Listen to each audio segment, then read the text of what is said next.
Hi there, time for Extra Life again? Wait, what is Extra Life? Seriously?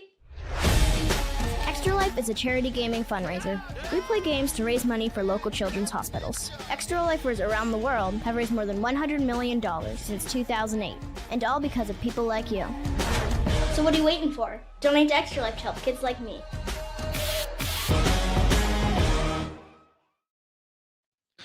Welcome back to FantasyNow Plus, your place for fantasy football. And tonight, and for the next 24 hours, your place for raising money for kids and their families with the Children's Miracle Network hospitals. We are live here for the next, again, 24 hours. We've got a great lineup of guests. We have 27 guests coming on over the next 24 hours for various hours of the day to talk about various different things about fantasy football. We've got some college football. Josh and I are going to be playing later tonight at I think 2 a.m. Eastern. We've got Dynasty Talk. We've got trivia. We've got Jeopardy. So be sure to stick around for the entire for parts of the stream or the entire stream. That's fine too. But we will be here all night and all day tomorrow until 8 p.m. Eastern Saturday, which is tomorrow. So this is a big thing here we're going to be doing. I have two guests coming on here in just a moment, so we'll bring them in just a second. But happy to be here. If you are new to the channel, be sure to subscribe at FantasyNow Plus on YouTube and follow us everywhere on social media, Blue Sky, Facebook, Instagram, TikTok, all the things. We are on there all the time. We currently have 2 shows going throughout the week. And then once we get to the season, we will have 8 shows every day of the week. We'll have a show for the season for you guys in the fantasy content. So that's big time. Yeah, there's going to be a lot going on. So without further ado, we are going to bring in my guest here. Actually, first, sorry, we are brought to you by the FinSock Sports Network. So be sure to also follow them if you're on Instagram or YouTube. I mean, you could be sure to follow them as well. So where they will talk about Dolphins and a lot of other things, wrestling, a lot of different things. So now, without further ado, let me bring in my 2 guests here. You might know them from our Friday Studs and Suds show, where they talk about fantasy football, studs of the week, and most importantly, their beer. So, Jeff, Pudge, how are you guys doing today? I'll let you go ahead. Oh, I'm doing great. I took a little nap after the 3 o'clock show, and all set to go this next 5 hours with you. I'm glad you are on the next 5 hours. You are the other insane one. I would have to say you're spending, 9 hours with me over the next 24 hours. So I really appreciate that. That's like a third of the show, a little bit more than a third of the entire stream, which, guys, we're crazy. Glad you appreciate me. My wife doesn't, but that's great. Josh, I will see you at 2. Get ready. Get ready. He said he's going to drop 60 points on me tonight. So, tonight. Yeah. Hutch, how you doing, who's man? he using? I don't know. Oh, He's man, going to pick based off who I pick. well, that's to be determined. My night's going great. We're just ready to rock and roll. Started at 3 p.m. Ready to rock now and till whenever Jeff really kicks me off here. So I'll hang out as long as Jeff will allow me to. I am not controlling this. You guys might notice me just looking away like this. If you don't know anything about me, you don't follow me on Blue Sky for whatever reason, and or any of that. Pacers Knicks is on right now, like it's starting. So I might be paying attention a little bit to that. I might be like, oh God. So if you catch me in a jump scare or like a probably watching the game. Sorry. I will we'll see what happens here for the next 24 hours. But we will cover. We will cover. So, yeah, if you guys ask me a question, you just see me doing This you know what's going on. So gotcha. And then a couple more housekeeping things. I have dogs. They love me. I can't help it. So they might try to pop up in the stream at some point. We don't know. It's fine. It's fine. I'm My already kids tired. might make an appearance. I don't know. They're like dogs. Sometimes you never know what they're gonna do. So they may or may not jump on here. We just talked last week on Studs and Suds about how you juggle real life with fantasy, and sometimes you just have to do what you have to do. Sometimes you do. You are absolutely correct. You will also notice if you're on this stream and watching, you might notice me do some live producing. Again, I am usually the producer of the show, not the host of the show. So, yeah, which is currently what I'm doing because I forgot one little thing here. And oh, look at that. We have a timer at the bottom with how much money we've raised. There she So is. we've raised currently $460 for Extra Life, which is an incredible amount already. Somebody donated $125 earlier today, which incredible. We have a goal of $2,000 for the next 24 hours. I really, really hope that somebody's going to force me to increase that goal at some point today. And by today, I mean tomorrow. I mean, it would be great today. So, guys, why are we here? That's the big question. That's why are we doing this 24 hours? Why am I insane and going to be on front of my computer for 24 hours? We are here again to raise money for Extra Life, which is a charity organization that supports the Children's Miracle Network hospitals, which are all over the country. Here in Indianapolis, it's the Riley Children's Hospital. I don't know what hospitals are in your guys' areas, but there are hospitals everywhere. We are doing the general fund for all of the network hospitals. So every dollar actually goes directly for research, for helping pay hospital bills, stays, all of the things that are needed to run a hospital for kids that are in need. So I got involved about 3 years ago with my parents' podcast. They do a 24-hour live stream as well for board games, which is in 2 weeks, which I have to produce. So this is just like a practice run. But my dad was a part of the Children's Miracle Network when he was a kid. We have one of my best friends, his daughter was part of the network as well. So this is a big organization for me that I like to support as much as possible. So part of this, I created a best ball charity league 3 years ago. This will be in our third year now. At first, I just wanted a 24-person league, and then people are like, do charity. And I'm like, okay. And then, so we raised like, I don't know, $200 that year. Last year we raised a little over 1,000, and then this year hopefully 2,000. So if you have not heard of Super League, Charity Best Ball League, a little bit different. There are fab waivers, so you can make changes to your roster. You can pick up and drop players. There are no trades. There are crazy scoring. Like I get crazy every year. There is a special rule that will be announced once the drafts have concluded, which is going to be fun. Nobody knows it except for me and I think Josh. And that's if Josh remembers. So if you have not registered, link is in the description of this video. You can go in and register today at FantasyNowPlus.com/about. It's going to be fun. You're both in it. So appreciate it. Same division.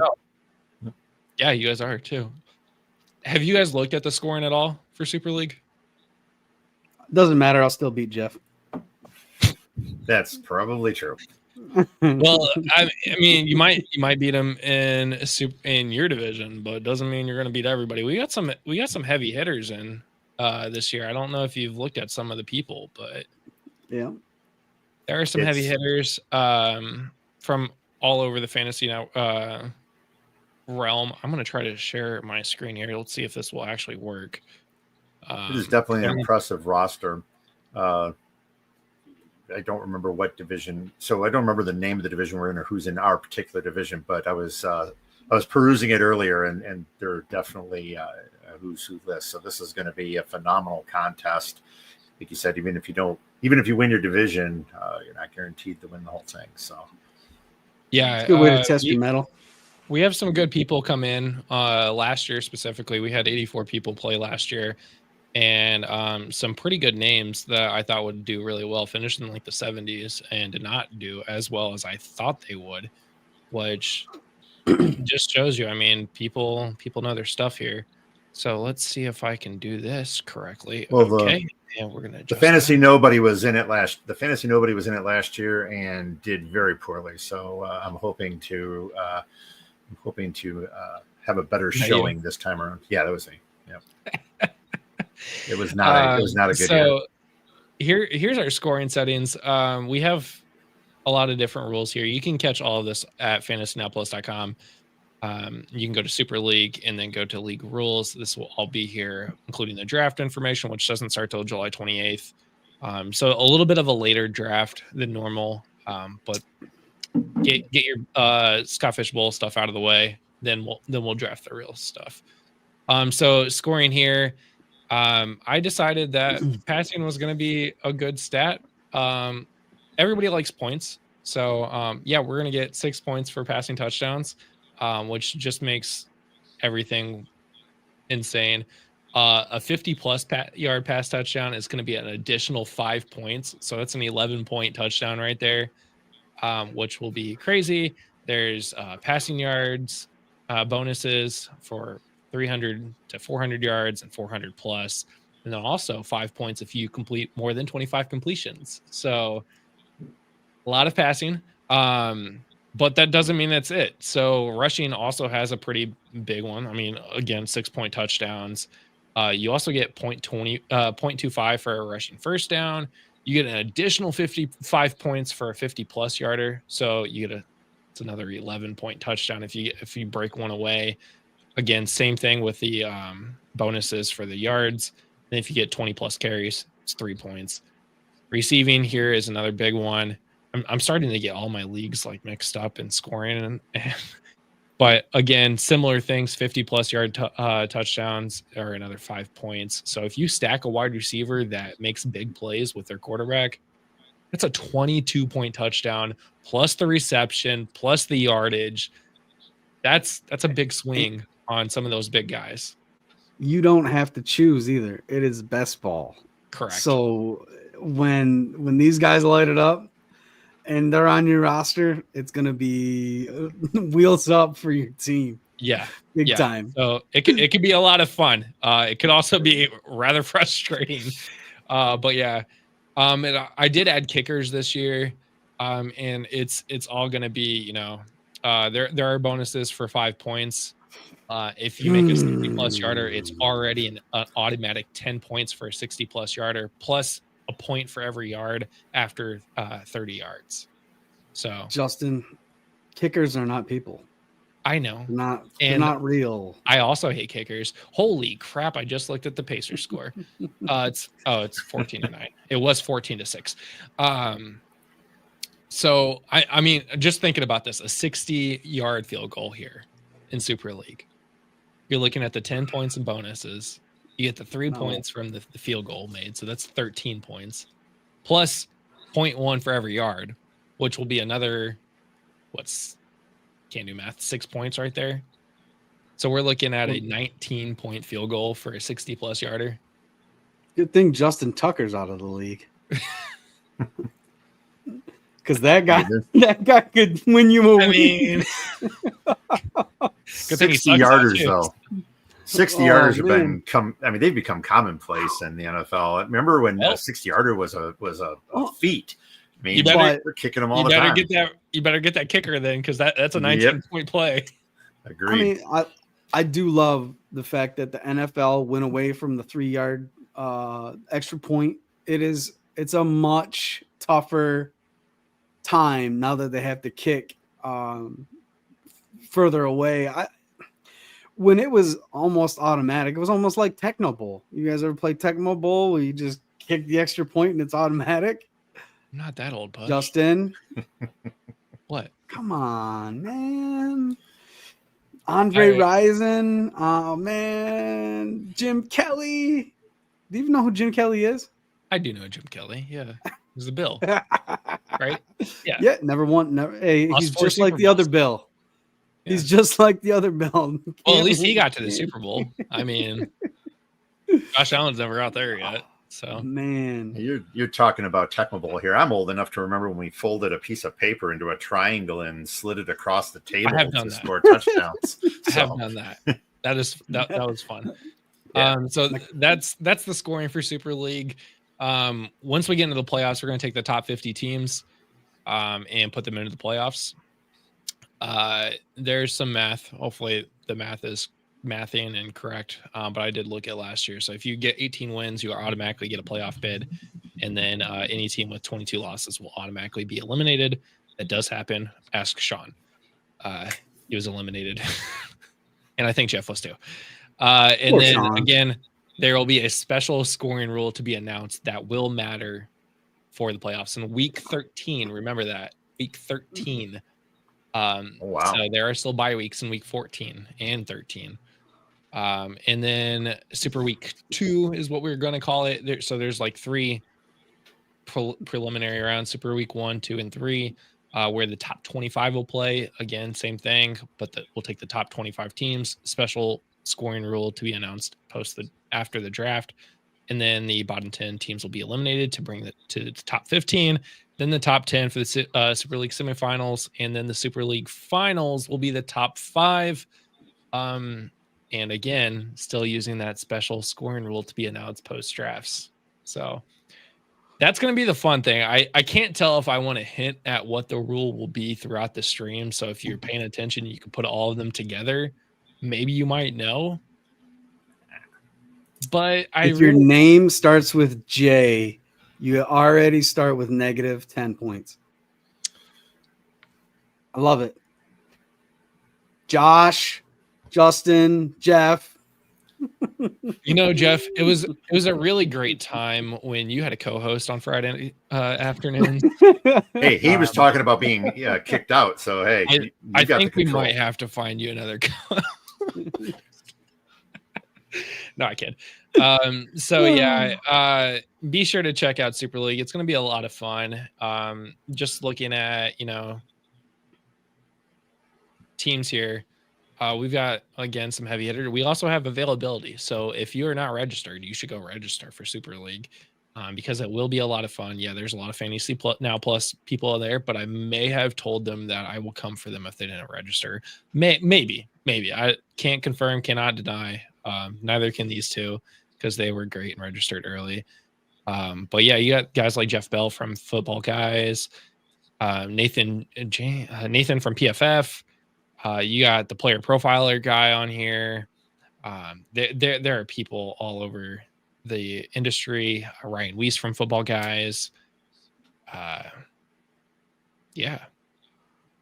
Seth Keller, who will be on later. Yeah, Janky from night. PFF. Yeah. So a lot of people. We want more though. We want all of you on here as well. So be sure to check that out. It will be a lot of fun. Promise. Now, before you continue, Justin, would you throw up your little meter again, time your clock and meter again, as far as donations are concerned? Yep, I'm getting there. Yeah. My first question for you is, how is that real time updated, or is that? Yep, okay. That is real time. It's really small. I wish it was bigger. Let's see. I wish it was bigger, but those are our latest donations here. But yeah, so that is a real-time meter being updated. So we have been live for almost 20 minutes now. So here's what I'd like to do. Okay. Between now and 10 p.m., that's my first 2 hourly segments. I will be here with you, and that's when Pudge is here. I will, for every $2 donated, I will throw in $1 up to $1,000, up to the $1,000 in that meter. So that's $540, which means if $540 is donated, I'm throwing in $270. Get those donations in now. This is an excellent cause. Justin's been on this for 2 years. Let's do this and get that meter up. So again, I'm matching every $2 with one up to the meter at 1,000. So I'll throw in 270 if you get that to 1,000 by 10 p.m. Let's go. You heard him. Let's go. Let's go. Go. Hold on. Let me just make a little banner here. Pudge, tell me about fantasy football. What's your experience right now? My experience is, oh, geez, awesome. I've met so many people through fantasy football. I've met, well, first of all, Jeff and I weren't always the best of friends. Fantasy football has actually gave me one of my mentors and best friends, Mr. Jeffrey Crisp here. So that, oh, okay, go ahead. No, go. You continue, and then I just want to make a correction on the scroll. So, so Jeff and I, what about 12? How many years ago was this? 2009. Yeah, 2009 is when I met Mr. Crisp, and fantasy football has actually really gave me one of my best friends in the world. So I could never be mad at fantasy football for all the wins and losses, and mostly losses, but it gave me one of my best buddies, and it's actually helped me win humbly.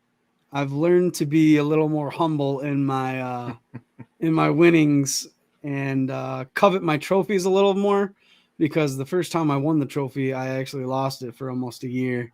One of my friends had taken it out of my apartment. He was actually in our league and hid it from me for almost 330 days.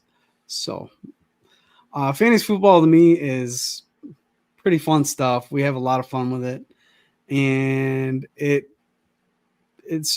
been around for a long time, and it's only getting more popular. So I love it. For a respond, I just wanted to say, when you had to scroll down there, I just wanted to clarify once again, that's up to $1,000 on the meter. So yeah. If that suddenly goes to 20K, I mean, while we all appreciate those, I have to buy beer. Craft beer is not inexpensive. So. Up to 1K. The 1K on the meter, yeah. So, yeah, I would love to do a lot more than that, but hey, let's get those in there, and I'll be more than happy to do that. I was sweating that. I was sweating that out when I saw that, because I just was waiting for it. It just starts. Somebody donates $1,000 immediately. Like, yep. Oops. And that was the night Jeff stopped talking to me. I just realized I forgot to do something Sean specifically asked me to do, and that's post on social media, because he is currently driving to Utah. So, why? Yeah. What? Utah? Yeah, he's got a family thing. Because Utah is just Utah. They got the Jazz there. And the stream is the stream.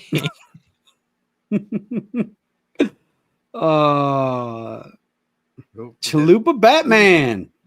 What was the name of the hockey team that used to be? Hey, Zach, how you doing? What's up, Zach? Zach will be on later tonight too. Or I'm sorry, in the morning at 4 a.m. to talk about The Last of Us. So I'm super stoked to talk to him, because he has never played the game before, and I've played the games many, many times. So I'm stoked to talk about the differences between the game and the TV show, and just how he has liked this season so far, and where it's going, and what he thinks is going to happen next, and all the things. So if you're up at 4 a.m., come talk to me and Zach. We might even talk about cocktails and stuff. We don't know. He's got to go to work. But Pedro Pascal. Let's go. All right. All right, well, yeah. Let's. Yeah, go ahead. Go ahead. No, go ahead. No, I was literally just trying to look at my notes to find something to talk about, but you have What's something. fantasy football mean to you, Jeff? Yeah. Well, no, I was just responding. First of all, I appreciate it, Pudge. Yeah, Pudge and I have known each other for quite a few years. It was a friendship, that was born out of, we know a lot of the same people. And when he came back from the Navy, that's how I met him shortly after his return. We instantly recognized that we were diehard Lions fans as well as fantasy football fans. And it's been our experiences with fantasy football. And we've talked about this on other shows and stuff like that, but it's been our experience on fantasy football that led us to create our league in 2012. That kind of changed the way that I approach fantasy football, especially the way that I commission leagues. We don't need to go into all that right now, but I mean, that was born of the discussions that Pudge and I had on numerous occasions. So, we share our love of beer, we share our love of fantasy, we share our love of football, but we also, have a lot of other things in our lives, but fantasy kind of keeps us. It was the catalyst to us becoming great friends, and I'll always appreciate fantasy and the Detroit Lions for doing that for us.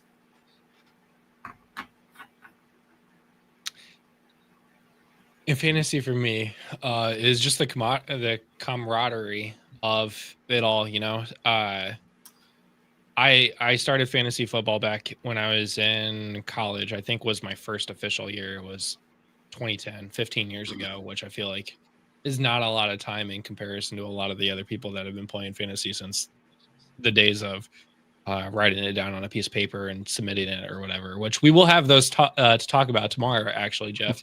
When we have Mitch come on, which is our current reigning champ for Super League. He will be on tomorrow to talk about the old days of fantasy football. But ever since then, I had a league that it was just me and my dad, and it was a 14 team league where we both had two teams, and I didn't know what fantasy football was. And then I joined I was in scouts, and I worked at a scout camp, and we did a league between camps and stuff, which was cool. And that really got me into it. And then you create your family league, your home league. And then I only had maybe 2 leagues for the longest time. And then I got involved in podcasting. I met Josh and got involved in a work league and started doing that. And now here I am with way too many leagues. And I talk about it every day of my life. So I'm sure my wife is probably tired of me talking about fantasy football, but it keeps me sane. And as parents would say, it keeps them away from the drugs and off the streets. So I think really, the community it brings to you is really cool. We would never be here if it weren't for fantasy football. I would not know either of you. I met Jeff last year at Scott Fish Bowl, which was cool. I think Jeff, you bought me a beer so you can make my next pick, I think. I offered to pay your entire tab if you drafted Sky Moore.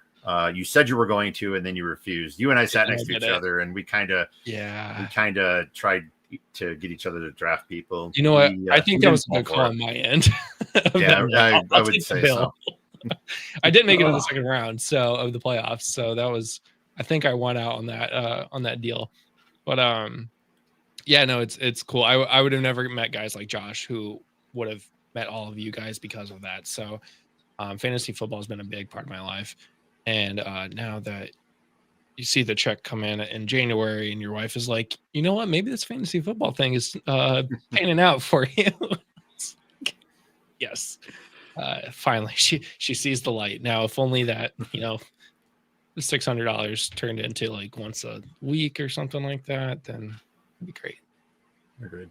It could, but it could also turn into a negative 600. You only play in leagues you're gonna win, man. Like I told somebody, I was like, it's only gambling if you're gonna it's not gambling if you're gonna win or the outcome of things. So you can't spot the sucker in the table in the first whatever minutes. You are the sucker. One of my favorite movies ever is Two for the Money with Al Pacino and Matthew McConaughey. And if you've never seen it, it's about sports betting and it's awesome. I implore you to watch it. It is amazing. That was what was that? Two for the Money. Two for the Money. Okay. It's great. It's I haven't seen that. it is a great sports betting movie. So Is that very, very young Matthew McConaughey in that? yes, Oh sir. my God, he looks so Yes, young. sir. Yep. 2005. You know, my wife laughs at me. There's only a few movies that I've actually seen before I went to college, I think. Like, and I have this weird thing. It's like I can't watch something that's like pre 2010 unless it is like a cult classic. Like The Replacements is a good one that like I will rewatch all the time. It's such a great movie. There's probably several others, but all the Disney movies like I've seen, you know, but yeah, I don't know. It's the production value for me. I think I'm really, I don't know. Maybe I'm a snob. I was the same way. When I was growing up, I would not watch a movie from like the 70s or 80s. It wasn't good movie quality to me.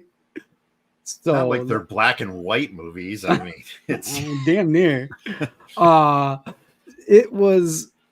I liked Godfather and Scarface and those classics, but other than that, like I wasn't a very big 70s and 80s and movies guy either. I did watch a lot of movies in the military. We have a lot of downtime for certain hours, so you better fill it. And that's where I got my movie game way up. This makes me really think of a game that we can play right now. Ooh. But I have to finish setting it up. So keep talking about movies and movies that you like, because I'll finish setting this up. I feel like this is going to be a lot of this stream is you guys talk. I'm going to do this thing over here, and then we're going to do it. Because what else am I going to do for another 23 and a half hours? That's fine. Well, first I want to, while you're doing that, I'm going to comment on what you were talking about as far as the community. I am really new to the community, and I hardly know anyone. My first real exposure was going to the Scott Fish Bowl draft last year in Cleveland. Then I was there to just kind of hang out and just absorb everything. And then I went to and drafted down in Cincinnati before coordinating the Michigan live draft. And that was, just meeting the people and how friendly everybody is. And it was an amazing experience. And then Pudge and I went down to the Fantasy Football Expo last year, again, first time. And I'll be honest, I was just kind of taking everything in, and I wasn't approaching people as much as I should have. And that's going to be something that's going to be different this year. I'm going to try to introduce myself to everyone and try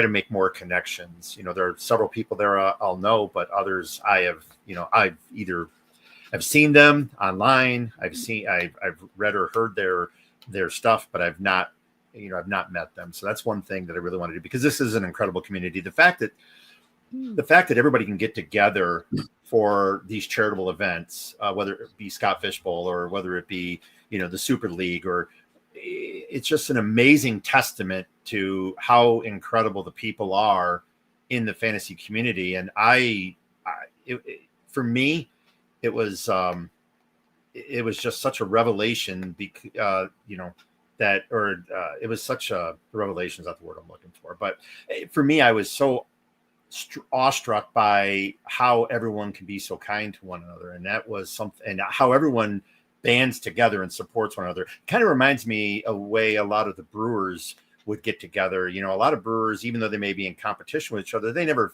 faced or they never looked at it that way. They would always be there to support each other and help each other. They'd help each other brew. And those are the kinds of things that I know a couple of brewers myself, and I've heard these stories and had the opportunity to talk to a lot of different brewers.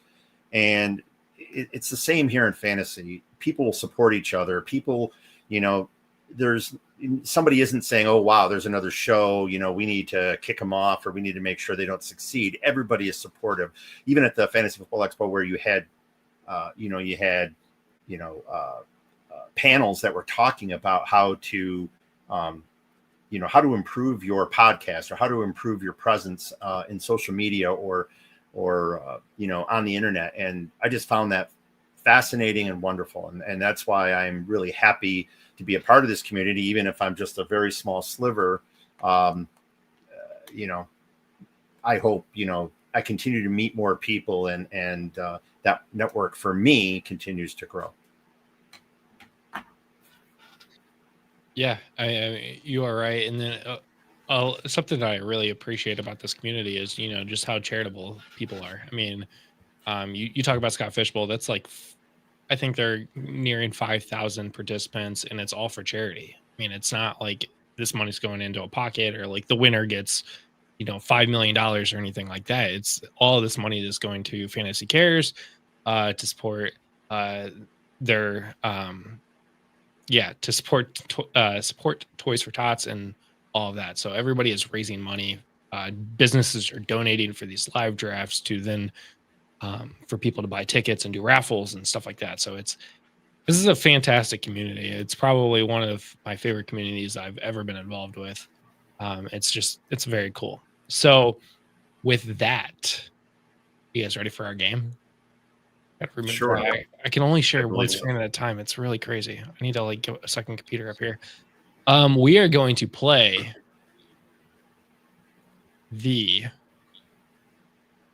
sports movie draft. Oh boy, here we go. We're gonna draft our favorite sports movies of all time. 5 rounds. We'll start with Pudge, and then actually we'll go Jeff first, and then me. This will be a snake draft.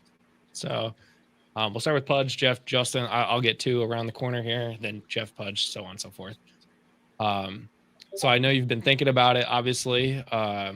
Pudge. I get the 101? Put you on the clock. You get the 101. Yes. Oh, wait. I gotta do something fun. Sports movie draft. Yay. Oh, man. We get the air horn and everything. I am a pancake eating. I won't say the rest of the quote, but draft day with Kevin Costner. Okay. I watch it every single. A lot of people say it's a terrible movie, but yeah, I agree with you. I actually do watch that. I think this might be the first year I haven't watched it on the actual day of the draft. It's a tradition, I mean, it's literally just you gotta watch draft day at 12:01 a.m. I start draft day. Yeah. How is Allie? I think it's Allie, right? How does Allie do everything? I mean, she's the attorney, she's the salary cap, she's the office manager, Jennifer Garner she's a great woman and she can do everything. Okay. And that's okay. There we go. There's the answer. All right. Well, draft day is behind unrealistic us. Movie, by the way. I'm just going to say this movie happened in 2013. So the Seahawks had the first overall pick. They already have Russell Wilson, in real life. Now we're gonna go get Bo Callahan. Give me a break. Come on. Bo knows. And that's the year they won the Super Bowl too. It's just oh my God.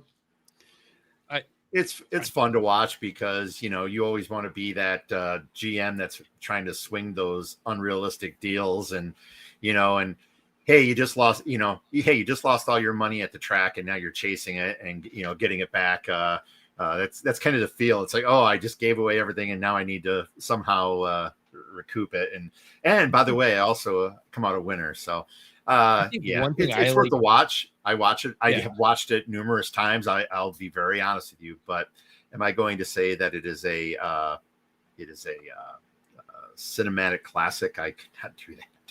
I do appreciate the fact that they make the Jaguars GM really stupid, and I, living in Indianapolis, really appreciate that. It had and he's, Arian like, Foster. the young shot, and like that's now a thing. Like he is the young kid GM now. Yeah. So it's fantastic. Jeff, who you got? All right. Well, for me, I mean, there's a lot of good movies. The movie that I'm just gonna have to go with it is Bull Durham.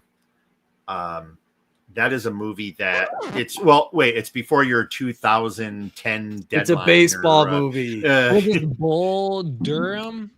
Bull Durham, Durham. Yep. I don't know what year it came out. It has Kevin Costner again in it, and it's I've read some of the criticism. I just think that's an incredible movie. I've watched that movie so many times. But it's going to be a little grainy, and the video quality is not going to be up to Justin's standards. So this isn't even about my standards anymore. This is about the fact that this movie is 4 years older than I am. Yeah. Bull Durham is a pretty good movie. That's the one I'm going with. Okay. I'm gonna go with, I already talked about it, The Replacements. I actually love this movie. It's such a great movie. The year that in 2014 we went to Italy and actually got some of our luggage stolen, which included our passports. So we had to go get replacement passports from the U.S. Embassy in Rome.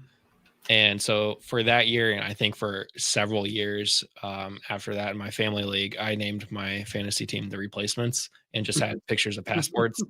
And it actually was a joke because my cousin, who is like partially like legally blind, I joked, I was like, Scott's name should be The Blind Side because, he's blind. And then he was like, well, your name should be The Replacements because you got your passport stolen. I was like, actually, that's a really good idea. But yeah, no, this is such a good movie. It's got a lot of great people in it. Shane Falco 101 in every fantasy league. Oh yeah, absolutely. And his girlfriend. And then I'm back on the clock. Oh god, I didn't think about my second movie here. What was that movie? I feel like I shouldn't put it down because I can't even remember it, but actually I have another one, but I think I can get it in the third round. The movie where it's like the pitcher who is trying to get recognized and he's starting in the minor leagues, then he works his way up to the major leagues. Major League? Was it Major League? I mean, that would make sense, right? Maybe I shouldn't have put it. I definitely Major League's got Charlie Sheen in it. No, this is definitely not it. I'm gonna go with a different one. Angels in the Outfield.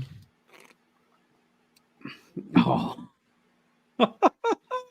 That was a classic for me when I was that the one with I think it's got Danny Glover in it. Yes, it has Danny Glover. Oh, Danny Glover. Who was he's the head coach. Mm-hmm. It was the Back to the Future guy.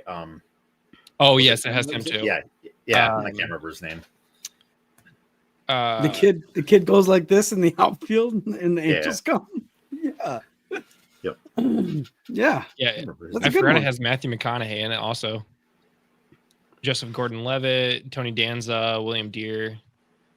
Oh wow. It's got a lot of big names in it actually. Okay, Jeff, you are on the clock here. I've got two of them here that don't you steal it, Jeff. Don't you steal it. Sniper. Do it. I am going to go with I feel like I'm going to draft these movies like I draft my fantasy football teams, but I'm going to go with Friday Night Lights, the movie, not the series. Dang it. I should have went with that. That's fine. That's fine. That's fine. It's fine. That Billy Bob Thornton is incredible in that movie. I just think that movie, you've seen a lot of representations of high school programs in movies, and I just thought that one was pretty solid. Booby Miles. So, Booby Miles is you want to win, put Booby in. Planet. Yep. Yeah. All right, Pudge, you're I go back to back here. We're not doing a third round reversal, so it's fine. You get back to back. Yes. Damn it. Yes. Field of Dreams. That's the movie I was thinking of. I knew it. Damn, that's fine. So we have 3 Kevin Costner movies on there in the first 6 picks. Oh yes, baby. Dude, Field of Dreams is amazing. It's that was growing up. If you build it, they will come. I mean, it had James Earl Jones, Kevin Costner, Ray Liotta. I mean, it was an all-star cast. And then my second one here is going to be A League of Their Own. More baseball movies. Sorry, guys, but A League of Their Own is amazing. That was. There's you no sniped crying in me. baseball. You sniped There's no me. crying in baseball. Evan does at least agree with your second round pick. Does not agree with your first round pick. So. Okay, Jeff, you are on the clock. I was going to take a League of Their Own. So that's when I thought he was going to take in the second round. I feel confident that my picks aren't going to get stolen anymore because I think mine date me pretty young. So I have a few here. One is really, really old. Well, then you can. And get that's why that's why I don't need to take that right now.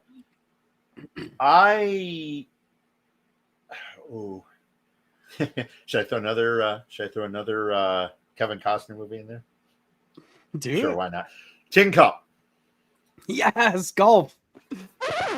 What? Tin Cup? Yep. Tin Cup. It's a golf movie. Okay. Justin, it's probably not third. We've got to get you some. We've got to get you some.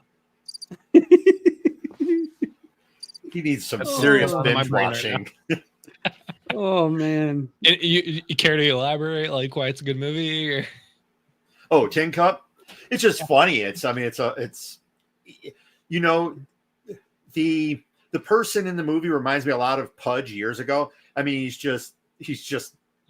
he was hot-headed, and if he didn't do something, he would keep doing it just to piss people off. And yeah, I agree. Except for you're not supposed to be giving away. See, now people know who to pick here. No, I agree with you. Those are both also great movies. Caddyshack is incredible, and again, another movie Justin wouldn't know existed. But, Actually, I was gonna pick Happy Gilmore right here. Oh, nice. Oh, okay. You came out with the golf movie. I was like, oh, I have to do Happy Gilmore now. I actually know Happy Gilmore. Thank you. Thanks to my wife, actually. Yeah, she introduced me to Happy Gilmore, but it's a great movie.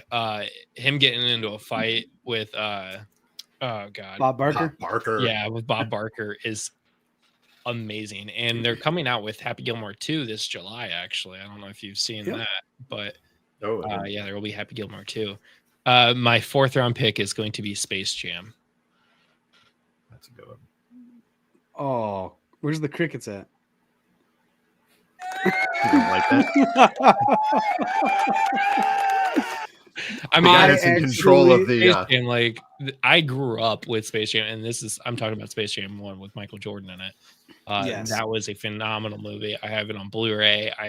It had Patrick Ewing. It was. It is my childhood, and I saw a video of one of the Knicks players at the end of the game, Miles Bridges. He like was on the court sitting down and kind of just like gave up the ball, and like you could see it, like the life exit him. And I was just like, dang, I didn't realize the Monstars were in New York last night too. It looked like they just stole his talent. It was great. But Yeah. No, it's a great movie. It has a million great basketball players in it. It's got, Bugs Bunny and all that too. So great movie. Well, I could very easily take Caddyshack here, but I am, since it's already been put out there, but I'm going to go with Major League. That's good. It is a good movie. All right. So we've had 3 football movies so far. The rest have been baseball and golf. Pudge, what do you got? No, one basketball. You have Space Jam in there, so. Right. I'm gonna steal another basketball movie. White Men Can't Jump. Growing up, that was the best movie. It had Rosie Perez in it, Woody Harrelson, Wesley Snipes. I mean, it was a pretty risque but still family oriented movie. It was pretty good. Also dating me back to the 80s. All right, Jeff. Oh, I get one more, don't I? Pudge. Oh, yeah, Yep. Pudge. I'll sneak it. I mean, Jeff, if you wanna trade, I'll trade you something. No trade necessary. Or we got a no trade? trade clause.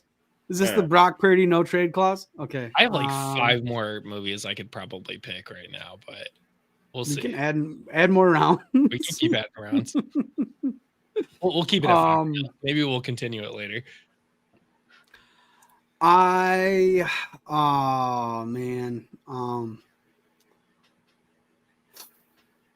torn right now because I don't know if I want to go with Burt Reynolds' version or if I want to go with Adam Sandler's version. Do you know what I'm talking about? I do. The Longest Yard. The Longest Yard. You have to choose one. And I'll go for our sake. I will go with Adam Sandler's version because the second one did have Burt Reynolds in it as well.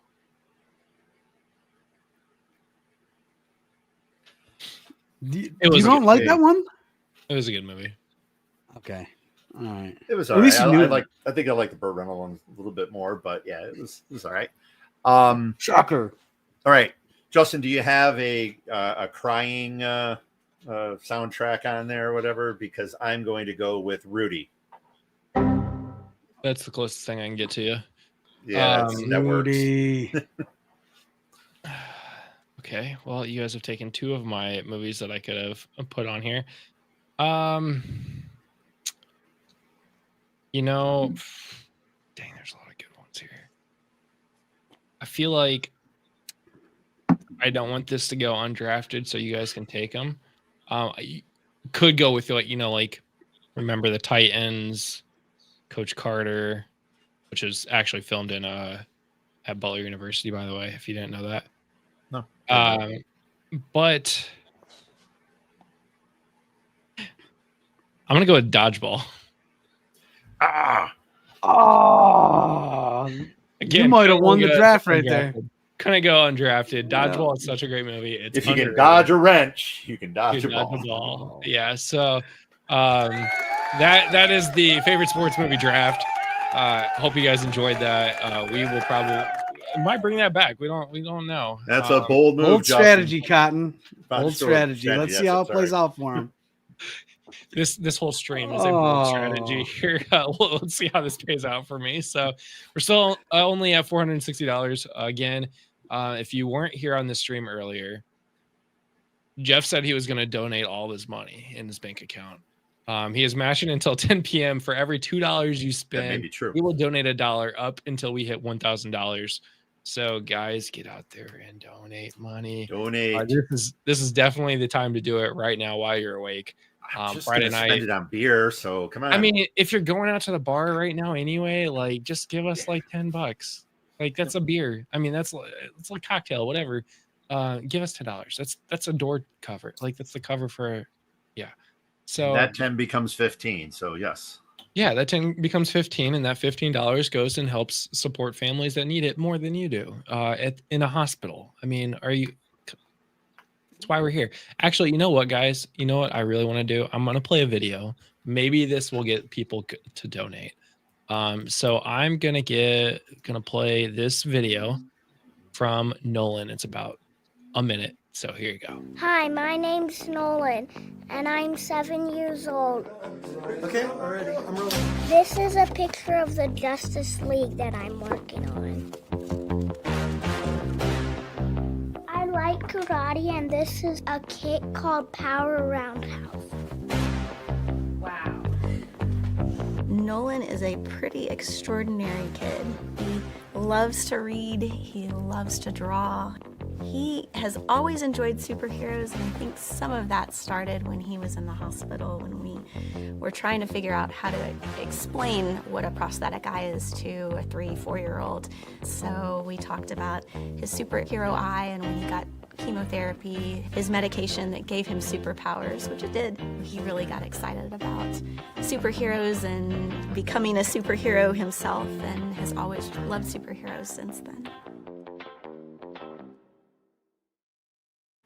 Nolan is my superhero. If we were gonna pick superheroes, Nolan might be my 101 at this point. Yeah, so it's kids like that, it's families like that need the help. And that's why we're here raising money to get people to do that. So it looks like we're taking a beer break. Do you, Pudge, do you already have one? Yeah. He party foul. He was drinking at the very beginning of the. That is the most not piss water beer that I've seen you drink. Special occasions call for special times. He had that on the show today, and yeah, Samuel Adams is technically a craft brewery, so that's it's about as crafty as I get. I do really appreciate the fact that we went from watching a 7-year-old talk about his story to now we're gonna go get beer. Jeff, do you want to go get yours, and then I'll go get mine, and then we can. Pudge and I will talk. Pudge, I already have my beer. Oh. Well, Jeff stole it. Oh, Jeff already has his beer. Oh yeah. Oh, okay. I just didn't open it. This is I don't know how to pronounce this. Let me go get mine first.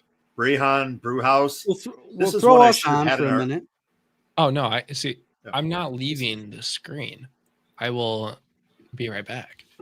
This is one I should have had on our episode last week, Pudge, because this is from Ireland.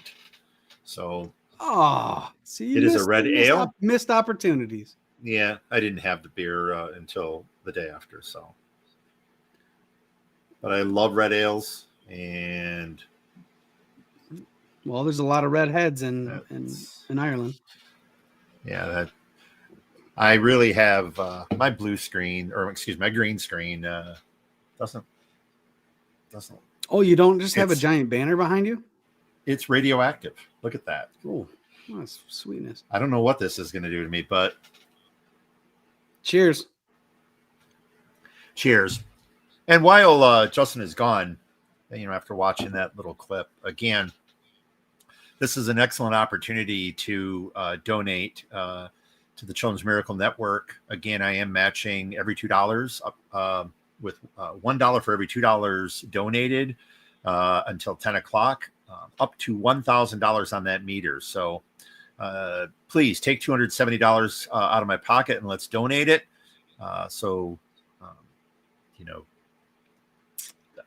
Go to. I couldn't go for a better. Kind of lost how we're. Really? Is it? They donate at FantasyNowPlus.com. I apologize. I don't know that. It is. You can go to FantasyNowPlus.com, and on that tab is the Extra Life. On that Extra Life tab, that is where you can donate. All right. Well, I may not know what the heck's going on, but I do know that I'm matching those donations. So please, get on the website and donate to a very, very worthwhile cause. And we've made it 1 hour in.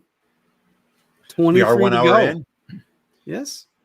And we never finished our draft. So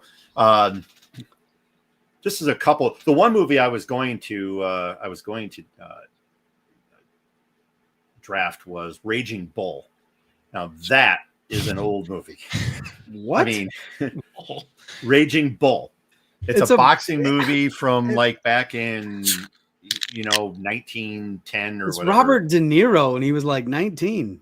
I know he was very young, and that explains how old the movie is. And it's been a long, long time since I've seen that movie, but that is an incredible movie, even though it's got terrible 1960s or 70s quality film. It's black and white, isn't it? I don't remember. It's been that long. So I think it is black and white. You're right. Yeah. You know, Justin hasn't seen it. It has been a long time since I've seen it. black and white. No. So I was listening in. You can donate. There's a link in the description of this video. You can go to extralife.org/participant/FantasyNow Plus, or just click the link in the description, and it'll take you directly to the donation page where you can then make a donation. So be sure to hit that up. Thanks for clarifying. Champagne. By the way, Raging Bull was 1980. Oh, so maybe it wasn't still black in and high white. school then. Who was? I said my dad was still in high school then. Jeff wasn't. Actually, I was. I was still in high school. So anyway, what was that beer? I'm sorry, I this didn't. is the beer with the $1 million flavor. This is Champagne Velvet. It is from Upland Brewery. This is probably one of my favorite Upland Brewery beers, which is another Indiana beer. So this is now a 2 for 2 of Indiana beers that I've had with you guys. So yeah, the head is gone. It had a nice little head, but is that a cider? Oh, it's a champagne. Yeah, it's champagne. Yeah. This is a premium Pilsner. Say what you want about a Pilsner. I actually really feel like I'm boring saying I really like Pilsners. No. True quality Pilsners and lagers are incredible. You know, they're not, especially a lager is not easy to brew, and a lot of craft brewers get it wrong. But when you catch one, they are incredible. I'm not talking about the macro brew stuff. I'm talking about there is a lager I really like that you probably both have never heard of, called Narragansett. Yeah, that's the brewery, right? Or is that the beer? It's the brewery. It's the beer. And brewery, I think too. But Pudge would actually like this. It's a very cheap beer. It's very light. You can get a 6-pack for $6. It's fantastic. Sounds like hams. And they come in the tall boys, so it's even better that way too. And this is a beer that is brewed, like, it's from Rhode Island. There's a town in Rhode Island called Narragansett. I actually used to live off of Narragansett Boulevard when I lived in Rhode Island. So it's a beer. There's this place called Harry's Burger Bar. I feel like this is on Family Guy. Narragansett is, yeah.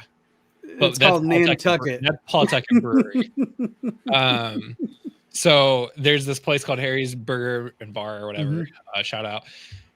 Love it. Best burgers ever. They make smash burgers. It's great. They serve their burgers like sliders. So you get 2 sliders per order. You can get 2 orders of burgers, 2 orders of fries, and 2 beers for like $20. My nickname's Pudge, so it's the best burger. Bring best on the fries, burgers and the beer. Everything you will ever have in your life. Promise you that. If you ever make it to Rhode Island, go to Harry's. It's so good. So one of the reasons why I wanted to move back to Rhode Island was specifically for that restaurant. So, but it's also one of those beers that, like, you drink one and you're like, I'm really feeling it. Like, it makes you feel. Oh, so it's like a PBR. It's like a Pabst Blue Ribbon. Yes, that is the closest thing I can compare it to. So if I ever I want an Narragansett, but like I have to go to a very specific liquor store to get it because nobody carries it here, I just go get Pabst instead. If I'm in a big don't be trashing on PBR there, bud. PBR is great. PBR is what are you talking? It's amazing. This is my favorite weekend for PBR too. I almost picked up PBR because I'm in Indy, of course.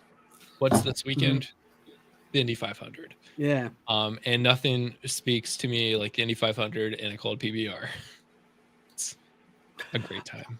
All right, so go ahead. No, you go ahead. All right, so I do drink Busch Lights, Bud Light, doesn't really matter. But if I'm really, really looking for some taste, I choose PBR all the time, because that's a Pilsner that actually you can taste, and it's not terrible. It's not just like every other beer. It sets itself apart from the rest of the blue collar beer. Well, it's funny because my father used to drink that a long time ago, and it kind of fell out of favor. It got kind of a following in colleges not too long back, and it's interesting that you have a beer that the recipe, they don't have a brewery, they don't have any facilities of any kind. I believe Miller Brewing Company, they actually brew the beer for them and distribute the beer for them. It's their recipe, their company, but they don't do any of the work. It's all Miller Brewing that does that. At least that used to be the case. Don't know about today, but any of our beer people out there, or maybe we can ask JT when he's on there. I know he knows. Ooh, that's a great question. That's actually a great call. JT, yeah, but know that. Yeah, but it used to be. Okay. It was just a recipe in an office building or something like that, and Miller did everything else. But correct me if I'm wrong, but Pabst got the blue ribbon because of the Chicago fires, correct? And they sent over beer tied with a blue ribbon because all their breweries burned down. And that is how Pabst Blue Ribbon was born. We may have to ask JT that one too, because I mean, it may be true. I don't know. I've never heard the story, but that's the story I was told. So I love talking about beer. This is great. But we do have another segment we have to get to. We are in the 9 o'clock hour of our 24-hour live stream. We are 1 hour and 7 minutes in.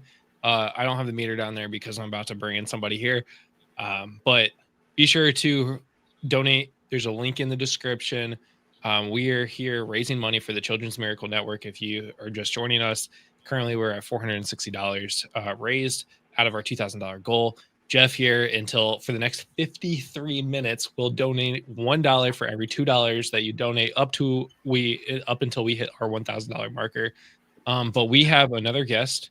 His name is Evan. He is also part of FantasyNow Plus.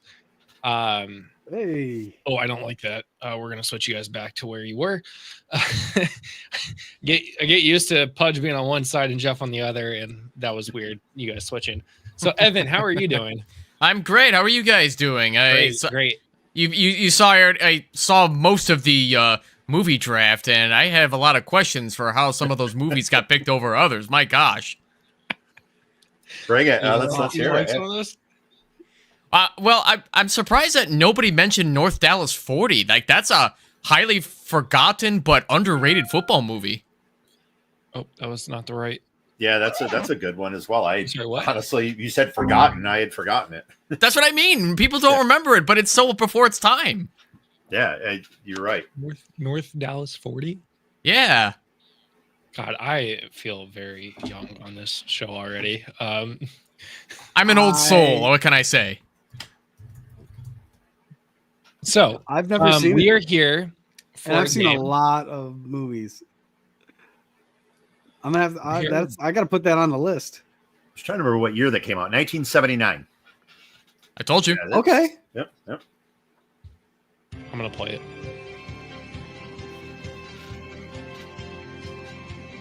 This is Jeopardy!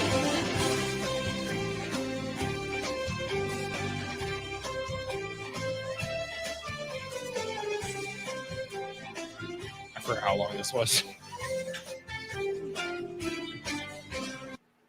All right, so we are here to play football Jeopardy. I think it's fantasy football Jeopardy. So we have 3 contestants here: Jeff, Pudge, and Evan. Welcome to the show. I know 2 of you have been here for a while. So let me just rename these here: Jeff, Pudge, and Evan. Oh no, that was wrong. Okay, so I got 5 categories. I know apparently Jeopardy is 6. I watched this after I made the board. It's whatever. Fantasy football basics, 2024 NFL season recap, fantasy football strategy. Oh no. NFL team trivia, and tough NFL draft decisions. And before we get going, Evan, I love your polo. I have mine over here somewhere behind my green screen, I think, or behind my bookcase. I mean, it'll be on later once I take the blazer off. Hello, Mini Pudge. Damien, say hello. Hello. Hi, Damien. Damien can't hear it, can he? No, he can't. Yeah. Pudge, I feel like you are Adam Schefter during COVID. Do you guys remember when no, I'm sorry, Ian Rappaport, he was talking in the middle, like actually like doing news and stuff and like talking about football, and his kid is just like sitting on his lap, just like Yep. do any of you guys remember that at all? Oh I yeah, don't. definitely. Okay, so again, we have the Ready? 5 categories. Okay, go ahead. Rules of the game. I think I told all of you guys you're gonna need a piece of paper and writing utensil at some point at the very end of the game when we do Final Jeopardy. There will be a daily double question in here when I randomly decide to choose daily double, but we will play that.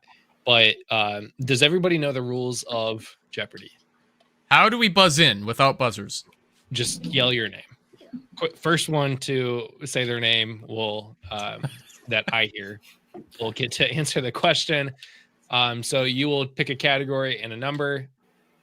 We will show it on screen. Whoever says their name first gets to answer the question. If they get it wrong, they lose those points. And if they get it right, then we go on and so forth. But if you pick the question, you might not be the first one to answer. Anybody can answer it. Sound good? Everybody know the rules? The winner will get a solid high five from Justin. Virtually. All right. Evan, you're the new one on the show. All right. You pick first. All right. NFL team trivia for 100. Team trivia for 100. This player has the most Super Bowl wins. Evan. Pudge. Evan. Tom Brady. Play. Do it. There we go. Yeah. Oh, I'm sorry. You also have to answer in the form of a question. Yes, I forgot that part. Ah. I didn't say I'll give you the point. But Yay. yes, it is Tom Brady. Evan, you are still on the board. All right. NFL team trivia for 200. NFL team trivia for 200. This team was formerly known as the Oilers. Evan. Jeff. Who are the Houston Oilers? No, it's who, Oh. I forgot Sorry. to give it to somebody else. Oh. You have negative 200, and we won't even move. Yes. You're lucky. And I could have negative 270 in my wallet if you start donating now. Please donate. That is very true. If you donate now, That part. your daily double. Do I pick again? Yeah, Evan, you're on the board again. All right. NFL team trivia for 300. Going right down the board. The only NFL team that Evan. Who are the Cleveland Browns? This is going to be difficult. I need a producer. Okay. Edition. Next up, Evan, you're still on the board. Fantasy football strategy for 100. Fantasy football strategy. Oh, right there. Okay. This draft strategy involves taking running backs with your first 2 picks. Pudge.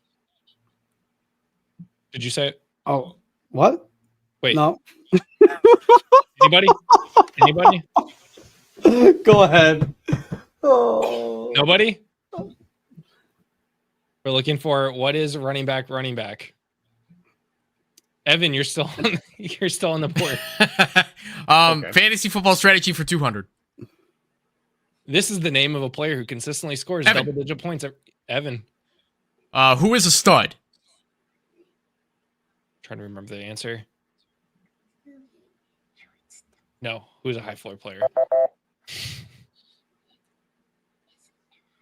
Evan, you're still on the board. All right. Fantasy football strategy for 300.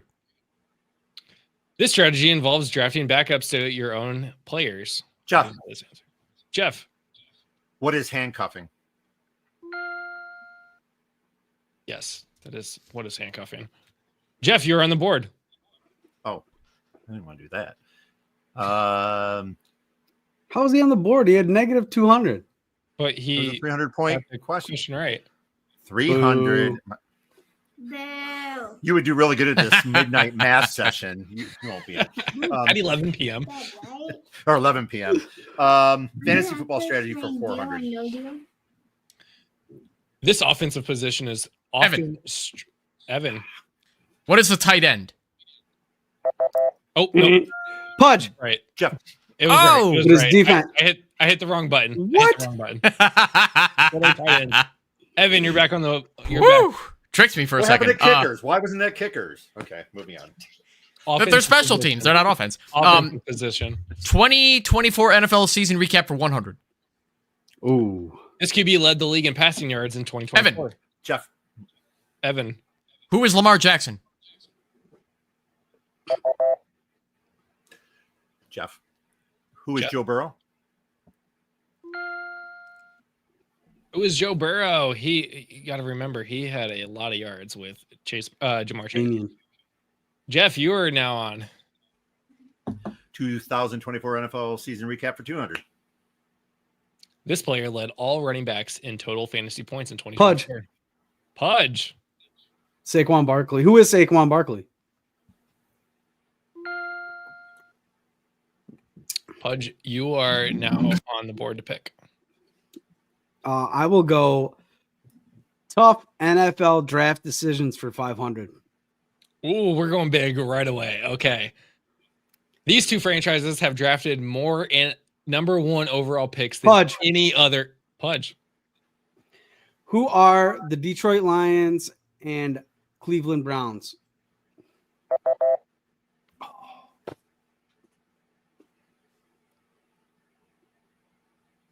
Nobody? I'll pass. Pass.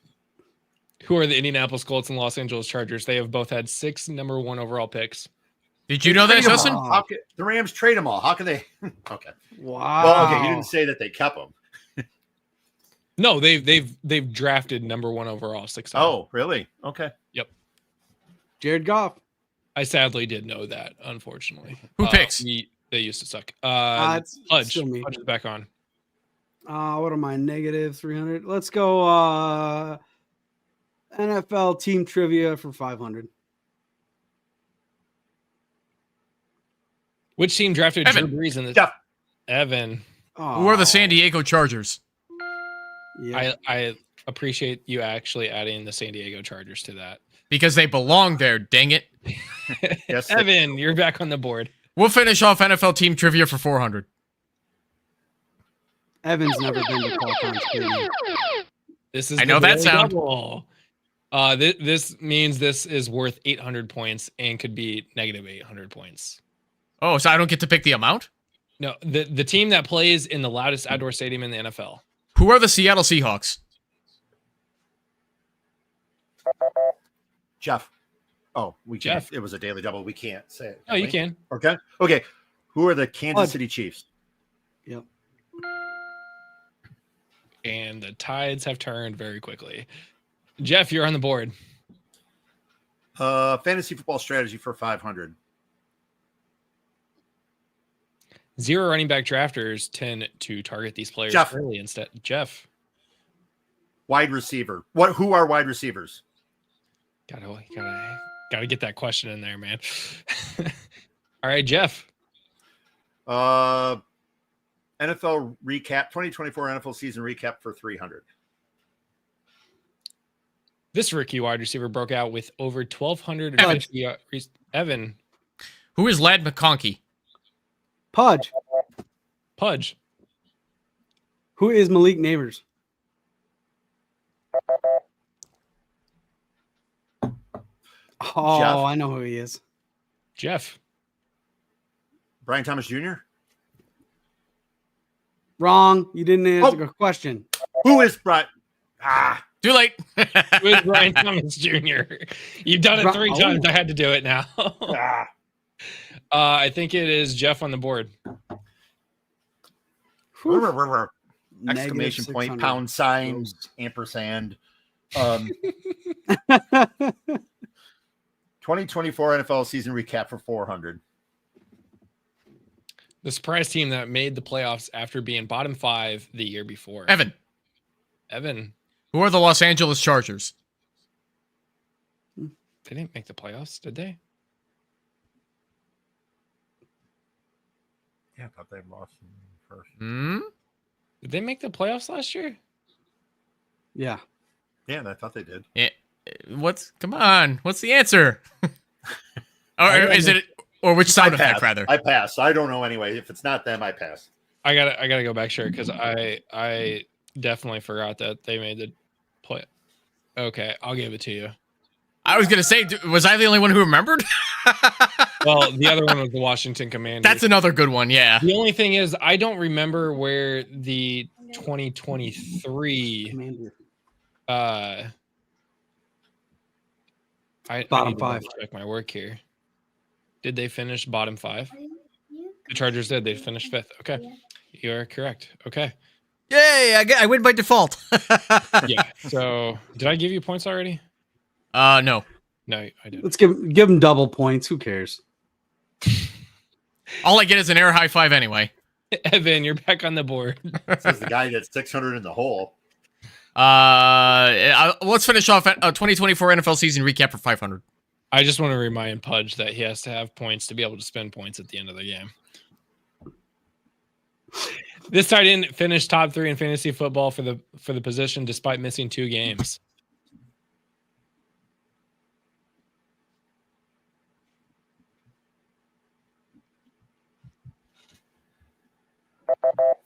We're looking for who is George Kittle. Finished 3rd, missing 2 games. Evan, you're on the board. Lose 500 points. Tough NFL draft decisions for 100. This non-Power 5 school produced a first-round wide receiver in 2023, taken by the Ravens. Pudge. Tylan Wallace. Who is Tylan Wallace? This Power non-Power 5 school. Oh. A first-round wide receiver in 2023, taken by the Ravens. We're looking for who is Boston College. They took Zay Flowers.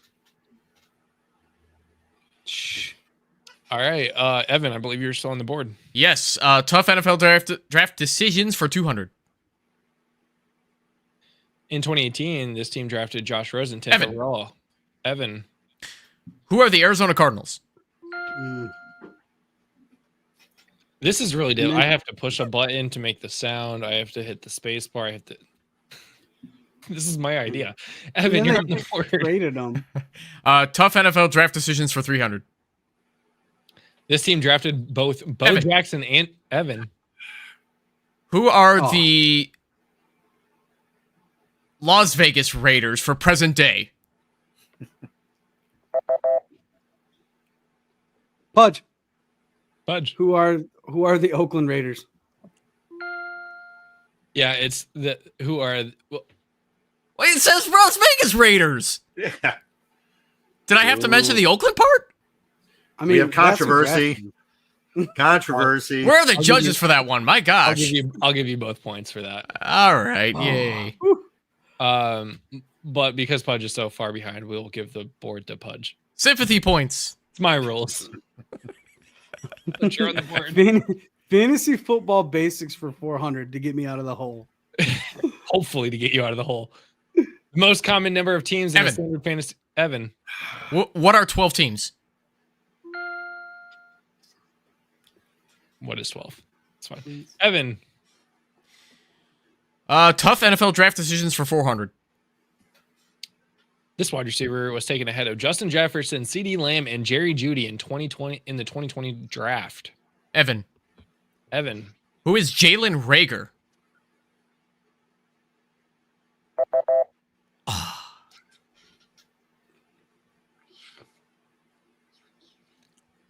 There's a hint. He's no longer in the league. What? We're looking for who is Henry Ruggs III. He was taken first. I had to throw in, I think, Jerry Jeudy in there so that it wasn't going to be Jalen Reagor. Yeah. Pudge, you're on the board. We'll go. I thought that was Evan, but we'll go. Oh, you are right. Evan, you're on the board. Fantasy football basics for 100.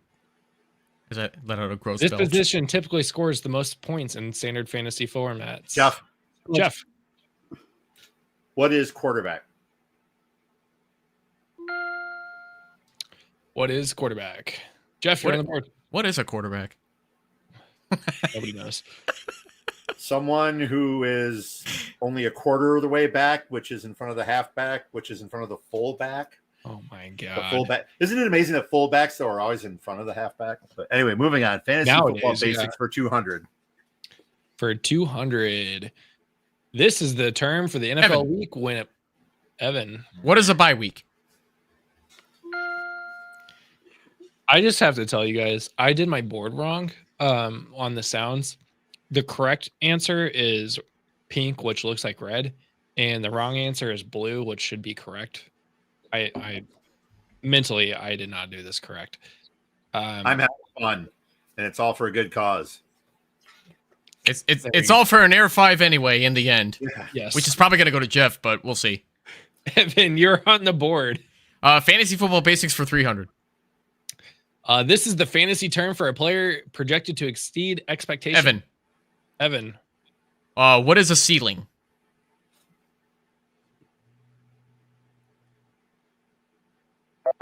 I think you're wrong. I have to remember my answers now. If you're right, I will give you the points, obviously. Anybody else? Nobody? Pudge. Nobody? Oh, Pudge. What is a flyer? Oh, dang, you should have just not answered. I gotta get. I can't get Dig anything. that hole. Sleeper. Dig that hole. This is a sleeper. Oh, negative points isn't how you win. Oh, okay. Not off. Evan, you're still on for 500. The last question is the process where players not on teams are claimed. Pudge. Weekly. Pudge. What is a waiver? What is a waiver? I'm gonna give you double points just so you can have some points to spend. Sympathy points here. Okay, and now we are into Final Jeopardy. I got to take that off the screen here. Yeah, what is the waiver wire? No. Okay, so Jeff, you have 1,300 points. Pudge, you now have 300 points. And if I can, and Evan, you have 400 points. Now, you guys will have to write down what you're bidding on your piece of paper. And then I have the final question, if I can figure out where I put the final question. So I have a so in other words, Jeff. Evan, hey, I'm thinking about whether I'm going to go full on Cliff Clavin here. If anyone saw that episode of Cheers, I didn't, So, but Evan- you bid what you need to bid, man. we'll do this. Or Norm. Norm's dead. All right, everybody got their bid. Yep. I'm not even writing it down. The question is, this player holds the record for the highest single season fantasy points total in standard PPR scoring formats set during the 2006 NFL season. And I will put this in a banner and I will put it on the screen. My answer. This player on holds the record for the page. highest single season fantasy points total in standard PPR scoring formats set during the 2006 NFL season. You have 30 seconds. 2006. I'll stick with my answer. It's wrong, but I'll stick with it.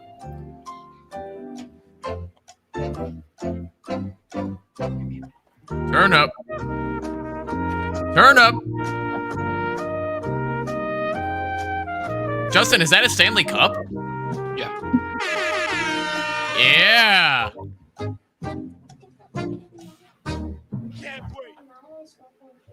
All right. We will start with Jeff.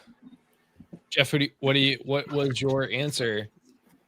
I'm way wrong, but I'm going to go with. You can't probably read that, but Daniel and Tomlinson for. Oh, yeah, that's not doing. Anyway, I bid 0 and I said Tomlinson. Jeff bid $0 and put LaDainian Tomlinson. Pudge, who did you put? LT for 300. Okay. And Evan, who did you put? or I You got can't see, LaDainian. We all got LaDainian Tomlinson. for $400. I'll take my zero. Jeff, you have $1,300. Pudge, you have, I can't even click on that screen. Not $800. You have $600. The answer was LT. So Evan had 800. Jeff still had 1,300. So he did win. You were smart to bid $0, even though you all picked LT. Yes, LT had a lot of yards. Oh, I'm sorry. You all got it wrong. Who is LaDainian Tomlinson? That's what I wrote. I can prove it. Jeff, did you write who is LaDainian Tomlinson? I did. Yeah, So it doesn't take matter. zero. So take Good, zero zero. away from me. So only Evan got the question right. He scored 481.1 fantasy points in PPR that season with 1,815 rushing yards, 508 receiving yards, and 31 total touchdowns. It was a very historic season. Yeah, that was an incredible season by LT.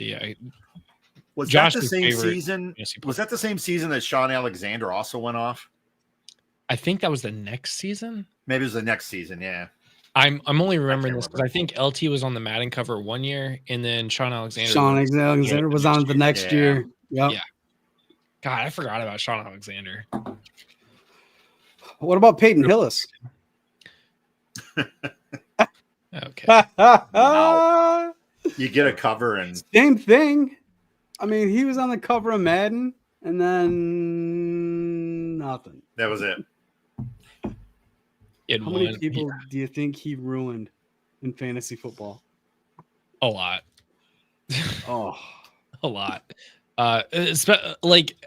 Especially dynasty leagues. I mean, how many people went out and drafted him after his big year, and then he just, it's kind of like, in a way, like David Johnson. Like, remember when David Johnson was the 101 in fantasy football, and then he had like one more relevant year after that.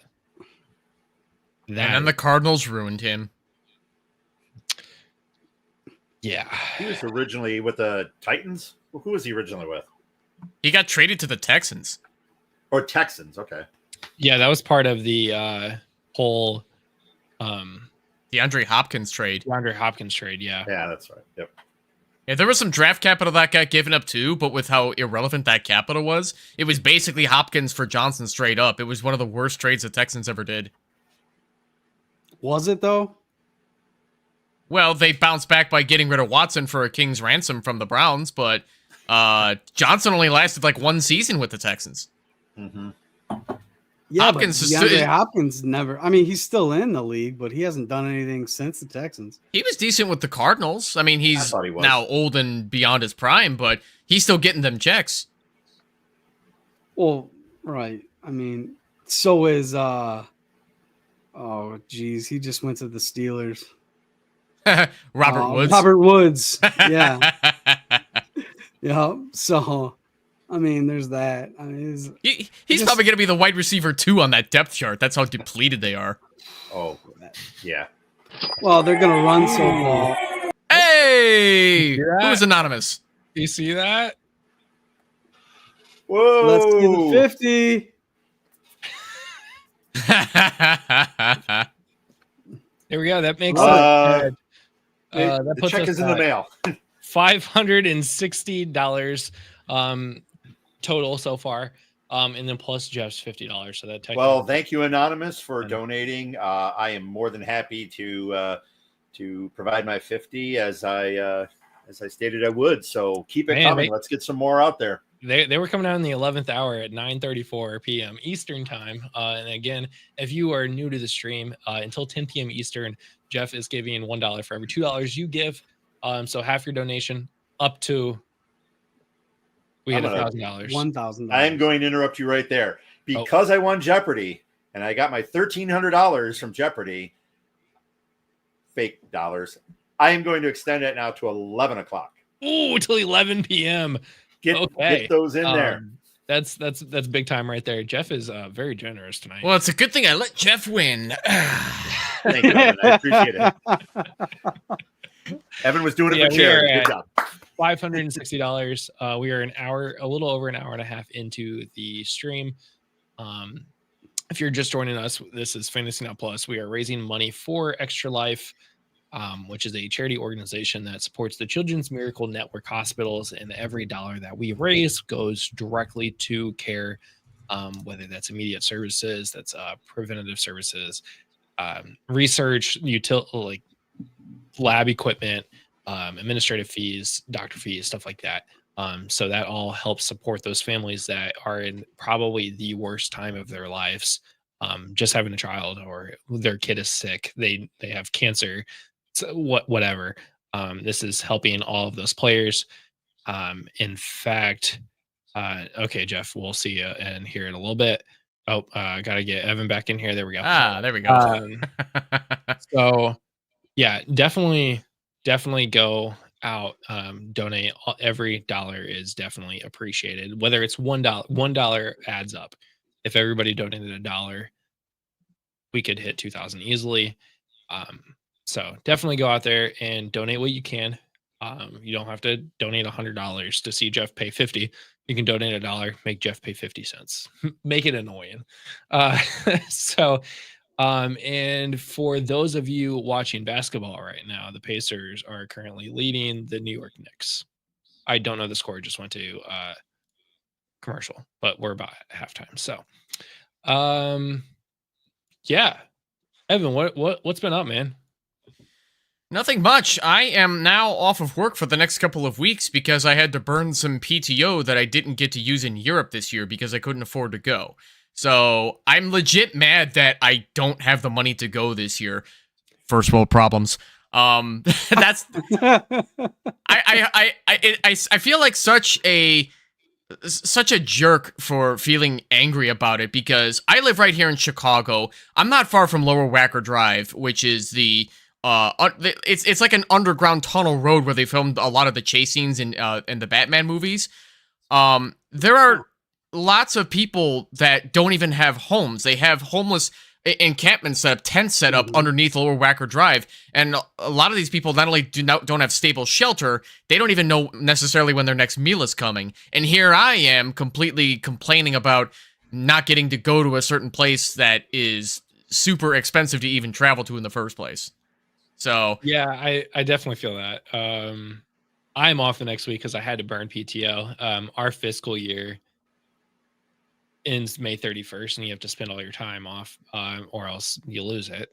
Summer rolls over. So I have taken today and all of next week off, and it's Memorial Day week. So I have a 10-day vacation. Unlike Evan, unfortunately, I do get to go to Italy in October. So sorry. I knew that already, at least, and that's great that you and your wife get to go. Yeah, it'll be fun. Me, my wife, and mother-in-law are going to Italy for 2 weeks or 12 days or something like that. So it'll be fun. We got some comments here. Cap, what is up? Cap is a longtime listener here. All right, we got questions, guys. What do you feel about Devon Achane stock? Let's all answer this one by one. The Dolphins fan, so and if you didn't see that at the bottom there, we got a $10 Reddit fantasy football donation. Thank you. I think that's awesome. Thank you. Reddit. So thanks for that donation. That's much appreciated. Now Jeff is up to $55. Which actually, Jeff, I think you already have donated $55, but we won't count that part of this deal, right? Right. Nope. He's frozen. I don't even know what he's saying. Cap's coming at us with all the questions. Let's get to this one first. First question from Cap for Life. What do we feel about Devon Achane stock? You want to go first, Pudge? I'll go first on this one. Long story short, I am staying away from the Dolphins this year. I don't know what's going on with them. He's already undersized. His rookie year showed that he can't necessarily handle the full load all the time. He's going to have those best ball weeks, but for me, Achane is not a top 10 guy for me.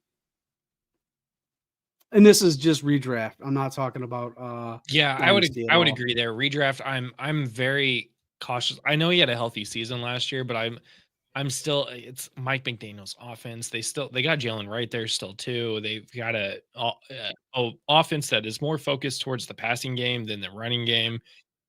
I'm cautiously optimistic. I like Achan, I really do, but I don't know how much I like him that much to draft him in like the top 3 rounds. Evan, what do you think?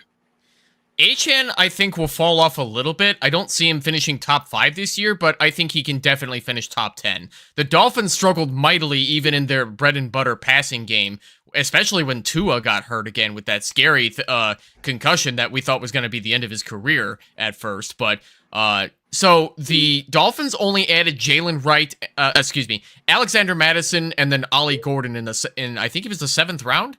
Jalen Wright does not look good at all out there, and I don't know if he's going to be able to be a sufficient NFL running back. So Achan, as far as I'm concerned, with no more Raheem Mostert, he's the bell cow. I think he's going to continue getting 70% of the snaps in good games where they have to run the ball a lot, and I can't see why Achan won't be the guy.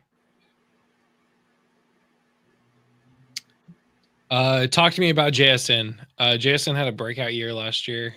Top 12 wide receiver after having a bad season. I have been comparing Rome Odunze to hopefully the glow up that JSN had this year.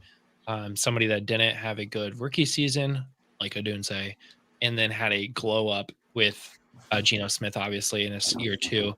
I'm a little worried about him with Sam Darnold. Like, Sam Darnold did great last year, but how much of Sam Darnold doing great was because of Justin Jefferson? Like, give him the top wide receiver in the entire league. Yeah, Sam Darnold's going to look great. So what do you guys feel about JSN right now this year with especially, I mean, Sam Darnold coming in, it's not Geno Smith, it's a new quarterback. Do you guys have that much confidence in Sam Darnold to give JSN a good year? So, Yeah. go ahead. Jeff, go ahead. No, you go ahead, Crisp. Nope. Okay, I'll go. So I think JSN is going to have a phenomenal season. I think Sam Darnold was able to prove that he could get the ball to the to the stud receivers in Minnesota when he's there. I don't know if Darnold will replicate what he was able to do in Minnesota, but it should be enough for JSN to continue to put up the stats that he has. There's not. I'm trying to remember who's next on the depth chart for Seattle. It's Cooper Kupp. Thank you. And so I mean, is Cooper Kupp really going to steal that or take that many targets away from JSN? I think JSN is going to be the number one person by a long shot, and I think I would easily take him in a redraft league. I'm easily taking him in the first 3 rounds or so, 2 rounds, and in a dynasty, if it's a startup, I certainly want him. I certainly want him early. Yeah, I think he's going to look a lot like a fellow Ohio State wide receiver named Garrett Wilson. It's Sam Darnold, it's Garrett Wilson, it's JSN. They're all interchangeable. Darnold had Hawkinson, Aaron Jones, Justin Jefferson. I mean, he had a cast over there in Minnesota. Not to mention Kevin O'Connell is the QB whisperer. Everybody thought he was going into it, but the only reason I have JSN as ranked as a top 12 is because he's going to get force fed, just like Garrett Wilson was his year. I see him with 150 targets and at least 1,100 yards next year. Touchdowns will not be the same thing. They are going to regress, but I don't see him being outside of the top 12 guys. Yeah, Jackson Smith and Jigba, what I don't think a lot of people realized last year was that he was the top target getter in that Seattle offense. Even though DK Metcalf missed 3 games, including their bye week, he was far and ahead of the rest of the guys, and Tyler Lockett really fell off too. I mean, they drafted JSN to replace Lockett at some point because they knew that Lockett didn't have much longer to go in his prime. Jackson Smith and Jigba is a phenomenal slot receiver, and they brought in Cooper Kupp, and a lot of people are going, "Oh my God, 2 slot receivers, stay away!" But no. Jackson Smith and Jigba was drafted specifically to be the guy for this team. Cooper Kupp is getting up there in age, and yeah, he's had some time off to heal up from ankle injuries and whatnot, but he's definitely going to be a distant, well, actually I shouldn't say definitely, but he will be a distant second in targets now that DK Metcalf has gone to the Steelers and now that Lockett has gone to the Titans. Yeah, this is JSN's team. He's going to be great in the slot. Cooper Kupp will do fine too. They'll figure out how to get both guys the ball. Sam Darnold proved that he can do great with an elite wide receiver like Justin Jefferson. No need to panic. Period. Yeah.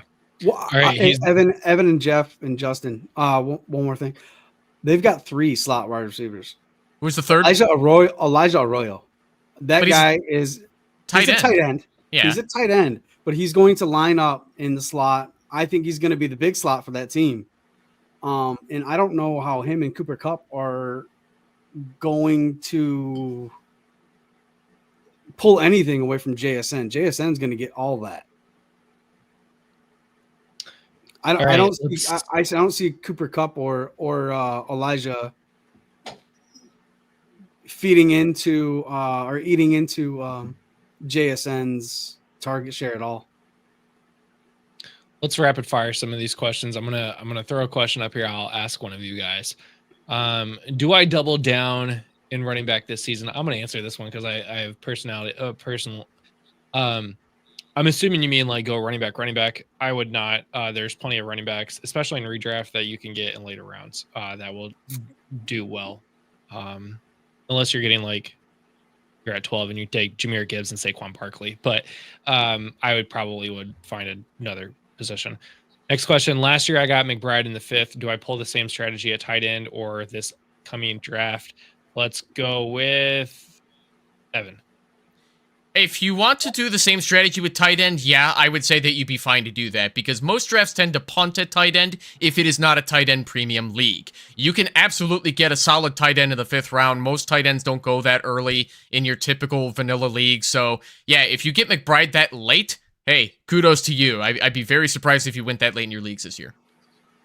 Next question. Will Puka have the full load? I can just imagine. Jeff. I think so. I think, Stafford likes to get the ball around, and I absolutely, I'll go on record. Pudge is well aware of this. I am a huge Matthew Stafford fan.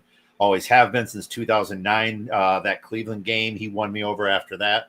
But I think Stafford. They say a great quarterback, makes others great, and all we have to do is look at Kenny Golladay to know that Matthew Stafford was able to elevate a very mediocre wide receiver. But going back to Puka, I think he's, he has the same relationship with Puka that he had with Cooper Kupp, and I think he's going to continue to target him whenever and however often as he can. So, I don't foresee any change necessarily in Puka's load. So we have a comment about the JSN talk. It's exactly why I asked about JSN because of Arroyo specifically.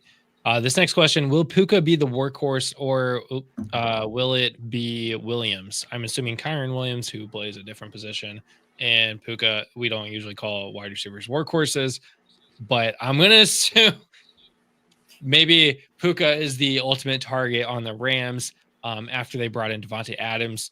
Pudge, will Puka be the workhorse? Yeah, Puka's their long-term asset there. Devontae Adams got force-fed from his buddy Aaron Rodgers. All 3 of us, Evan, Jeff, and I, are NFC North fanatics, so we're not too fond of Mr. Adams and Mr. Rodgers, I'm assuming. So when we see those 2 split up, yes, exactly. I know that Devontae Adams was force-fed by both of his former quarterbacks, Derek Carr and Aaron Rodgers. But I don't see Stafford hyper targeting him like he was the last 3 seasons with Las Vegas and New York. I really think that Puka, if healthy, will be a top 3 guy. All right. If healthy. I'm gonna answer this question, but I'm gonna ask for reinforcements after it. Do you guys think JT is still a top running back 10 draft worthy? Yes. The answer is yes. JT by far is still a top 10 running back in the league. Even last year, he finished.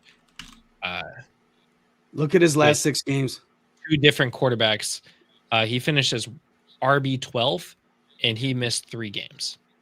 So he was a starting running back in fantasy football, not just RB2. He was an RB1 on your fantasy team by missing 3 games last year. He is that good. I have been going on record. Richardson will be a different quarterback this year. He has to win the job. He has to play better, or his career is pretty much over at 22 years old. That's the part everybody forgets about, is that he is 22 years old. And he's going into year 3. He's only played 15 games. And if you look at his career stats versus other quarterbacks' career stats in their first 15 games, he is one of 3 players to score both 10 rushing touchdowns and 10 passing touchdowns in his first 10 career games. Jeff hates this answer by me, apparently, because he had to leave. But he is one of 3 quarterbacks to do that. The others were Cam Newton and Josh Allen. Nobody says those are bad quarterbacks, but because of that, I think Jonathan Taylor's the running game is going to be better because the passing game will also be good enough to get them down the field. Reinforcements. Anybody have any objections to what I just said? I wouldn't call it an objection. I'm more or less concerned about that Colts offense, and I'm scared that Taylor will not be able to reach top 10 status again because of the offense being this messy, with Shane Steichen being a horrendous head coach. So I know Taylor can do it, though. He is talented to get there, but I'm scared he won't get there because the Colts suck. I mean, no offense, Justin, but the offense is a mess. I could say the same thing about the Bears, but they got a new head coach, so I can't say that anymore. It was last year. I can give you that. It was. No, I still do believe in Shane Steichen and being able to get the job done. If he can't get the job done this year, I mean, we all saw the Jim Irsay news earlier this week. Unfortunately, he passed away. His 3 daughters have now taken over. They have all had part ownership for the last a while. Since 2007. Yeah, I covered it today. Yeah. So, if the Colts don't turn it around this year, I could see major changes to the entire organization happening. So, everybody's going to want to be playing for that. So, his eldest daughter actually took over in 2014 when he was in rehab. She's the principal owner now, I think, right? Yeah. Yes, that's correct. Yeah. Next question. I'm intrigued with Leggett in Carolina. What do you guys think? Jeff, if you don't lose your connection, you get to answer this one. I mean, he was kind of a disappointment from what I recall last year. I want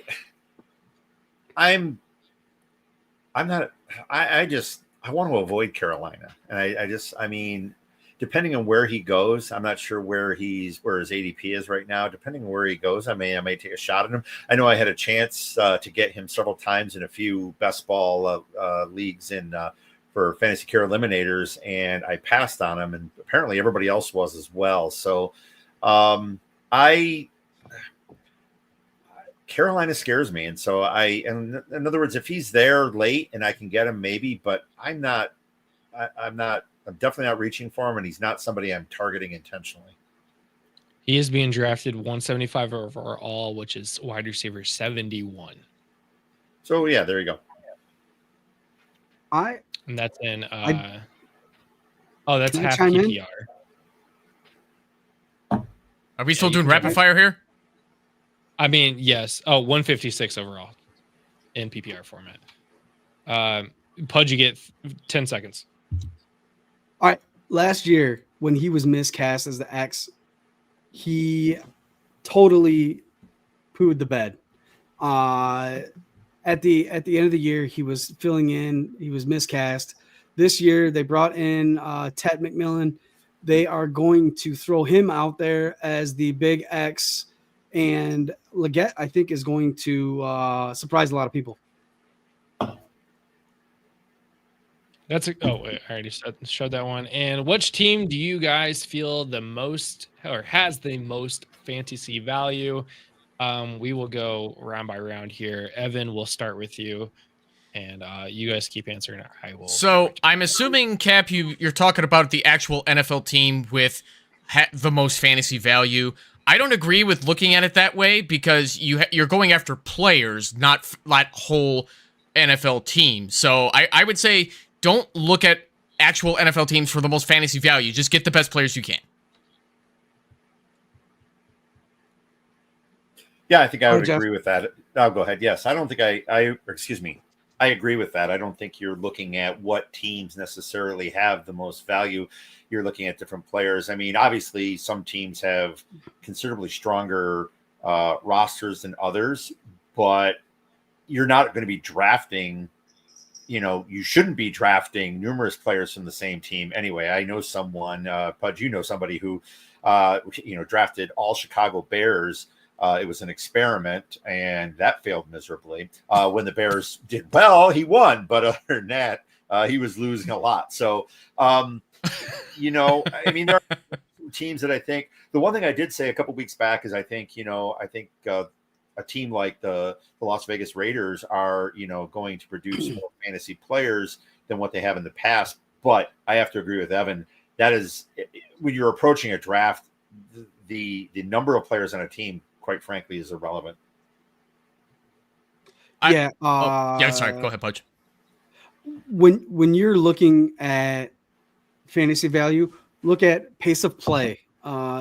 If you go after teams with high paces of play, if you are going after teams that are scoring a lot of points, but diversify your rosters. Don't go after one full squad. Don't go after all the Lions.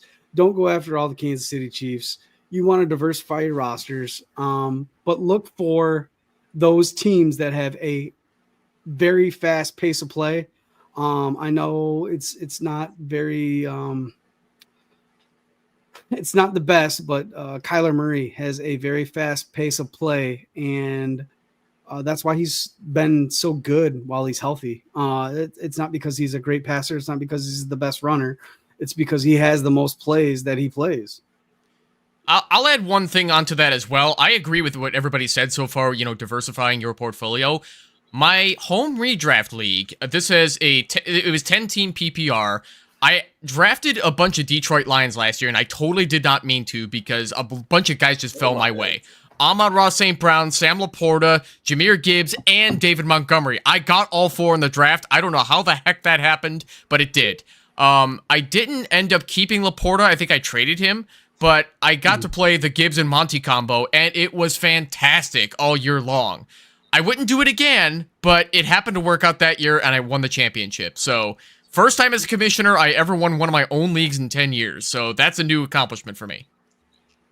And excellent that the Lions came through for you, Bears fan. But my last comment on that, one asterisk on this whole thing is there's a different approach when you're talking about best ball. If you're just talking about regular dynasty or redraft, that's a different story. If you're talking about best ball, getting those stacks, especially quarterback, wide receiver stacks, quarterback, tight end stacks, that's a different story. Then you may want to load up, and then this question may have a different, maybe applied differently.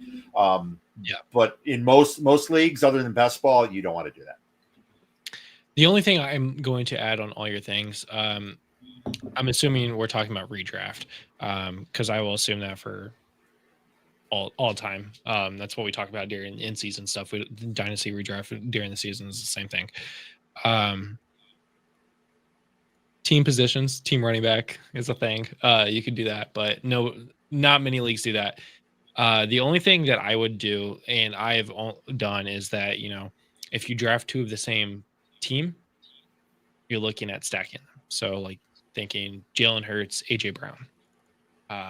You're looking at, Jared Goff, Amon-Ra St. Brown, Caleb Williams, DJ Moore, stuff like that. When you have an elite wide receiver, an elite quarterback on the same team, Joe Burrow, Jamar Chase, I can just keep going with those. Those are the only 2 times I ever will have the same player. Now, if you go out and get, Jamar Chase, T. Higgins, Chase Brown, Joe Burrow, then we're looking at problems because you're competing for the same points, technically, because you could be getting 30 points with a wide receiver while T. Higgins is getting 10 points because Jamar Chase is getting 40 points. So it does hurt you there. So yeah, you never want to like stack the entire team, but you can stack some players. Now, running backs, running backs and quarterbacks doesn't make a lot of sense unless they are a receiving back. Specifically, like they're getting 10 receptions from their quarterback. That's the only time I would ever stack a running back with a quarterback. But stacks do exist. That is something you should think about. But to answer the question on the most fantasy value this year, I see it as either the Eagles, obviously, with Jalen Hurts, AJ Brown, Devonta Smith, Saquon Barkley. That lineup is loaded. The Bears are very close to that too if they can figure out their offense with Ben Johnson. After that, there's a couple stacks I'd stay away from this year, and that's Kelsey and Mahomes. Yeah. And the other tight end stack, Andrews and Lamar. I would stay away from those 2 this year. I know a lot of people stacked those last year. Yeah. So, Cap, I see you have a million other questions. We're gonna answer them. We're gonna answer every single one of your questions. We are going to take a 2-minute break here. I'm gonna show another video here, and then Evan, I think you're done for the night. Maybe Pudge too. I'm off unless you want me to stay on. I don't care. We have another guest coming on. I'm only gonna throw 4 people on the screen at once, so.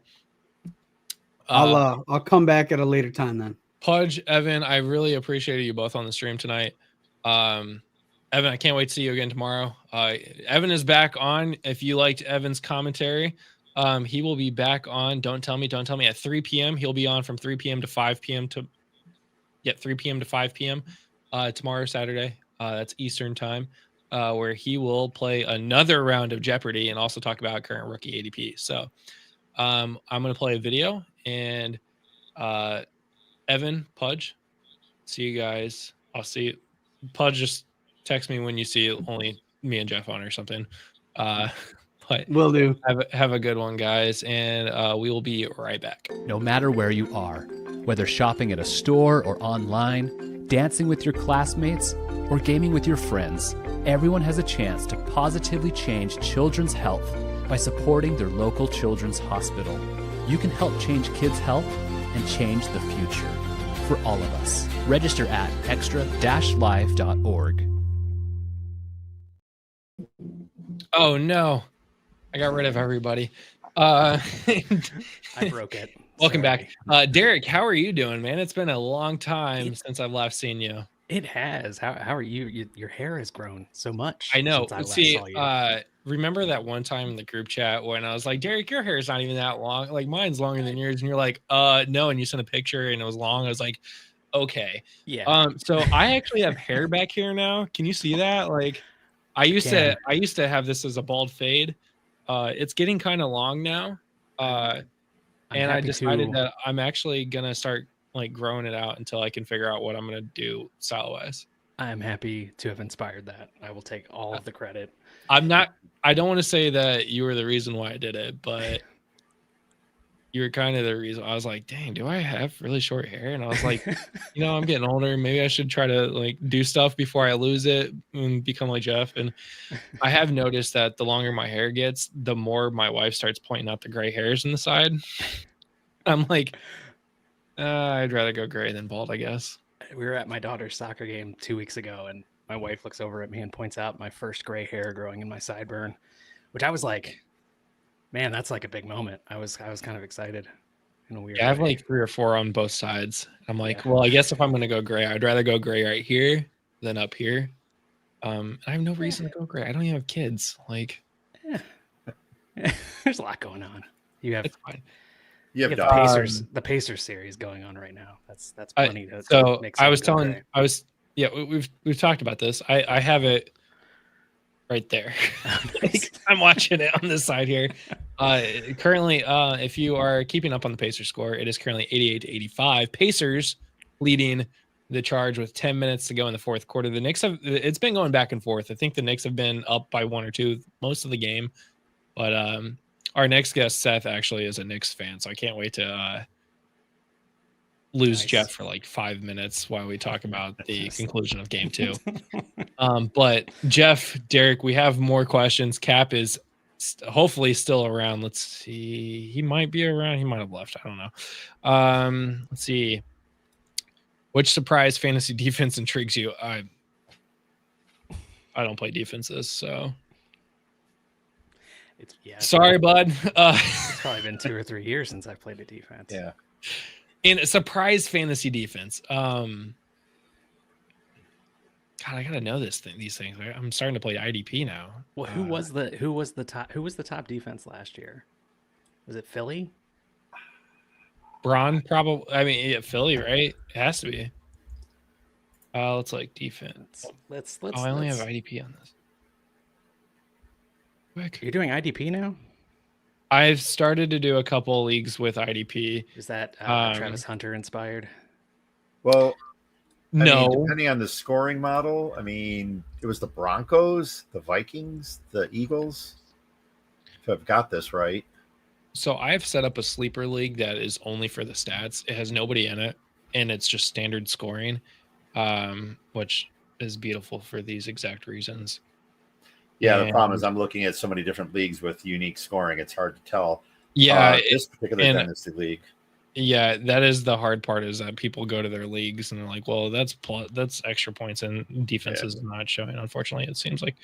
That's why, because I'm searching Puka as a defense. That was weird. So we are looking at, the Denver Broncos were 190. Minnesota Vikings had 171. So that was last year. I mean, I was a surprise last year. So and the Broncos got better on defense. They did. I feel like. So that, I feel like they're gonna be back up. Maybe there Seattle's been doing some good things with their defense with the draft.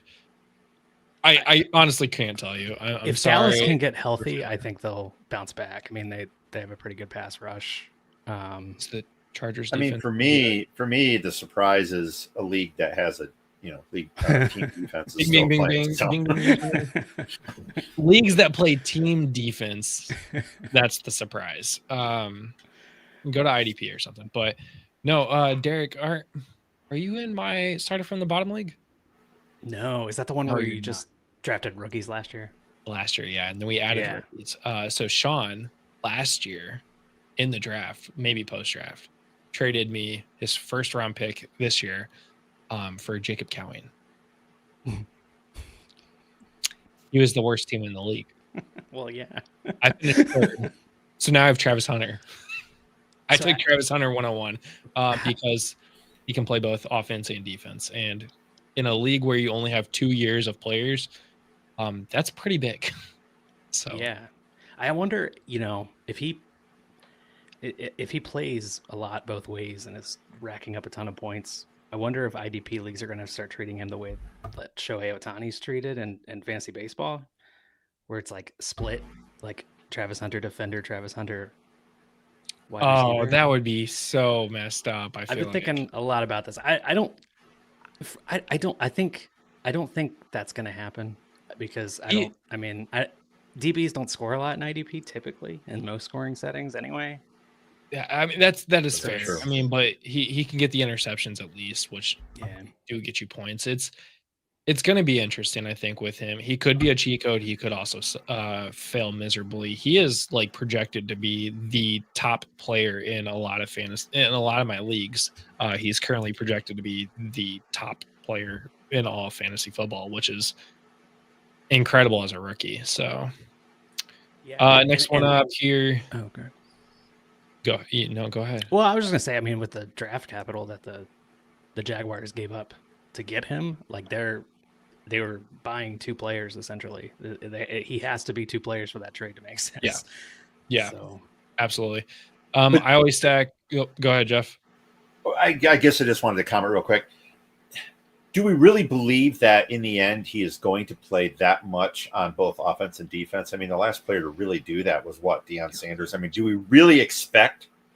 I mean, maybe at first, but do we see him eventually leaning one or actually having more predominant plays one side of the ball than the other?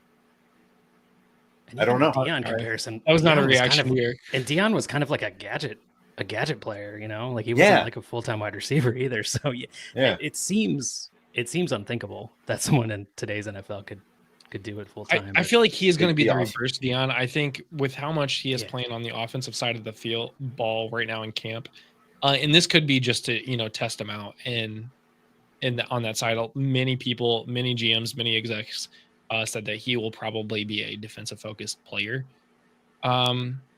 Like they see him more as a corner than a wide receiver, but the Jags apparently see him more as a wide receiver, which when he got drafted by the Jags, I hate it just being in Indianapolis, but also like him and Brian Thomas Jr. could be very good together. And I mean, Trevor Lawrence is not like a bad quarterback by any means. So like he could be very good. I kind of see him as a reverse Deion Sanders, where he primarily is a wide receiver that comes in for defensive plays too. And Trevor Lawrence is younger than Tyler Shuck, so by like a week and a half. So they have a young, might as well be a rookie quarterback with a whole new coaching staff. Cam Ward is older than Anthony Richardson. Everyone's older than Anthony Richardson. No, Drake May is not older than Anthony Richardson, but yes, everyone else is. Actually, Drake May is younger than all of the rookie quarterbacks this year too. So. Oh, that's crazy. Yeah. What was the question? The question popped up. I feel like we right past it. I always stack. I won a championship with Tyreek and Kelsey back, and I mean, but that was also like 4 years ago. So Cap, keep listening to Fantasy Now Plus. To subscribe already. I know you're subscribed to the Finstock Sports Network. Be sure to subscribe to Fantasy Now Plus also, because we are not only providing daily videos during the season to help you win leagues, but we got the shorts in there. We got short-term videos. You might not have 50 minutes to watch a video. You might have 5 minutes. We're putting the 5-minute videos out there too. So be sure to follow us both places.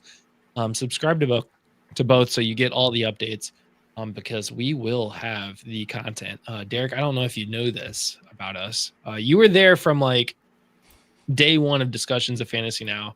Unfortunately, it wasn't in the cards because life did get busy. But we're doing 8 shows a week. That's more than there are days. If my that math's is. We have correct. 2 That's Wednesday shows. analytics. We have an afternoon show and we have an evening show. And crazy enough, Josh and I are only doing 3 shows. Hey, that's pretty good. So, that beats Jeff here with Pudge is on our Friday show. They're talking about beer and studs, called Studs and Suds. I guess I shouldn't have started with the end of the week, but so every Monday, Josh will be on by himself at 9:00 in the morning to talk about what happened over the weekend. It's our Monday reaction show. Every Tuesday, you got me and maybe somebody else to do waivers, our weekly waiver wire show at noon. Wednesdays, you got Josh and I back for the Wednesday start sit showdown. Wednesday night, you got Topher, which I think you might know know of Topher. He's been on our show before. Maybe, yeah. Topher K44 or whatever. Him and Michael Flores, who's been in Discord forever, I feel like now. They will be our weekly ranking show on Wednesday nights. Thursdays, we've got a DFS show with Sean and Evan, who was just on. And then Fridays, we got the Studs and Suds show with Jeff and Pudge, the 2 studs there are. And then Saturday, we have our... Oh, God, we're really testing my knowledge here. Saturday, we are talking about Dynasty Saturdays, Dynasty in 30. 30-minute show with Evan and Will Urian. And then Sundays, it's my show called Bites and Insights, where I will be in my kitchen cooking food and talking about fantasy football. Oh, that's awesome. Before, during games? What time of day Before. on Sunday? So Before? I'm thinking like lunch. 11:30 start time. you're So an right hour once behind, the injury list comes out, we'll be able to talk start sits with all the current injury news. And I'll make game day food. That's a great idea. That's a nobody does that. Nobody does that. Tell me one show that does that. No, you're like the Rachel Ray of fantasy football. Don't call me Rachel Ray. What? I've already called you. That was all Derek has. So yeah, no, we're gonna have a lot of content this season. It's gonna be insane. Awesome. We currently have 2 shows. We're gonna be picking up a 3rd show here in about 2-3 weeks once somebody is done with their soccer season, and we'll be up to 3, and then we'll get to 4, and we'll slowly just start adding our shows on. Nice. And you're doing somehow less or fewer shows than you did last year, if I'm right? You were doing every day. So I mean, we did 3 shows. We did a Tuesday, Wednesday, and Friday show. Okay. I'm still doing 3, but kind of so it's the same. Well, that's Josh is doing 3 also. That little sucker's only doing 2. I just realized that. Okay. He's going to be on that waiver show with me now. I just realized he cut a day on his schedule. Like that. That's awesome, though. You guys are doing some great stuff over there. I'll be following along. Yeah, like I got very burnt out at the end of last year, and like I have two young kids, and I just had to kind of and you're producing movies and shorts. Well, yeah, directing, and trying to filming, and yeah. So it's but yeah, I will be following along with you guys playing fantasy. I was in. I think you remember. I think I was in 40 leagues last year. Yeah, way too many. And I've cut that way down. So, trying to get to a normal relationship with fantasy football a little bit, but normal. Wait, normal? Yeah, no. Yeah. But so yeah, that's what's going on over here. And speaking of normal relationships with fantasy football, you're doing this for how long? 24 straight hours? Yeah. You talk about normal. I'll talk about my own life on a different day. We are currently 2 hours and 17 minutes into a 24-hour stream. That's a very great segue, actually, because I was just about to talk about why we're on. So down there at the bottom, you can see those are the latest donations. If you can zoom in there. We are raising money for the Children's Miracle Network through a charity called Extra Life. Extra Life is founded on gamers raising money for kids that are in need. So every dollar that is raised will actually go directly to the families that need it. The families, the hospital networks, everything with part of the Children's Miracle Network. So that goes to research, that goes to labs, funding, administrative fees, doctor fees, all the things that medical bills, everything that is needed to save lives. This is exactly where that money goes. I think the stat I think was like 37 million families are served every year. No, that's way too many. Not way too. I don't know what I'm saying. We got what you mean. A lot of families are served. A lot of money is raised every single year through Extra Life. It's again a great. I'm trying to find it now. I'm like dedicated to finding this number here. I know I have it somewhere. I'm just gotta scroll back far enough. A lot of. Oh my God, I almost found it. Here we go. 38. Oh, I was pretty close. 38 million patient visits every year, and patient visits for 12 million kids every year. So 38 million visits for 12 million kids. Extra Life helps raise money for that. They raise millions for this every year. So it's a great organization. I've been involved with it for about 3 years now, raising money every year. So it's a very personal organization for me. My dad was part of the Children's Miracle Network when he was a kid. I have my best friend, best man at my wedding. His daughter was part of the Children's Miracle Network when she was born. So this is a personal foundation for me. It's something that like I really do support. So we are 2 hours and 20 minutes out of 24 hours, and it's a lot. And the fun thing is, for the next 40 minutes, Jeff will donate $1 for every $2 that is raised. Currently, since Jeff said that, he now is up to $55, and he is donating until we hit $1,000. That stipulation, or 11 o'clock, whichever one comes faster. Hopefully, the $1,000.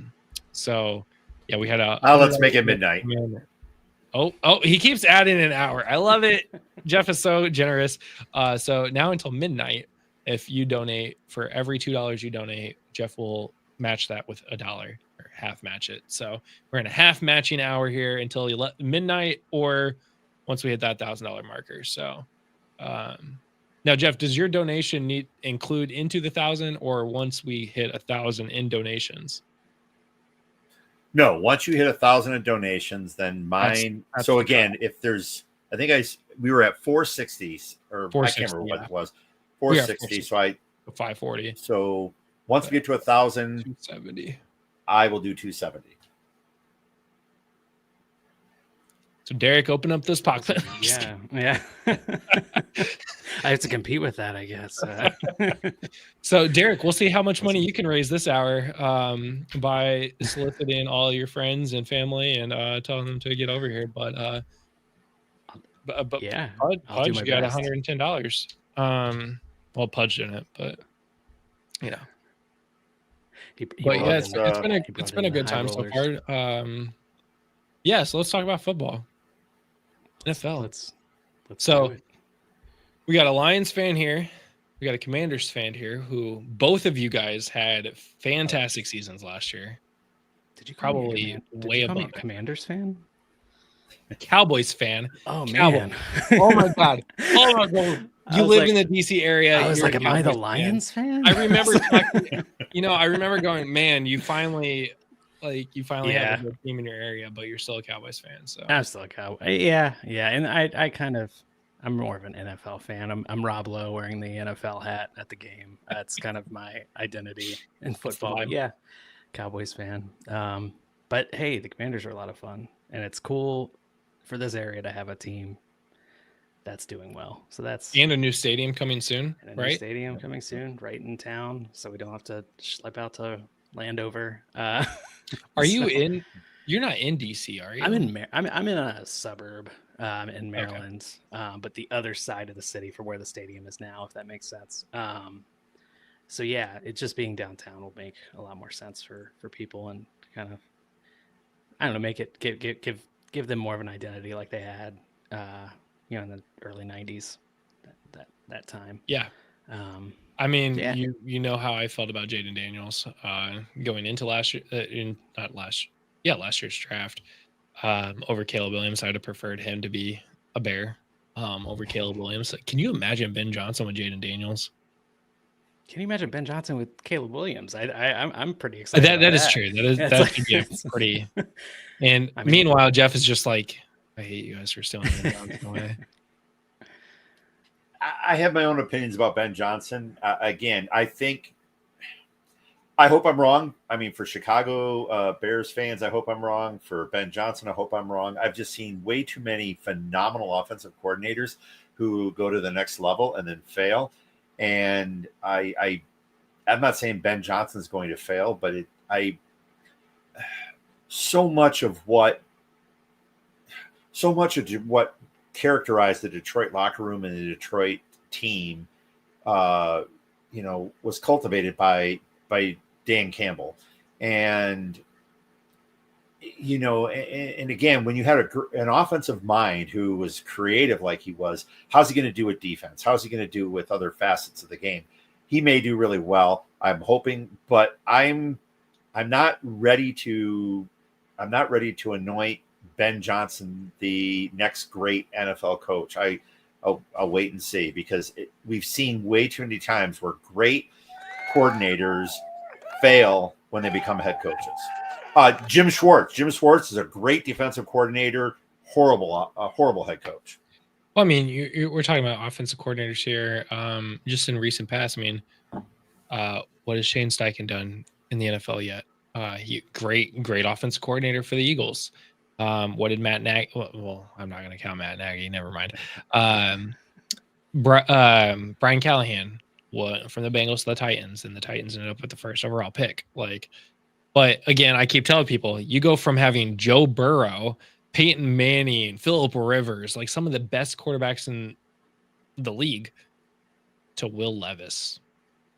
What do you expect? I mean, so true. I'm not out on Brian Callahan yet, but like, what's he gonna do with Cam Ward now? So it's we see this all the time. Offense coordinators get hot, they go to a team to become the head coach, to install the chemistry and to install everything. But we're seeing these offense coordinators coming from organizations that already have that chemistry, that they have that history, they have that culture already built because of the head coach, not the offense coordinator.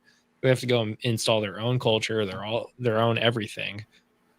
But like you said, what are they going to do with the defense? Do they have the defensive coordinator to really sustain that? And there goes Jeff again. So it's just us now. Nice. So yeah, it's interesting here. The Pacers are up 8 points with 3 minutes and 23 seconds.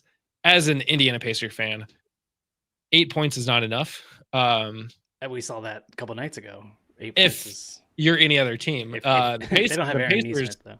8 points is 0 points. I mean, Yeah. basically a tie game. So, but the Pacers could finish this out game 2, and go up 2-0. Exactly what they did to the Cavs. It's exactly what they did to the Cavs. I would love another Cavs series. Yeah. Pacers haven't been in the finals since 2000 when they eliminated the New York Knicks. So with Rick Smits and Reggie Miller. Reggie Miller.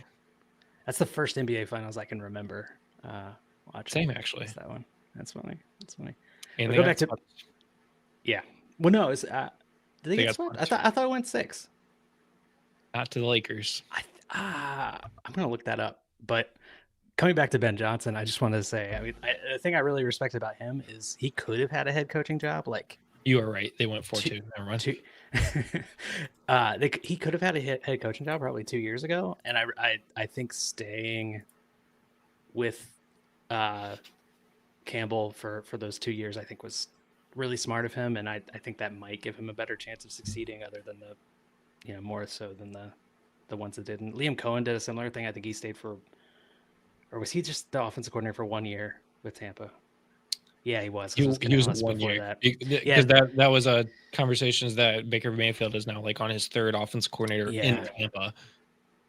I mean, he's had what now, like 7 offensive coordinators in 4 years. He's had a something insane coordinator every single season he has played in the NFL. And I guess he had 3. Did he have 3 that 1 year though? Because he was like Browns traded to the Panthers and then ended up on the Rams. Like, yeah, it's like, yeah. I love Baker, but I feel like, I don't know. I was looking at rankings today at quarterbacks, and once you get past like the top 5 or 6, you start getting into that, like, do I want Baker Mayfield? Do I want Jordan Love? And it's just kind of like, you might as well just wait if you're going to redraft. Like, I just don't. To those guys, it's just such a steep drop off after. I mean, you have the top tier guys, and then it's just, what do you do after that? You know. But yeah, I'm a little bit worried about Baker, but he's proven everybody wrong forever. So we'll see if he can keep doing that. Let's talk about, a team that didn't quite meet expectations last year because of one part of their team. The Cincinnati Bengals finished 9-8 last year after starting very, very poorly because of the defense, specifically the defense. What are you guys thinking about when it comes to the Bengals this year? I mean, they retained their offense pretty much for the most part. But now they're having, Trey Hendrickson contract dispute. Their rookie, their first round pick hasn't shown up to camp, or he's been there but hasn't participated because he's in the contract dispute as a rookie. Is Joe Burrow, Jamar Chase, T. Higgins enough to get the Bengals over the hump back into the playoffs? Well, I think we talked a little bit about this, and Pudge and I in our episode, I think last week. It's very hard for a team to constantly rely on their offense to score a ton of points, and that's what they've had to do in order to compete. You're in a division where you have a very strong team with the Baltimore Ravens. You have a Pittsburgh team that it doesn't matter what you throw out there, they always win. They always end up with a winning record. I don't get it. And then of course you have the Browns that kind of hold the Bengals up, but I don't know what they do. And like you said, with Hendrickson and that dispute going on, I mean, what are they doing to improve that defense? What are they doing to try to provide support on that side of the ball? The offense isn't the issue. I mean, there may be some questions at running back, but overall, I mean, that's a team that's going to continue to score points. You had the number one passing, Burrow had the most passing yards in the NFL last year. Jeopardy question. Thank you. And it was, it wasn't enough to give them a record to dominate. And so they have to do something on defense. And without that, I just think they're going to always be trying to outscore teams. And that is not a recipe for success in the NFL. Yeah, I think for real football, it's going to be a struggle. I think fantasy, it's really exciting that they, I'm all in on those Bengals. I think the defense was horrible, but you look at some of the games they lost last year, and it's not crazy to think about. Like, I mean, they should have beaten the Ravens at least once. They had the game against the Commanders. They kind of blew, and I think it was a primetime game. It was a Monday night game. It was like the first game where we were like, holy crap, Jaden Daniels is good. They lost by 1 point to the Chiefs, and one of the Chiefs just crazy one possession wins last year. So, I mean, you can like squint at this season they had last year and be like, if a couple of these things fall a different way, they're sitting there at 11-6 or whatever instead of 9-8. And they finished third in the division last year, so that comes with kind of a slightly easier schedule. I don't see the defense getting worse. So I mean, hopefully they can get the rookies in there and kind of get them coached up. But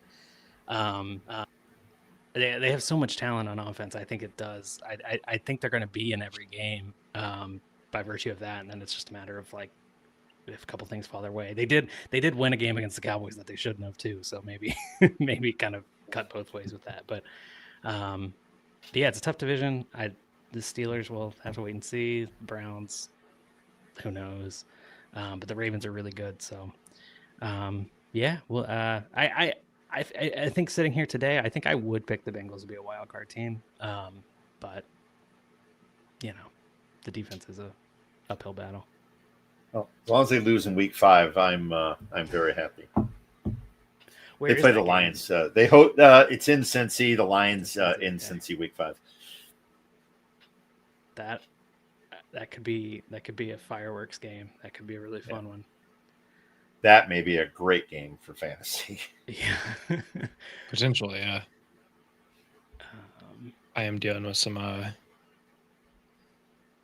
my AirPods here gave me 2.5 hours, so I'm in there. Hey, that's pretty good. Trying to switch these out here. Do you have backup AirPods? Yeah, I have a second pair that I recently just got. My other pair sucks, so 2 AirPods, two pairs of AirPods money over there. Fancy. Well, okay. To be fair, these are my wife's old work ones, which she actually found like in the street downtown, and nice. Nobody ever claimed them, so they turned into our third pair, and now she gave them to me because she doesn't have a work phone anymore. So we are looking at the end of the game here. Sorry, Jeff. We're going to talk about basketball here for a moment. 14.7 seconds left. The Pacers are up 2, and they're looking at Brunson grabbing Neesmith's jersey. All right, that's a perfect time to take me off screen for a minute then. Okay, perfect. We'll go back to... I was thinking today, what a crazy sports weekend it is in Indianapolis specifically. So okay, yeah, the Indy 500 is this weekend, There's that. which is insane. And also on Sunday is Game 3 of the Eastern Conference Finals, which is I like was 5 wondering if it miles was going to be away. Sunday or Monday. It's but Sunday. It's every 2 man, days that's are crazy. the games. So That's yeah, we have crazy. the 500 and Game 6 or Game 3 plus the Fever play tomorrow night. Oh yeah. And then on a sad downtown. note, So what is are they having a service for Ursay? yeah, that's anytime another soon thing. I too? don't Like know. there's just so much So going on. you have that going on. You have the the Fever in epicenter. Gainbridge Fieldhouse on Saturday. You have the Indy 500 at the track 5 miles away ish. And then back at Gainbridge where the Pacers and Fever share the stadium. So like then they're coming back there. So Jeez. it's Big. a lot It's of a big one. a lot of things going on. Okay, let's see if I can figure out these heads. Okay, so Pacers are up 3, 112 to 109. There's 10 seconds left. Brunson goes back for the long three, misses it. Miles Turner gets the rebound and gets it out to Nimhard, but before that, they get a foul with 4.2. So Miles will be going to the foul line up 3 points. And if anybody tailed Sean's safe bets or free picks today, I don't know if you've been following up on this, but Sean was 4 for 4 over the last 2 games. His bet today was Pacers money line and Josh Hart under 12.5 points. Currently, Josh Hart has 6 points. Oh wow, yeah, that should play. Should out. hit. Should hit.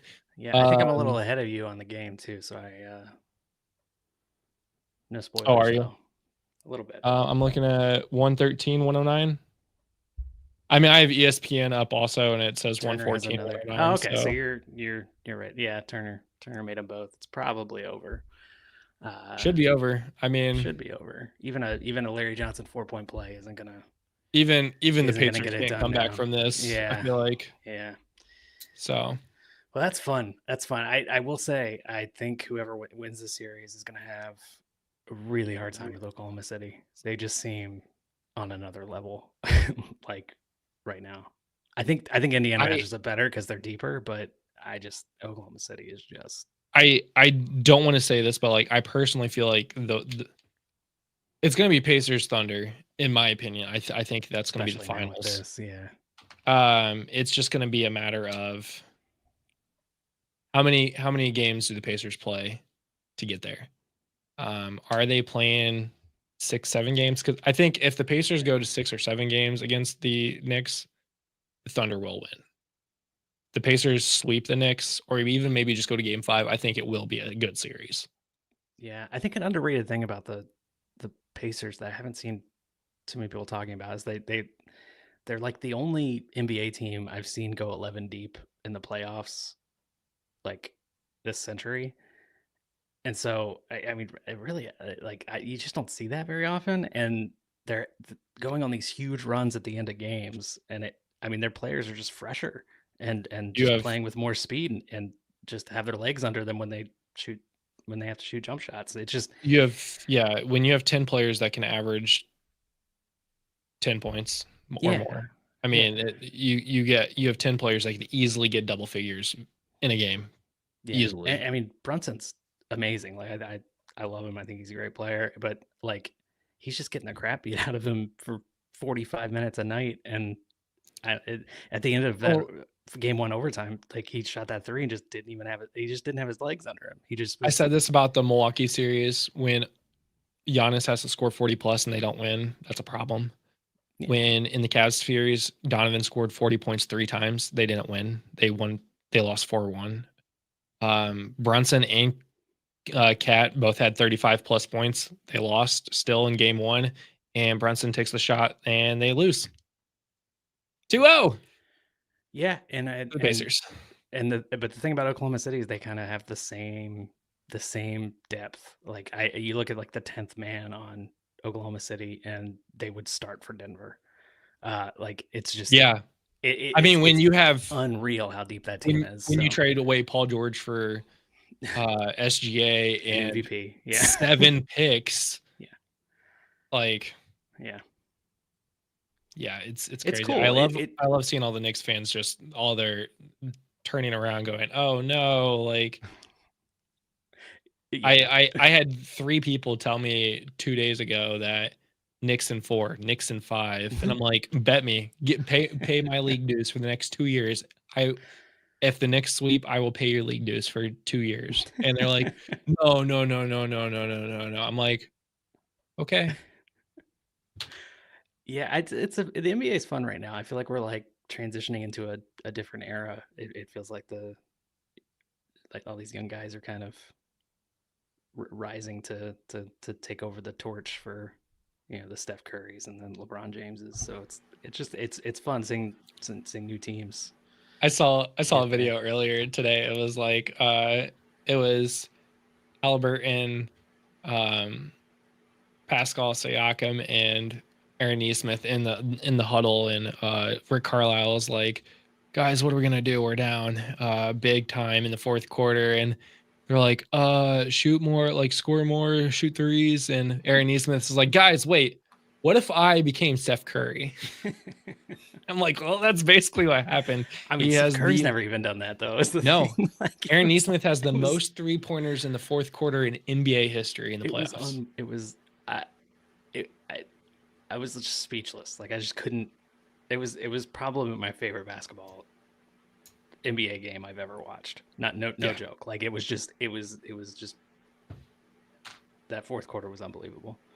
The last 3 minutes were unbelievable. But yeah. And then the first quarter was fun too. We had the I forget who it was. Was it Josh Hart or missed like he like airballed a layup, and then Obi Toppin came down the other end and like bricked a dunk, and that was just like just some good NBA comedy. Yeah, I was so mad because Obi came from the Knicks, and I'm just like, game one, like this is the game, and you all of a sudden went back to Knicks basketball. Like now you suck again. Like what's going on, bud?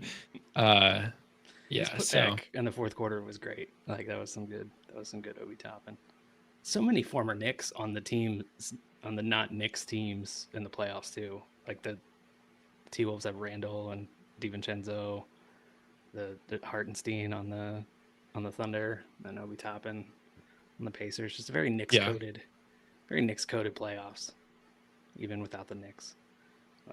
Well, I saw something earlier, and Jeff, we will be done talking about basketball here in a minute until Seth gets here, because he's a Knicks fan. But it was the NBA playoffs this year are all affected by one player being traded twice.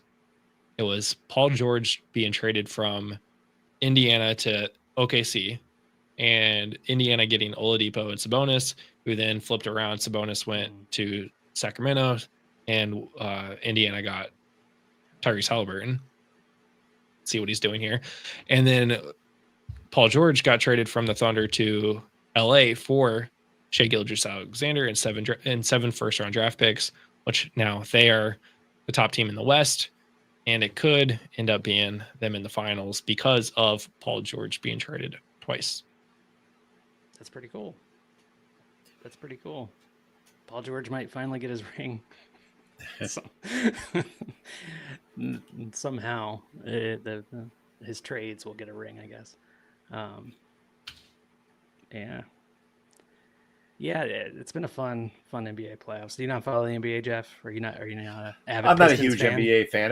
I did watch the Pistons in the playoff, and when they lost. I think there were 3 playoff games where the total margin of victory was 1 point between the 3, and I think the Pistons are, again, I can't talk specific players or anything like that, but I am excited by the future of the Pistons, and it's been a long time since they've been relevant.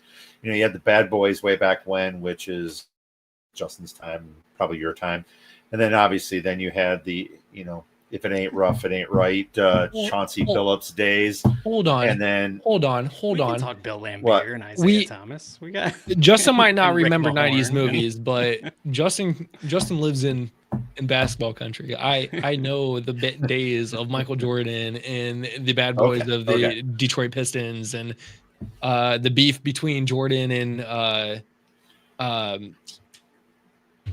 Thomas. Yep. Justin remembers these days too. Okay. It's not. I live. So you for it, haven't man. watched a movie before 2010, but you remember. You remember. Okay, that's good. The NBA, yeah. Okay. All right. No, it's again. I've watched some streaks, and you know, I was a bigger fan. You know, I was a bigger fan back then than I am now. I follow a little bit more college basketball than I do. I'm a Michigan State Spartan alum, so I'll always watch Sparty and Tom Izzo in the tournament. And but I mean, as far as the NBA is concerned, I don't follow it that frequently enough to where I can comment on it intelligently. So. But I am looking forward to seeing what the Pistons can do next year. I mean, it was a big surprise. It was really nice to see in Detroit after the Lions. I'm sorry after if you the guys Tigers. are talking and I can't hear you. Oh, am I now frozen again? Hello? It's my show now. Can you hear me now, Justin? Oh no. I can hear you in one ear. I think I might have also just mixed up all of my AirPods. Oh no. This is the problem. They all look the same. Okay, Jeff is back. Let's see. Can we get Jeff back in here? Hi, Jeff. I donate $55 and I apparently can't pay my internet bill. Maybe you should pay the internet bill first. I don't know what's going on. This never happens, and this is now the fourth time. I thought maybe because I had a few browser windows open, but I don't know. My wife's probably upstairs doing something, probably to mess with me. I don't know. If you're new to the broadcast, we are raising money for Extra Life and the Children's Miracle Network, not Jeff's internet. So we're not paying his internet bill today, but we are raising money for kids.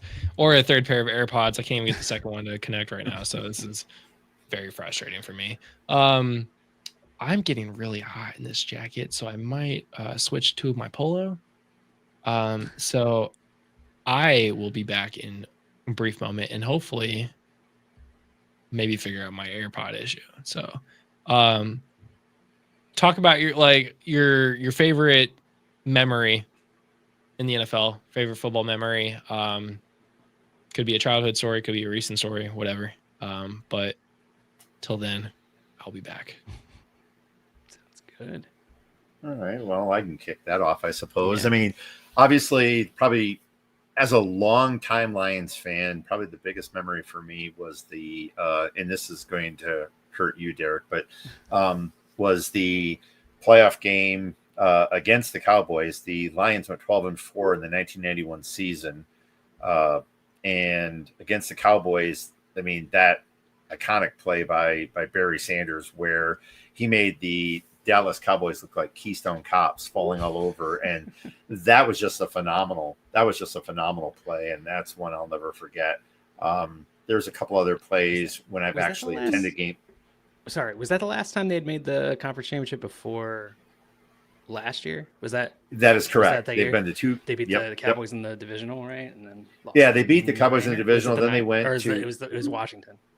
Yeah, it was Washington, and they had lost really bad. They got annihilated by Washington in the regular season, and rinse and repeat in the conference championship. They were just, I mean, Washington was just destined that year, and they were phenomenal. And it was after that, that started the drought of no playoff wins until until just very recently. And even Stafford when he was. Oh, sorry, but it's funny. No, go ahead. That was also Washington's last conference championship until last year. Both those teams that was like a last hurrah until recent times. Well, it kind of hurt last year when Washington, it's like they beat us. It was I think it was the first time we had faced Washington in the playoffs since the conference championship, and for us to lose that game after the season that we had.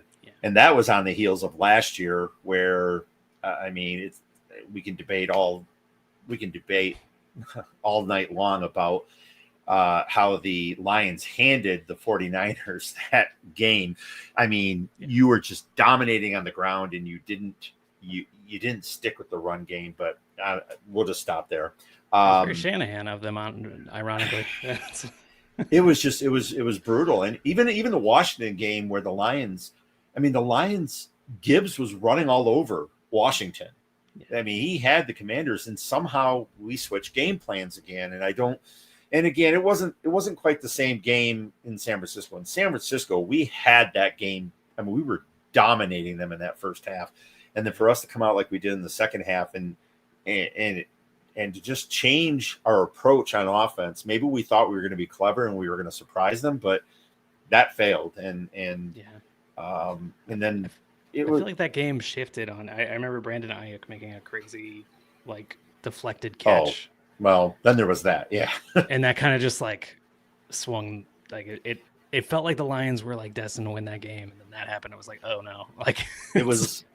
Yeah, I mean that catch was like the why can't I remember his name?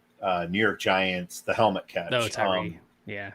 David Tyree. It just something bizarre that just catapulted the team. Yeah. And which trivia? There's a lot of reasons. What's that?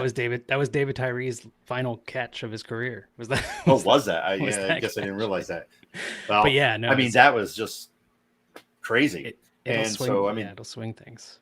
That was a memory of mine. And then again, being able to sit in Ford Field and watch the first playoff game at home was incredible.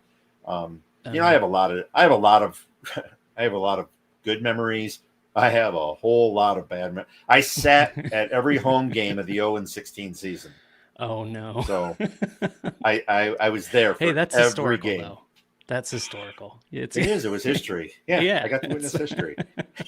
Who were the quarterbacks that year? It was the guy that's on ESPN now, right? Orlovsky. And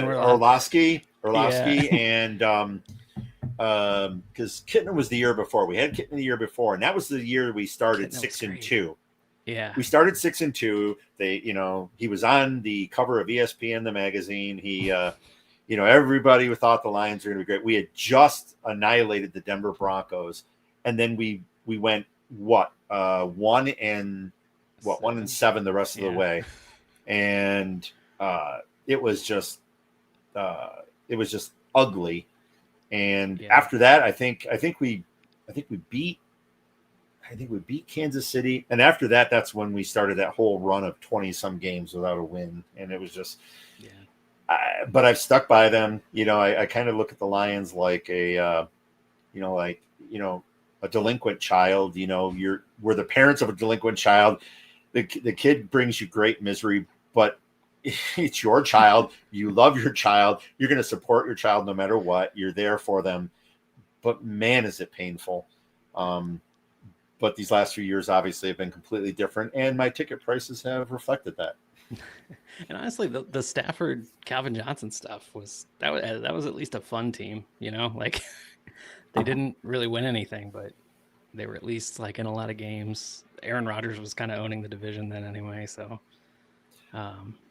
well, and again, I said earlier that I'm a Matthew Stafford. I think it was when you were here. I said I'm a Matthew Stafford fan. He's polarizing. I know that a lot of people do not like him. Others love him. I was there for the 2009 game against Cleveland when, that big clip that is now, I think it's the longest running NFL studios or NFL films mic'd clip in history or something like that. You can make up a stat for anything, but that game when he went down, it just felt like his shoulder. Yeah. And it just felt like, here we go again. More Lions jinx, more Lions, whatever. And then when he got up and again, he wouldn't even have finished that play had it not been for the Cleveland Browns calling timeout. And when he called timeout, he was able to get back in that game, and he won that game. And, of course, at least for 1 week, the Lions thought, hey, this is our, everything's going to turn around, and it didn't quite do it that rapidly. But I think, but watching Stafford, I think Stafford is, they say that and I'm not, again, we can debate all night long whether or not he's a great quarterback, but they say great quarterbacks elevate mediocre talent around them. And I look at Kenny Galladay. Matt Stafford made Kenny Galladay look like a god, and enough to where the where do you go? Giants? The Giants paid him a lot of money to and it was, am I frozen again? Yeah, I can hear you though. It's just you know, not the most flattering frozen image, but none of my images are flattering. Let's just say it. I'm gonna try to reset this again. So give me seriously, this never happened, so I don't know what's going. Well, it's just me now. Hello, anybody? Oh, Justin's rolling in. We're talking about Matthew Stafford. Matthew Stafford does deserve that. I can't hear you, but I'm still trying to figure out my own audio issues. But I saw Jeff. Oh, he's back. He's back. Are we back, Jeff? Just in time for Good. looks like somebody just donated $100. Yeah. I do want to keep talking about Matthew Stafford. I could talk about Matthew Stafford. Yeah. I could have a whole separate podcast about Matthew Stafford. I love Matthew Stafford. Well, you and I should do that because we can talk. I think he's a Hall of Famer, honestly, and I don't think it's even like a thing that needs to be debated. Like, put him in. He was the quarterback for the two greatest wide receiver seasons. Really, three of the greatest wide receiver seasons ever. When you have Calvin Johnson, Cooper Kupp, and Puka Nacua. Yeah, and like nobody ever talks about like Matthew Stafford's role in that. Like he is an all-timer to me. I think he's a great player. Cooper Kupp stats were okay before. I mean, because that was when he joined Kupp. It was his third season or fourth. I can't recall now.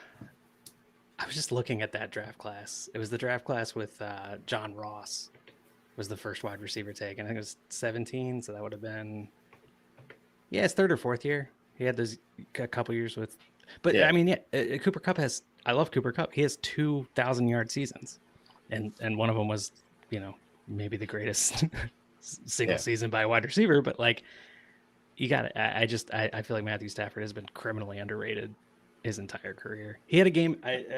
Speaking of memory, he had a great game against the Cowboys where I think Calvin Johnson had like 300 receiving yards, and they went down. They like on the last drive of the game, Stafford I think fake spiked it and then dove over the line to score the game-winning touchdown. Like, and he's had so many games like that where he's just like pulled it out at the end, like in a way that doesn't make any sense. Look at that. Oh, I got to get my ATM card out. The people like Matthew Stafford. That's all they want the Matthew Stafford content. Hey, if that's what we had to do, I would have been doing that a lot sooner. I remember that game though with Calvin Johnson and 300 yards because that was the game where Des Bryant was trash talking prior to the game. He was saying that he was a better wide receiver than Calvin, and then Calvin puts up funny. 3 C's on him. So that was funny. But Des did, but he was not better than Calvin Johnson.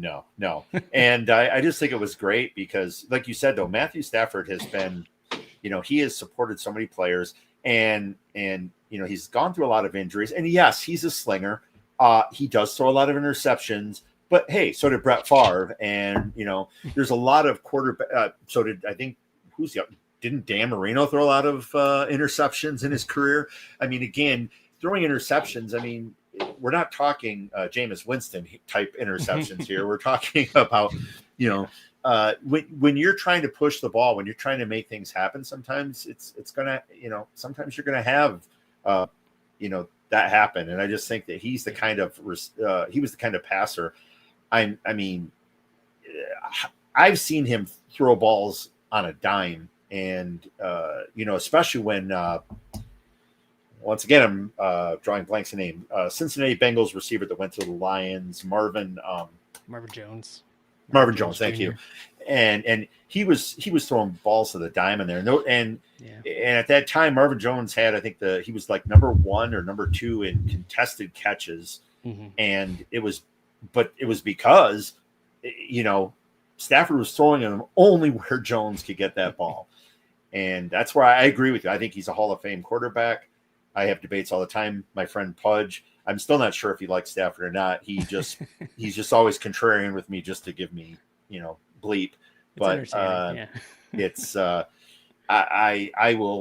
have supported that guy. It's the only time I've ever purchased a non-Michigan Michigan-based team jersey. I have a Stafford Rams jersey. I'm not a Rams fan, but I have a Rams jersey for Stafford. That must have been painful. It's University of Michigan colors, so that as a Michigan State guy, it's got to be kind of. But it's a lighter blue, and it's not maize. It's kind of a just, yeah.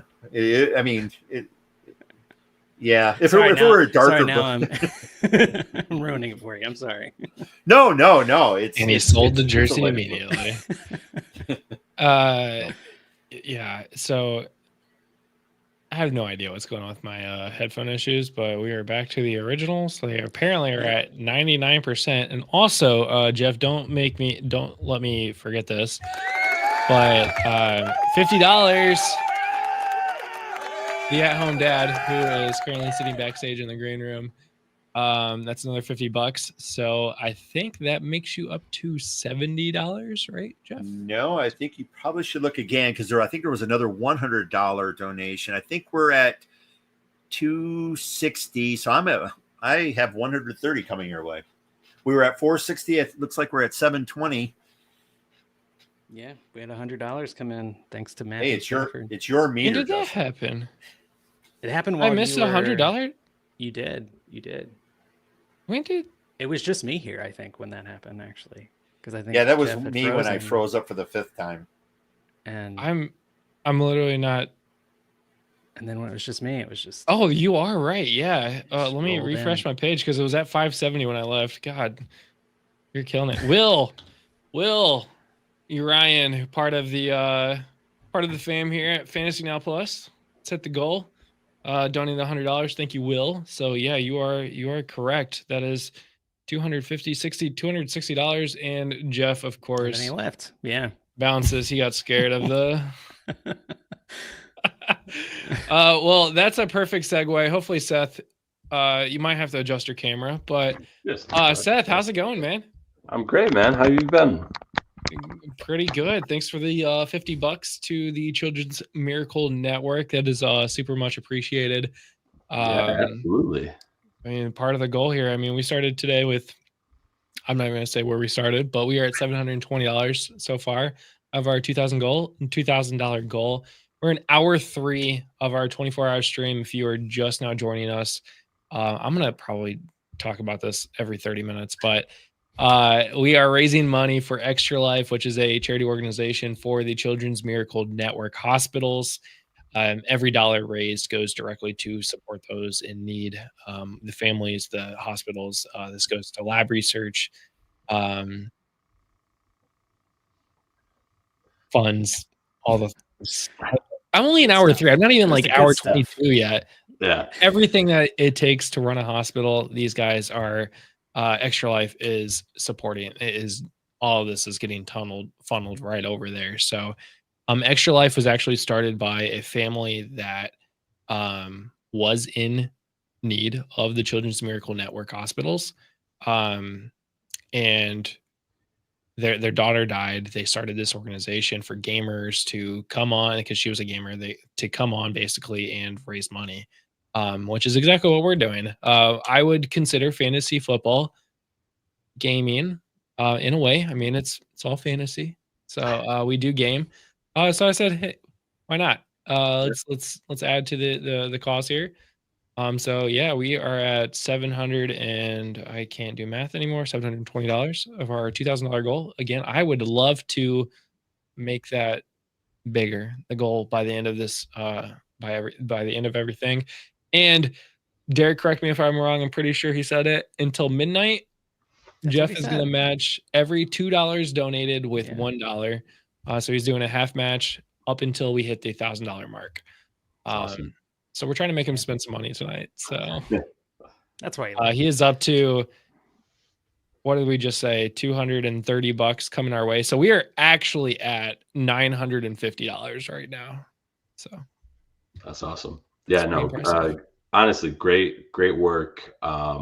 I love being able to just partake in these type of things. It is just, one of the joys of being able to be in the, I don't know, position. I don't even feel like I feel like that gives me way too much, way too much, gravitas, if you will. But like, just to be able to come on and help out in any type of way for such a good cause is just something that's very near and dear to my heart. So, Justin, thank you for really organizing this, and Derek for being here to, keep them company and going the whole the whole way through. So I'm just excited to jump on and be able to do my small little part. And so just hoping that anybody that's listening jumps on, donates, even if you're listening after the fact, jumping in and donating and things like that. It's just like you said, it's going to such a great cause. And it's always one of those things. It doesn't matter how much you can donate, being able to donate time, being able to donate resources, being able to donate funds. It's all for a positive cause. And so just being able to get out there and do that is huge, and people need it. And that's why, it really is such a great honor for me to jump in, and we can talk shop. I kind of don't want to go back and talk about Matthew Stafford. I heard too much already, but we could just skip basketball completely because wait a minute. I have a couple of notes here. You are right. It doesn't matter like what you do in terms of support. Sharing this link, sharing the donation link, which is in the description, does wonders. It puts more eyes out there on this page to get those donations. $1 even is support. Every dollar helps. So make Jeff spend 50 cents to make that a weird number. And he is back. I think maybe figured it out. His internet. Oh, I kicked everybody out. So Jeff is back. I got to switch him back over there again. But yeah, support, sharing the YouTube page so that other people can see it. That is also support. So I do agree there. Derek, I know your time was from 10 to 11. Feel free to stay on and learn about math that Seth is about to talk about. We did cover the Knicks and Pacers game. We bored the hell out of Jeff. So we won't do it again. But Seth, I mean, I was hoping that I could jump in earlier and be able to, watch the end.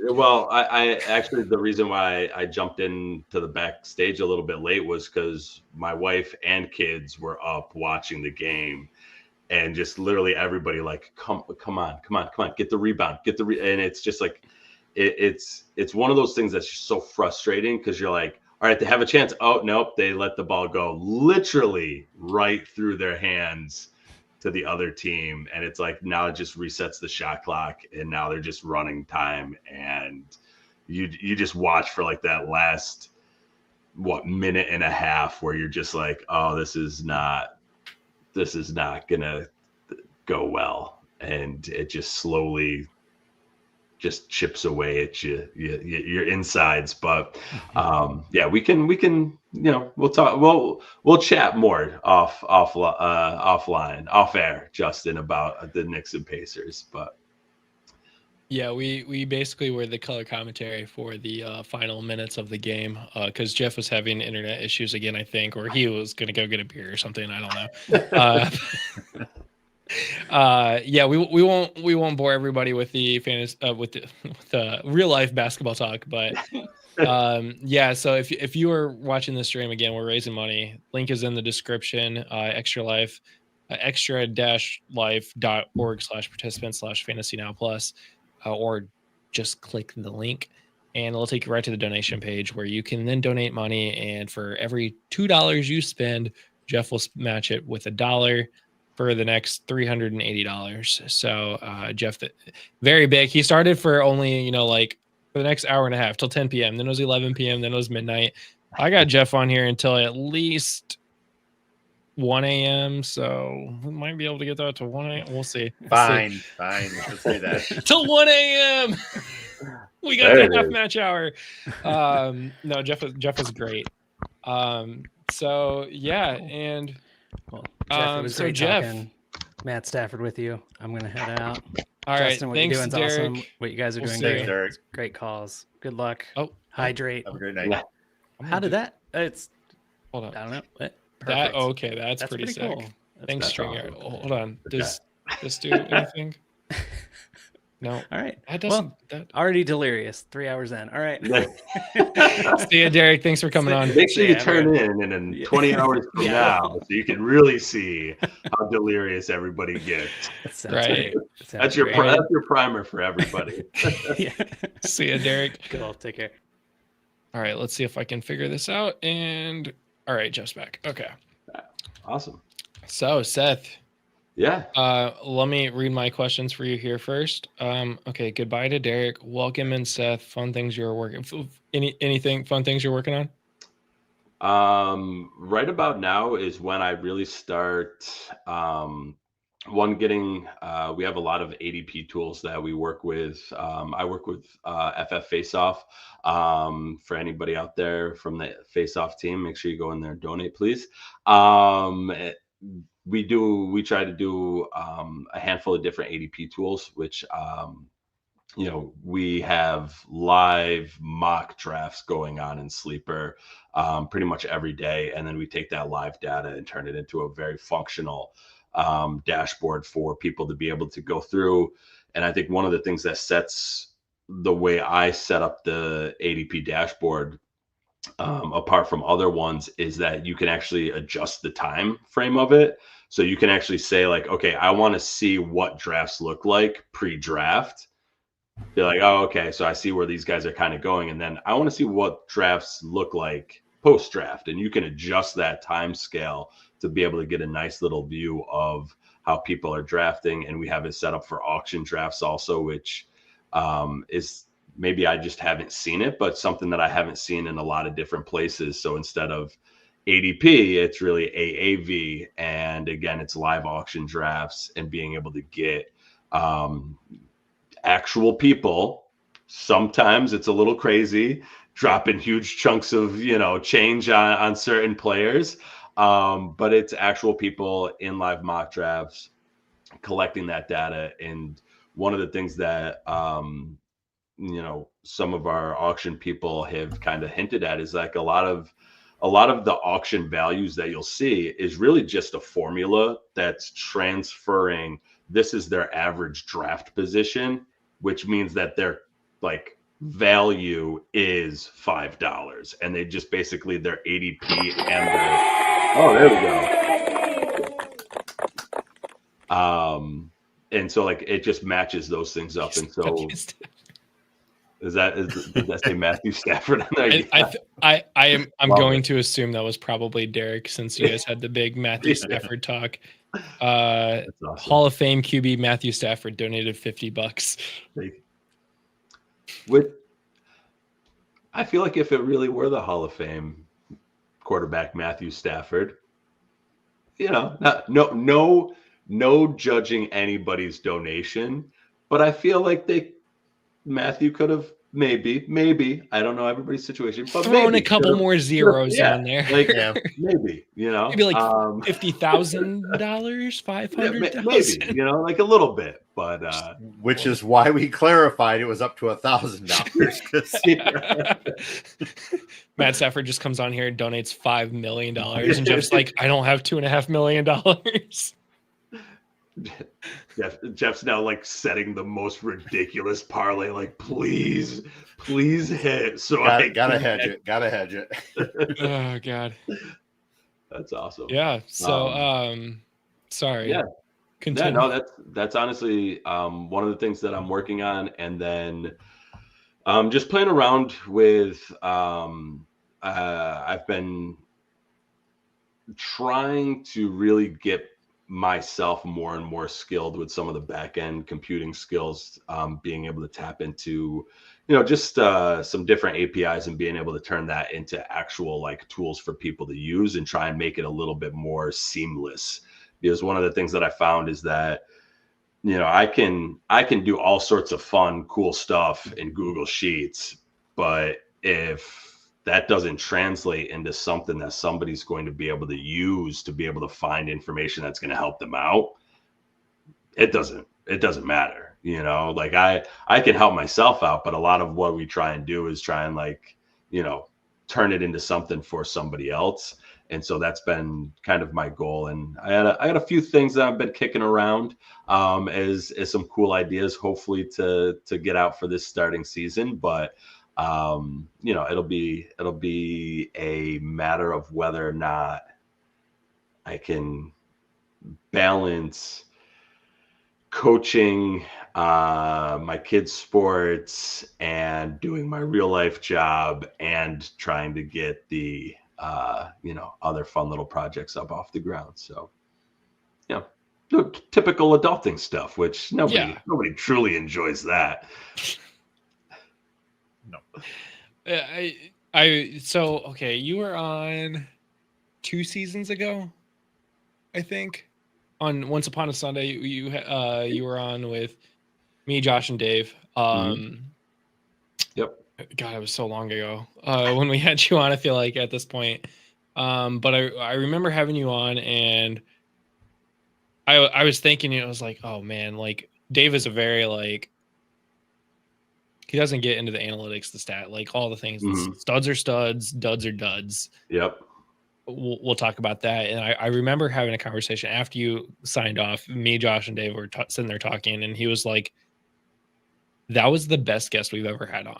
Like, not just blowing smoke right now, but he was like, I learned so much this episode. Like, I think we were only talking about league median and probably median points per game. Yeah, and just all of that. And I remember sitting there going, there's a lot of math at 8 p.m.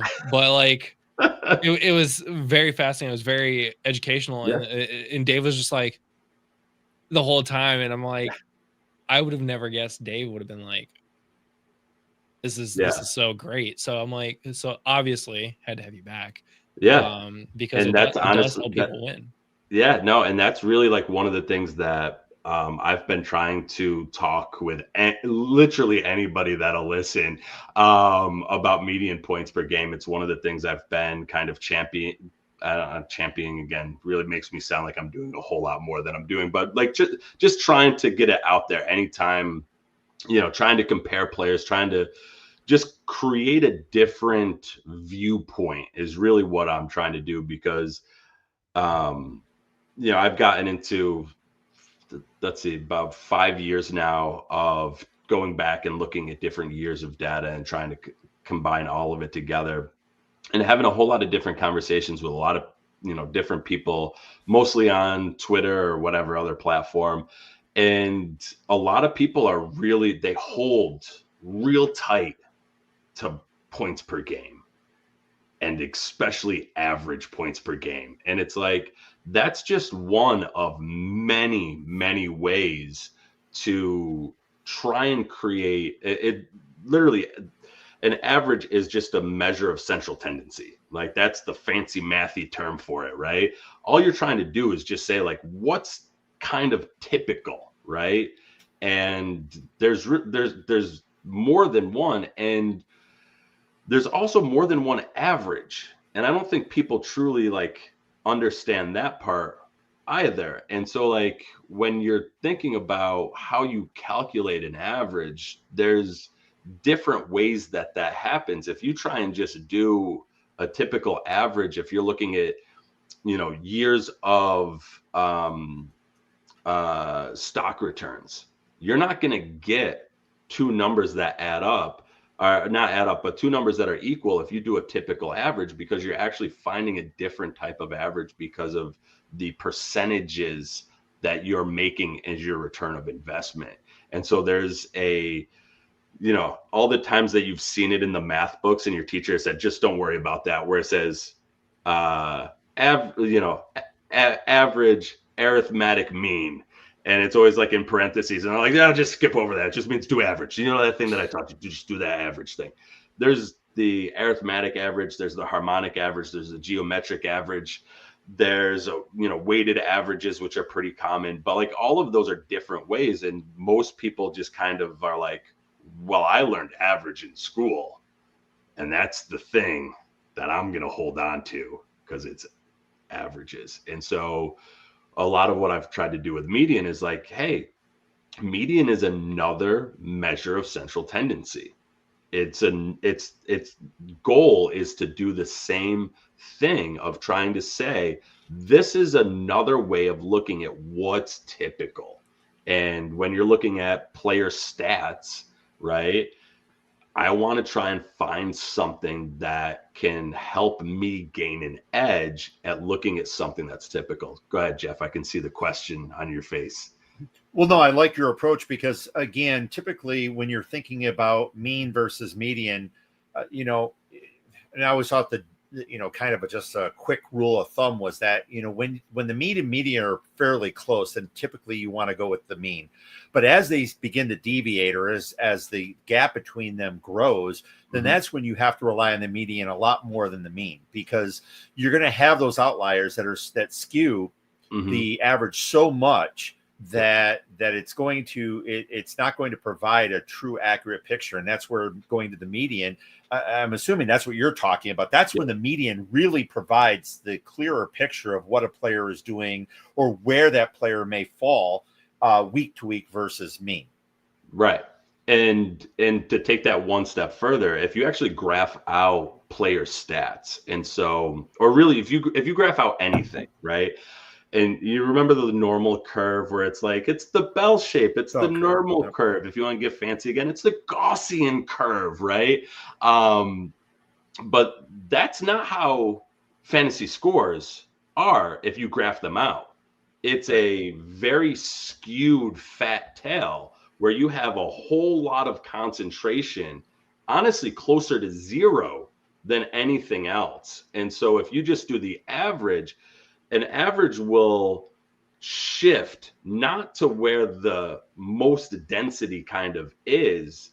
It'll shift depending on those outliers. And so what you'll get, and sometimes to a benefit, right? I want to know, who is that guy that's going to throw these massive outlier games? Who's going to drop a 50-point game for me? I want to know that. I'm not saying get rid of averages completely, but adding median to your look at player scores now gives you a median will always give you that spot in the middle of your data. By definition, it has to. Whereas average, if you have a massive outlier, either a massive lower outlier, a massive higher outlier, you're going to end up with your average being skewed. And so what I find really interesting is trying to find players that their median points per game is actually above their average points per game. Because what that means is that they've had a bad game that's just destroyed their fantasy production. And so like that average is being shifted down. And typically what people will do is they'll look and they'll find that one bad game. They go, whoa, I'll throw that game out. That's the game that they rolled their ankle in their first quarter. And that, that doesn't count. I don't need to do that with median points per game. It's naturally kind of worked into how you find median. So it kind of works to get rid of those not get rid of, but it works to mitigate the impact of those outlier scores. And to me, that's one of the things that, I want to be able to see. And I've done this a handful of different times of plotting out, thousands of players' weekly scores to get an actual a graph, a very pretty kind of histogram of how the scores look. And again, you get this kind of bubble, and then it kind of flattens out, but then it keeps going for a while. And that's how you can, that's a key indicator of it's not a normal curve. And you'll notice that, again, that average is shifted, and that median gives you a much clearer view. And so being able to use both of them really provides just a little bit more insight into how players are scoring. Do you find a lot of do you find a lot of analyses that uses the flawed or fatal average of averages? I've seen some of that out there where it's like, okay, there's a bunch of averages, and then people are taking averages of averages, which obviously, unless you're weighting it properly, is taboo. Right. And that's where like those other types of averages actually come into play, because that's where you can find the correct type of average to use. Because finding an average of averages can be beneficial.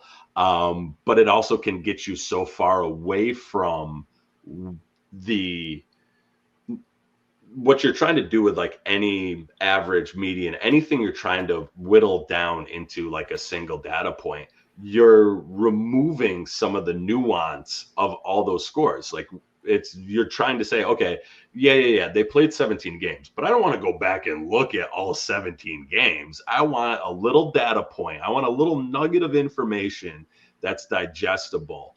And so when you take, to your point, the averages of averages, or another one of my favorites is like looking at the any type of expected points, because then you're taking the average of what a player did in those situations, and then comparing what their average performance was in those situations, and then trying to whittle that down to an individual number. And so in that point, you've really lost the scope of all those different things.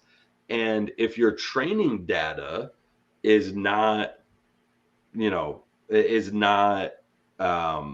of applicable, then you end up with all sorts of kind of skews that you won't actually pick up on as you're looking at the data, because you are doing, again, you're taking averages of averages, or you're taking these averages and applying them to another number and applying them to another formula, and again, you're losing sight of those individual data points. And there's benefit.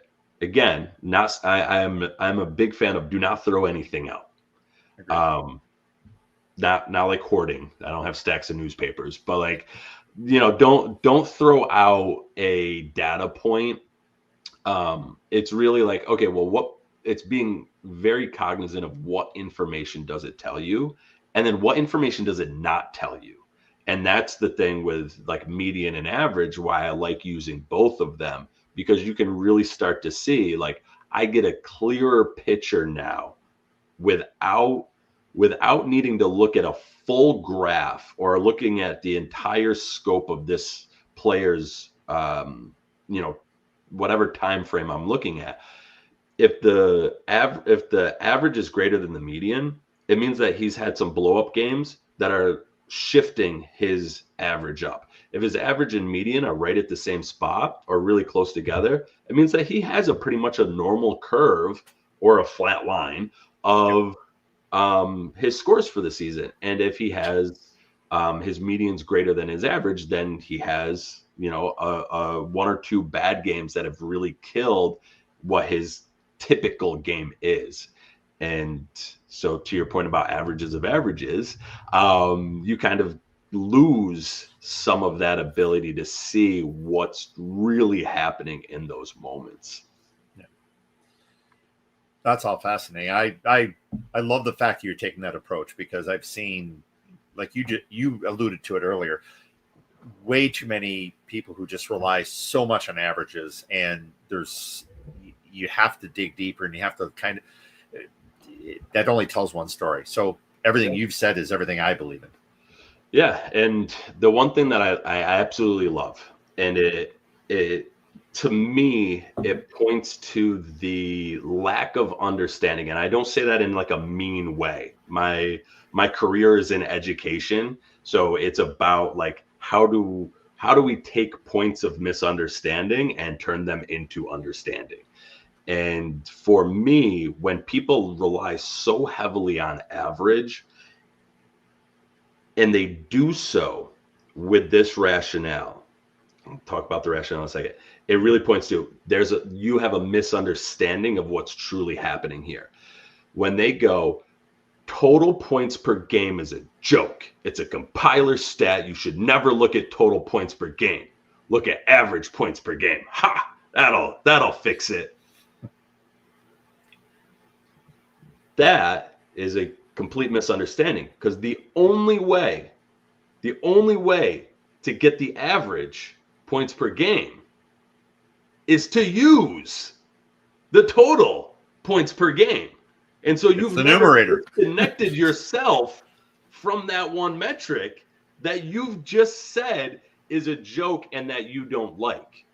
Yep. And so, and again, it does provide context, but that, to me, if somebody jumps into that conversation of, well, why would you ever show me total points per game? Why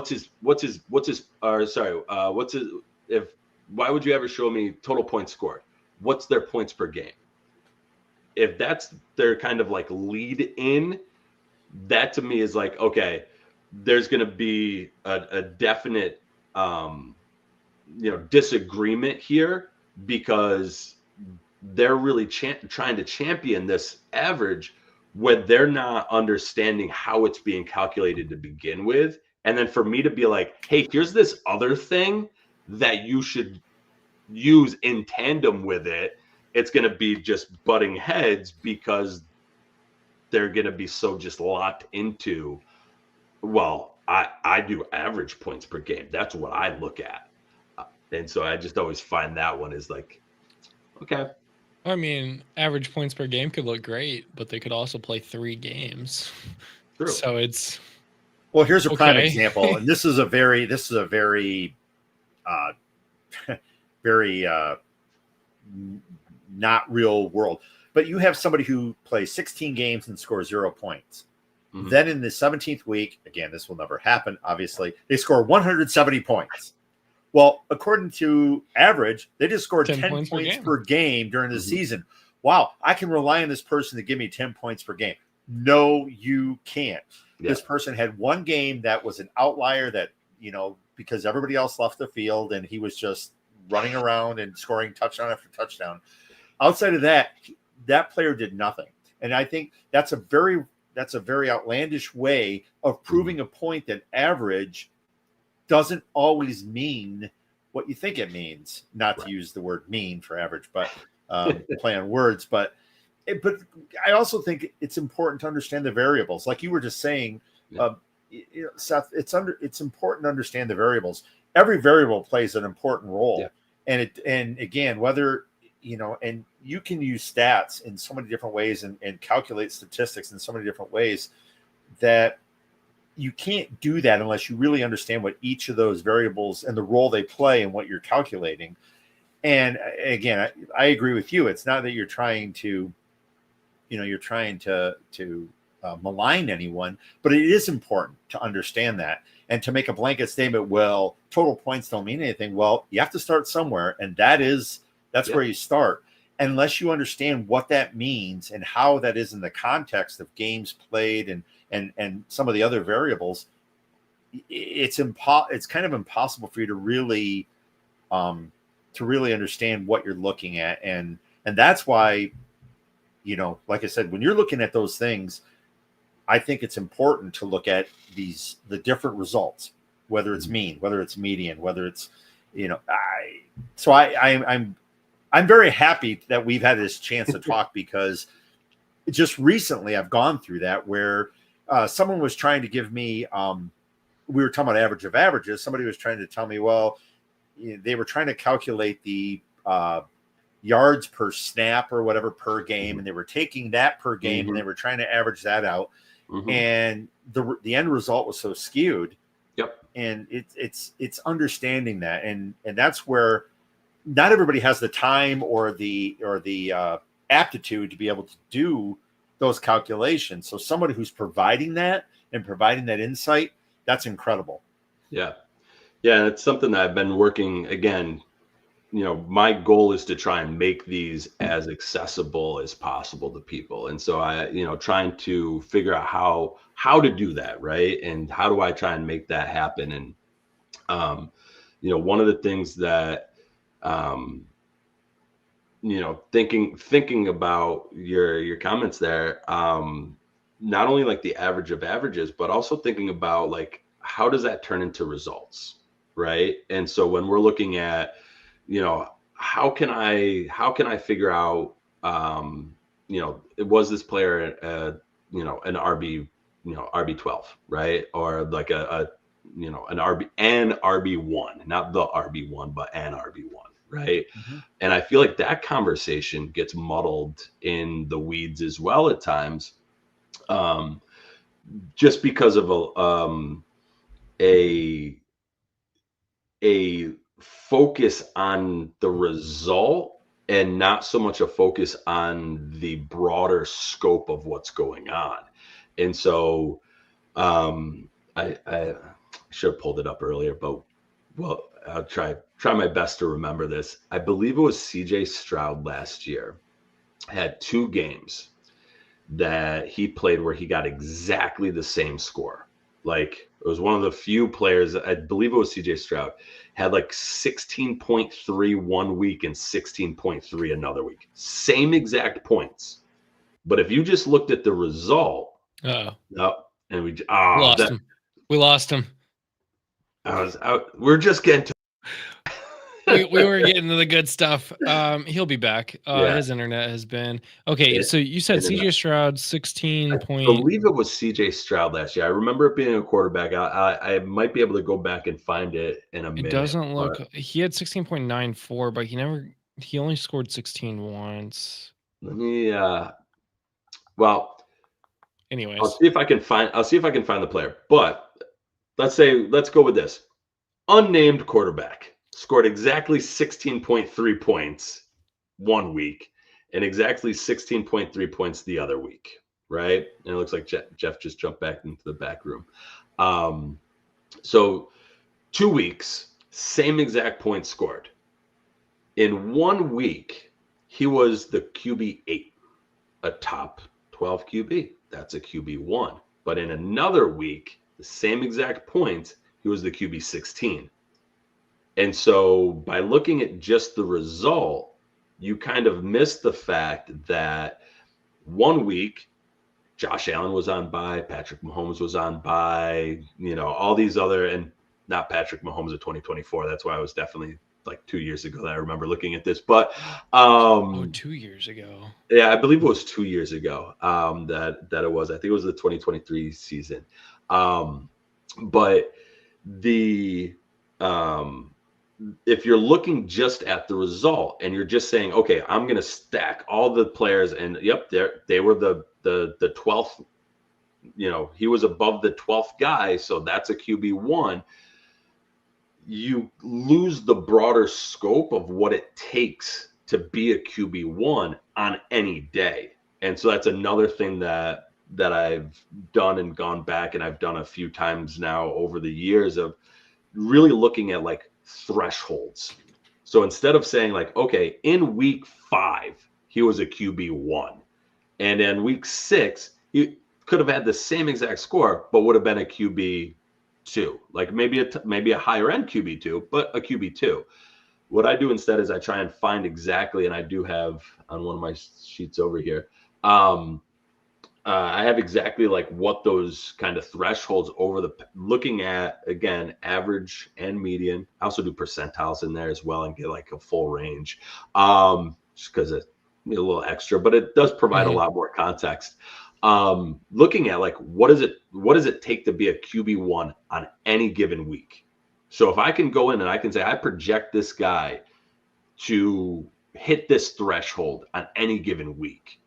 And a lot of times that's where I'll use like the median, as well as, so when I look at player stats, I pull the average, I pull the median, but I also pull their min, their max, and their 25th and 75th percentile scores. Their lower and upper quadrants, if you want to get a little more fancy in your terming of it as well. And what I can do with that is I can start to say like, hey, this guy's floor, right? And I use floor as like that lower quadrant, that 25th percentile.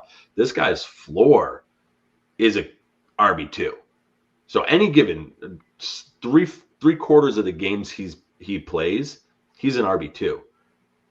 I'm not saying I expect him to drop 30 points a game, but I can expect in an RB2 over the past so many years, he's only needed to score 11 points to be above the 20, a 24 running back. And so in that RB2 range is between 11 points and 17 points, because that's the next threshold to get into RB1 range. And this is looking at PPR, full PPR scoring. And so that allows me to kind of now say, like, okay, yes, this guy has the potential to have these huge, massive games, but what do they have for their floor? Where does that put them? And maybe I have a guy who's like, okay, this is one of these, this is a Jacoby Myers type guy, real solid floor, gonna get you solid PPR points almost every week, right? But now what's their ceiling? And so now by using that 75th percentile, which I use as their ceiling, I can start to say, well, what's that kind of upper echelon of games that they play? What does that look like for them? And that now helps be able to see, like, instead of just saying, oh, they had 17 games where they were the RB12 or better. That doesn't help if you don't know what week they were playing in and like who else was playing. Whereas if I take all of those scores, and I've done it for the ones I'm looking at right now are the past 5 years. If I take all of those weekly scores for the past 5 years, now I get a pretty consistent look at this is typical for the RB12. And to Jeff's point earlier, which was a really, really valid point, when your mean and median are really close together, you typically have a normal curve, and you typically can use they're together because your data is normally distributed. And so in looking at all of these thresholds, I think the largest gap is like half a fantasy point between the mean and the median. Maybe it's a full fantasy point. I haven't looked at them all that closely to do the exact analysis, but it's a very, the mean and median are very close at all of the thresholds for the number one QB, RB, wide receiver, tight end, top 12 RB, quarterback, wide receiver, tight end, top 24 RB, quarterback, running back, tight end. I didn't do tight ends and quarterbacks for 36 because that's the no. Just no. If you ever get that far into the weeds of the numbers, which I've done a couple of times, just that's your life preserver. When you're like, all right, who was the QB 36? Just as soon as those words come out of your mouth, just like, okay, I need to take a break. Yeah. I'm gonna go get some fresh air. That's the touch grass moment of intervention. Touch grass. Like, that's gonna be me tomorrow. Yeah, no doubt. 6 p.m. No, but, yeah. That kind of reminds me back of even like in 2023 when we had 10 quarterbacks go down. Baker Mayfield was like QB5, and we were all like, is Baker Mayfield actually QB5 or is he QB 16 because of how many quarterbacks that are like top level talent is out? But forever, Baker Mayfield will have that high QB finish, and we thought, there's no way he repeats that. I mean, Josh and I say this all the time. Our show became more popular because of our takes on Baker Mayfield from 2023 when we were like, he's never going to be QB 10 ever again. Mm-hmm. And he follows it up with QB4. So it's like, well, okay, now, Baker, come on now. I mean, I traded for Baker, and hold on, wait for it. It's worth it. Trophy? It's a trophy? Oh, no, not just a trophy. Is it a jersey? It's a belt. Oh, champion belt right there. You go. The belt. The belt I might just wear that for the rest of the show. I put it on the other shoulder though. This is my long-standing dynasty league. It's beautiful. It's been about 10 years now of third place finishes and rebuilds to finally get the Baker Mayfield run to glory and David A-Chain. David A-Chain, his, what was it, 50-yard should have went down and ended the game touchdown run helped me beat the team that had CeeDee Lamb, Justin Jefferson, Jamar Chase, goodness, oh, he has two really like just super solid running backs too. Wow. This starts. Yeah, This is like- sounding like- like my 12-year-old college league where it's been a keeper league. He's never switched to dynasty, and he won't change the keeper settings. It's just your first like 3 picks or whatever, and like you just keep the players forever. Well, he so happened to draft Justin Jefferson and Jamar Chase and CJ Stroud and Cooper Kupp and George Kittle, and I'm like, come on, just get rid of these players. Come on. What's great is so I live just outside of New York City, and every year me and some of my buddies, we go into the city and we go to the old Homestead Steakhouse, which is like 14th Street, like, you know, lower Manhattan, and we made the exchange of the belt in the city, and I literally wore it the whole night for steak night and had people in the steakhouse like, what is that? What is that for? And with so many random people through the city, just like, you know, it was absolutely phenomenal to just be like, what, do you wrestle? You're the undisputed champ? And it's like, yes, I am the undisputed champ. But I'm in so many leagues where like it's and there goes Jeff again. Where it's, you know, you're playing with all these people from all over the world, all over the country, everything like that. And I didn't have that like home league. Like I had my family league, but 8 of the 12 people actually pay attention to it sometimes. So I'm like, I have to establish the home league where we all get together, we draft every year. And I finally got that last year. Finally, for the first time in 15 years, I finally got that. And I banked it on, you know, it's a legacy league. So every year you're going to pay $20, but the winner doesn't get the money. We're getting championship rings. So I won the first year. We'll see if everybody comes back after I won the first year. Thanks to Jameer. Yeah. Thanks to Jameer Gibbs, I won. So but I'll get the nice Lombardi trophy, the championship ring, and Jeff is back. Gotta pay that internet bill, man. But you win a second one, you get a second custom ring that has 2 trophies on it, and then the third one is 3 trophies, and then eventually you get that like legendary like MVP after like 5 years. But so those are fun. I've never done a league like that. That sounds like super fun. The other home league is a auction league, and one of my friends has it in their backyard. Every year, if it rains, we usually go to like the basement we did it one year. I think his wife was out because we were like all on the main floor of the house, like spread out through like the dining room and kitchen and living room. But that is like a staple. Like I will try to do whatever I can to ensure that league keeps going, because there's something about doing a live auction draft. Jeff doesn't like auction drafts.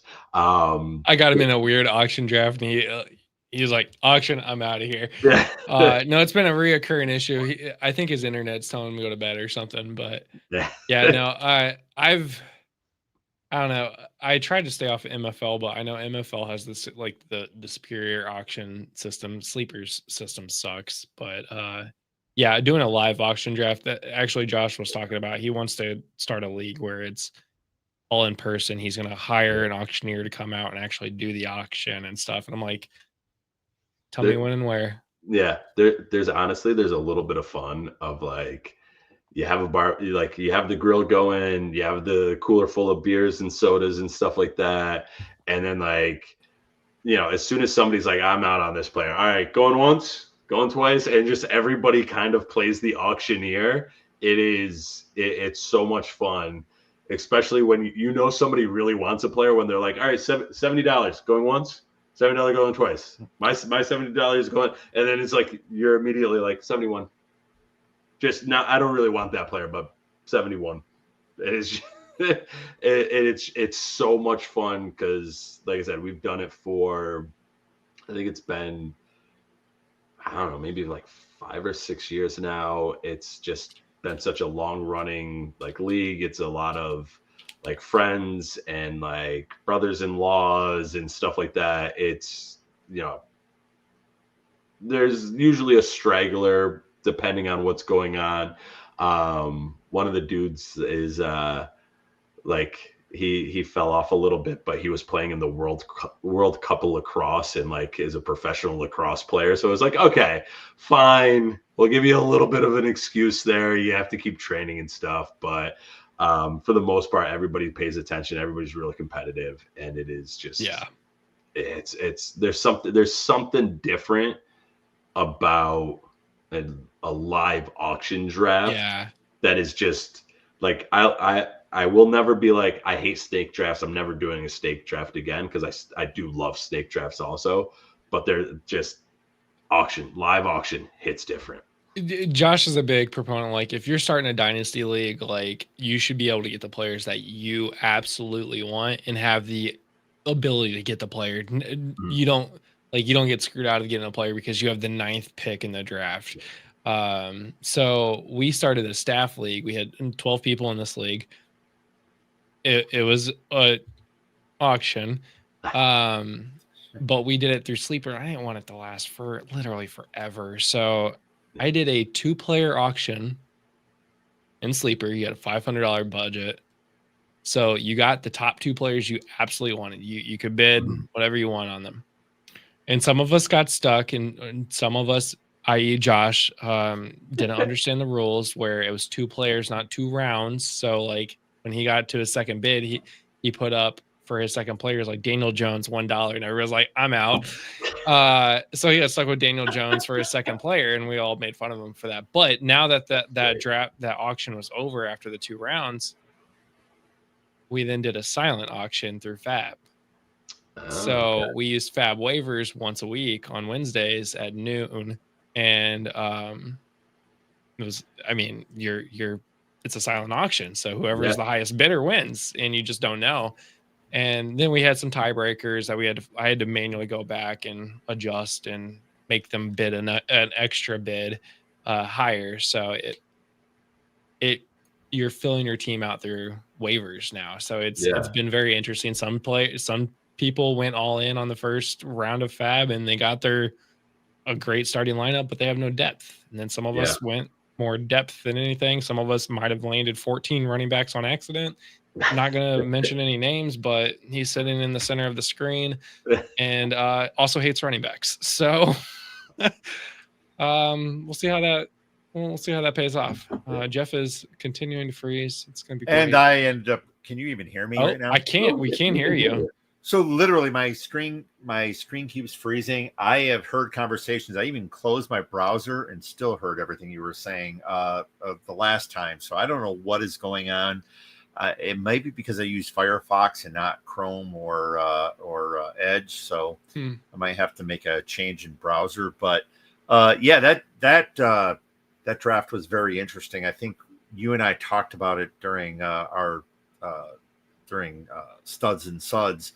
Yeah, that draft, I didn't like it at first, and I wasn't sure what to expect. But as we got into it and as we did it, I found it very intriguing. Now I went a completely different route. I decided, hey, I'm just going to take every damn rookie that is available and leave all the veterans to everybody else. So I should be able to compete in 2032. But it's something where it was a very unique experience. And when it comes to some of the unique league ideas and some of the different ways to approach things. I thought it was great.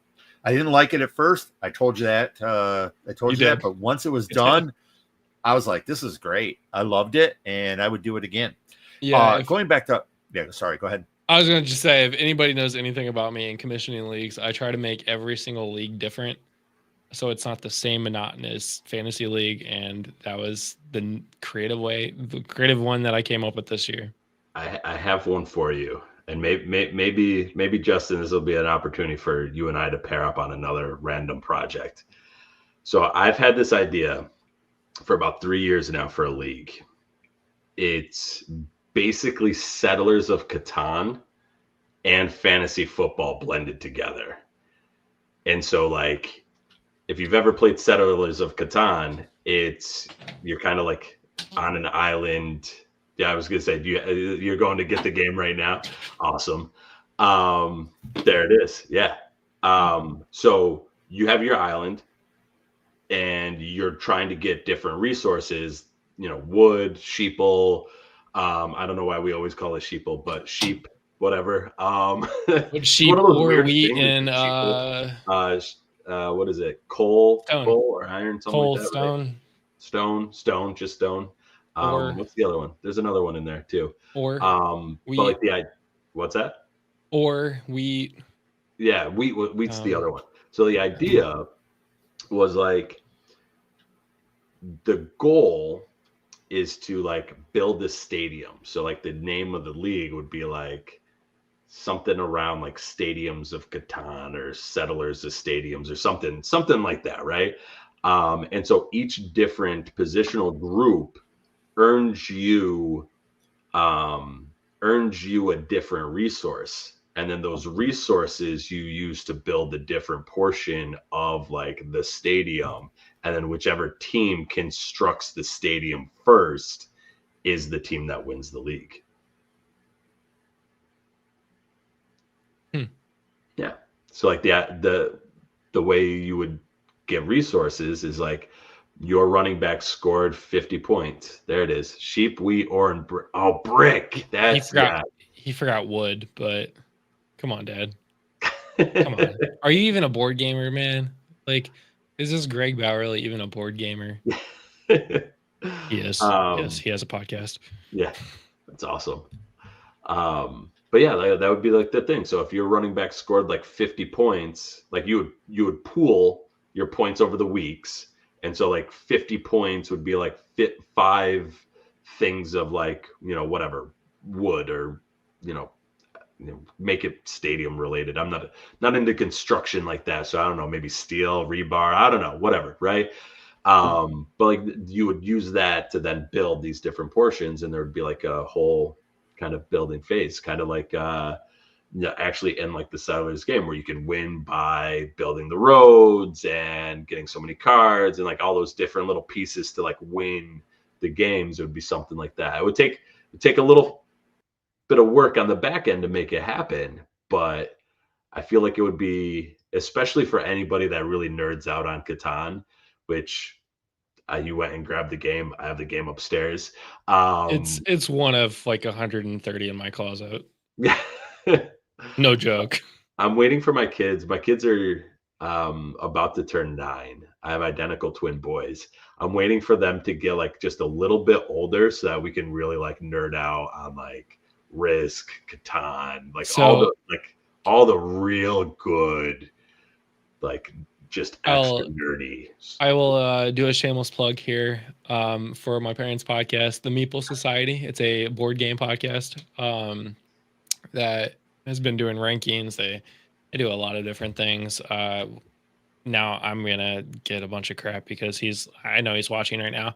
They've been doing top 10. They actually just finished their top 100 games of 2025.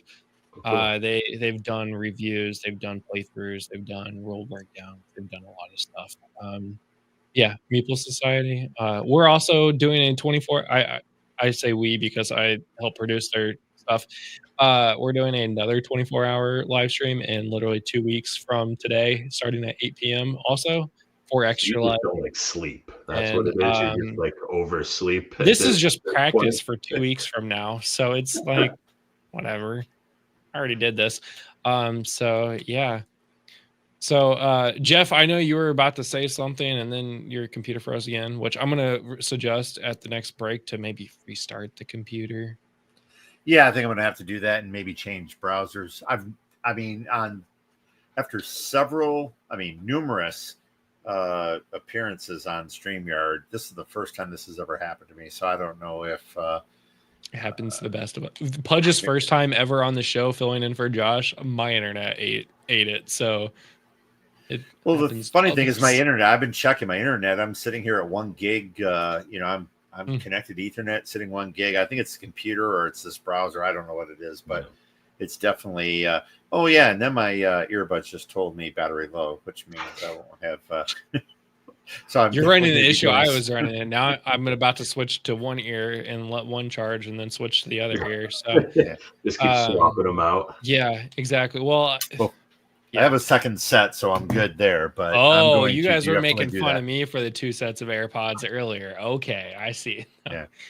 Well, Seth, mine are not AirPods. These are Tozos, which are like a whole $40 per set, and they do just fine. But that's fair. Well, Seth, it was great to have you on for hour 3 of the stream. Do you have anything else to plug?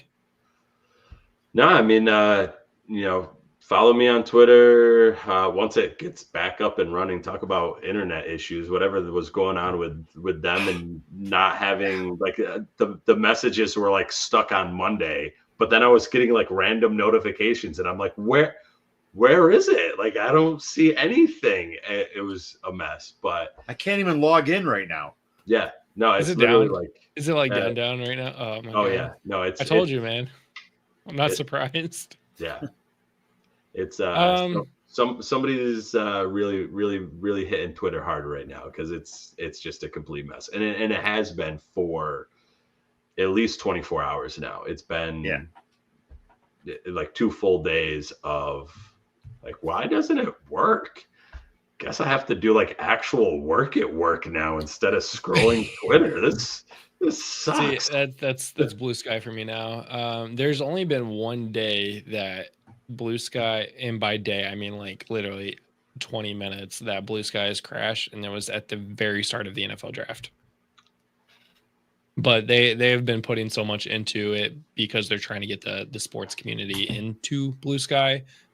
So they've been funneling resources into it, and it's been doing a lot better since then. So that's cool. So be sure to follow you on X and maybe Blue Sky one day. We'll see if we can get them over there. I literally if Twitter never comes back, I might have to go somewhere else. I mean, I've essentially taken off like Instagram and Facebook and stuff like that off my phone, and just it's so nice to do that. Yeah,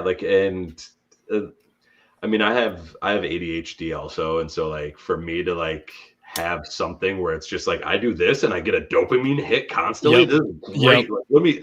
God, it's so literally. bad. I need to. Bad. Yeah, like the other random thought I had was like, there's got to be a way to create an app that like overlays like any social media stuff on your phone, so that it like literally like stops you from, because they'll never put in those stops because they want you just in there scrolling constantly, but it like forces you to stop, where it's like, no, you've scrolled for you've scrolled for 45 minutes straight. You need to give TikTok has gotten the closest to that, and like if the TikTok notices you scrolling for a while, especially at night, it'll say like at night it'll like, psst, hey, put the phone down and go to bed. Or like if it's during the day, they'll be like, hey, you've been scrolling a lot lately. Why don't you go do something else? Which is crazy because TikTok is literally just scroll, and it's interesting. Well, Seth, thanks for coming on again. Really appreciate your support. God, it's only hour 4 and I'm already stumbling over my words. We are now officially on at Saturday. We have another guest coming on. JT is coming on and talk about IDP. So Seth, we'll see you later. Jeff, we're going to take a quick break. I'm going to throw a commercial and go get a drink real quick. And then when we get back, we will be talking about IDP with JT. That sounds great. IDP with JT. That has a nice ring to it. Has a nice little ring to it. So guys, have a good one, Seth. Hit me up on Twitter, and like like Justin said, maybe some point on Blue Sky or something like that. But yeah, I love just the conversations are really like, that's what I want to do, is just have those conversations, because it's fun to talk sports, and that's what I enjoy doing. So yeah. All right. All right. Thanks again, Seth, and we will be right back. 10 million kids like me enter a CMN hospital every year. For me, I entered my children's hospital when I was 9 years old for my miracle story. Happy to report that my health is on the up, and it's all because of gamers like you.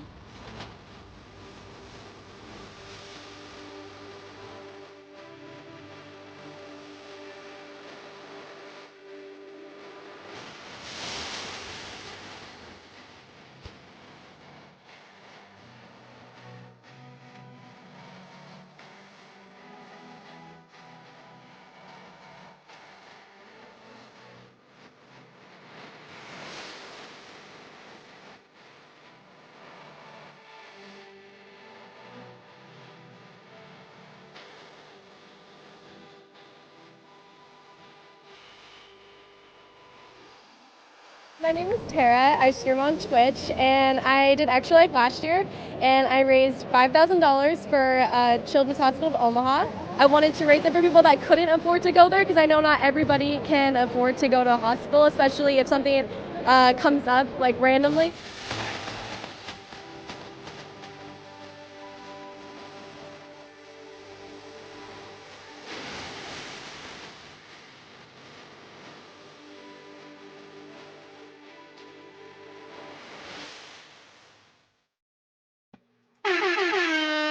And we're back. That was the sound horn for you guys to say, "Hey, we're back." JT, what is going on? How you guys doing? Thanks for having me Good. on. Appreciate I it. feel like it's the Cincinnati live draft of SFB 14. I know, it's like we're all all sitting over at the again. same table all over again. Literally, like Jeff was on one side of me, JT was on the other side of me. This is crazy. I just thought about that. I don't even know why I didn't think about that until literally just now. But IDP with JT. It's got a good ring to it. You should probably market that a little bit more. Yeah, that works. I like it. Nothing wrong with that.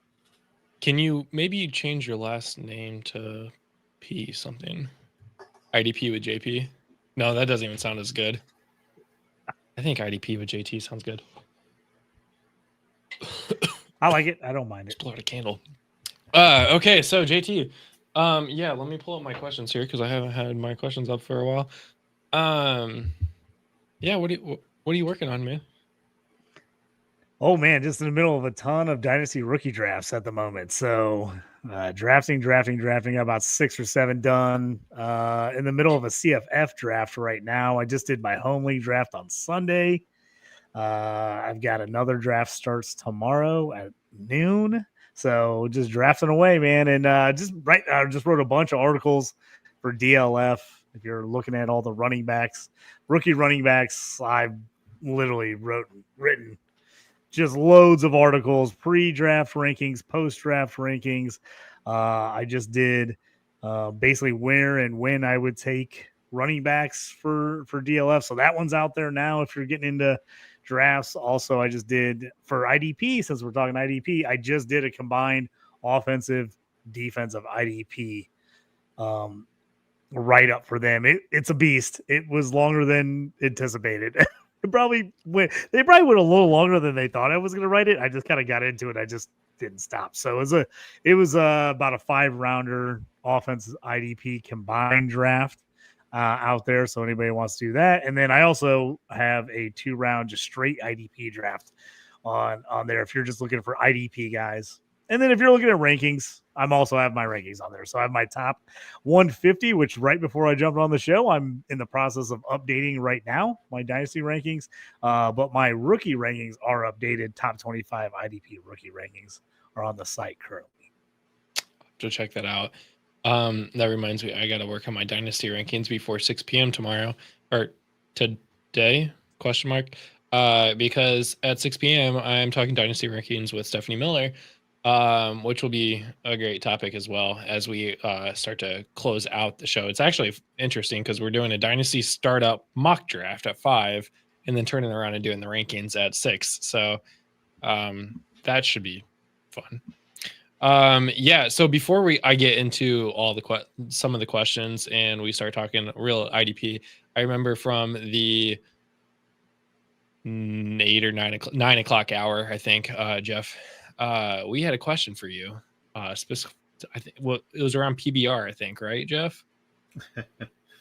Oh yeah. We were talking about PBR, and we were just, one of the things I brought up was that PBR is one of the fascinating thing about that is that Pabst Blue Ribbon, they don't have a brewing facility. They don't have they have an office, a recipe, and everything else is handled by Miller Brewing. And I had said I think that's still true, and I just threw out there, let's ask JT about that. So is that still the case? Yeah, as far as I know, the actual PBR physical facility was in Illinois, was over in Peoria, shut down decades ago. Like, I want to say like 70s or 80s. Now, somebody might want to fact check me on that, look that up. But I know there used to be one here in Illinois. But it's been closed for a really, really, really long time. And the only reason I really know that it was there was I had a lifelong patron at my brewery who used to work there. And so he used to talk about it back in the day. But I know it's been closed for a really, really long time. And as far as I know, I think you're right, Jeff, that it is like they have the brand name, they have all that, but they don't have, it's no longer like an independent all by itself. Somebody else brews it and does all that other stuff for them. Appreciate it. Yeah, good to know. Okay, so yeah, JT, you have your own brewery, which I've not made it out to yet. We ran into some issues. Oh yeah, I was gonna say we ran into some issues during COVID, had to shut down for a while, but I'm redoing the whole brewery right now. We've been in the process of remaking the whole thing over. It's getting close. We're adding a kitchen in, all that good stuff. So hopefully it'll be officially reopened this summer. So we'll post when that's going to happen. I was hoping it was going to be done a little bit earlier this spring, but we've run into, shocking construction issues and things that delays. So hopefully this summer, I'm shooting for July.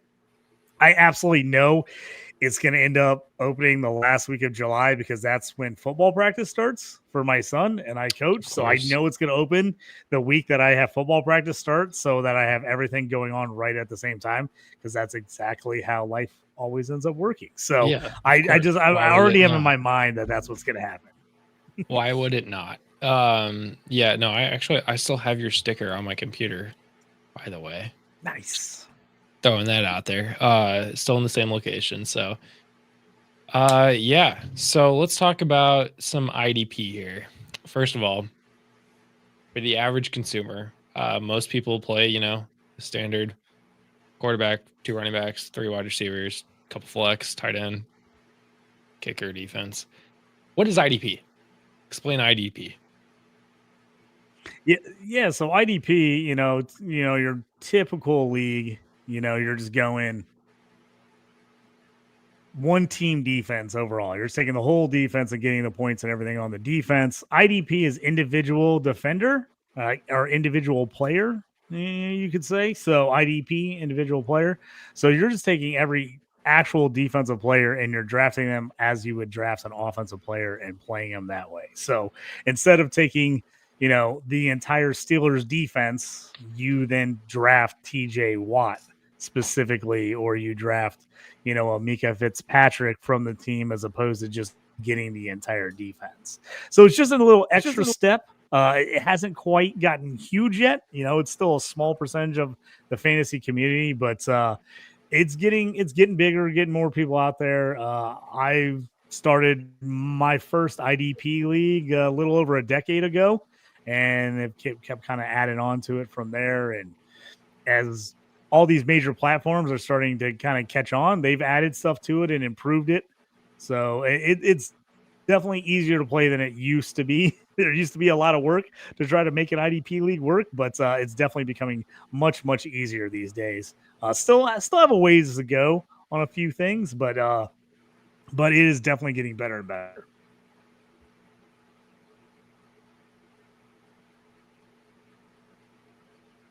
I was muted. I actually just started playing in my first couple of IDP leagues this year. Well, I had one last year that kind of had some stuff, including a rookie league that starting from last year's rookies that had some IDP in there just because somebody had to score points. But I think I've added 2 leagues that have IDP in it with offensive players. But specifically, we just added. I'm in the process. Actually, I think all 3 of us might be it. Maybe just JT in it. One that actually is using 7 IDP players plus your offensive players, so it's going to be a deep roster. I think I've invited Jeff. Jeff has not officially accepted, I don't think. I'll have to double check on that, but I don't know why I'm talking about it. The league's name is literally top secret, and we're not supposed to talk about it. So that's awkward. I won't say anything then.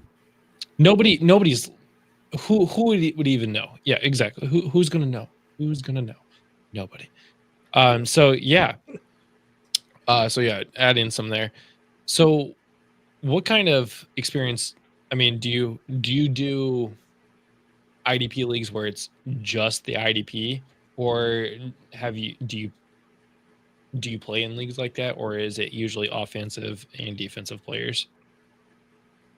Typically, the leagues I play in are dynasty, offense and defense.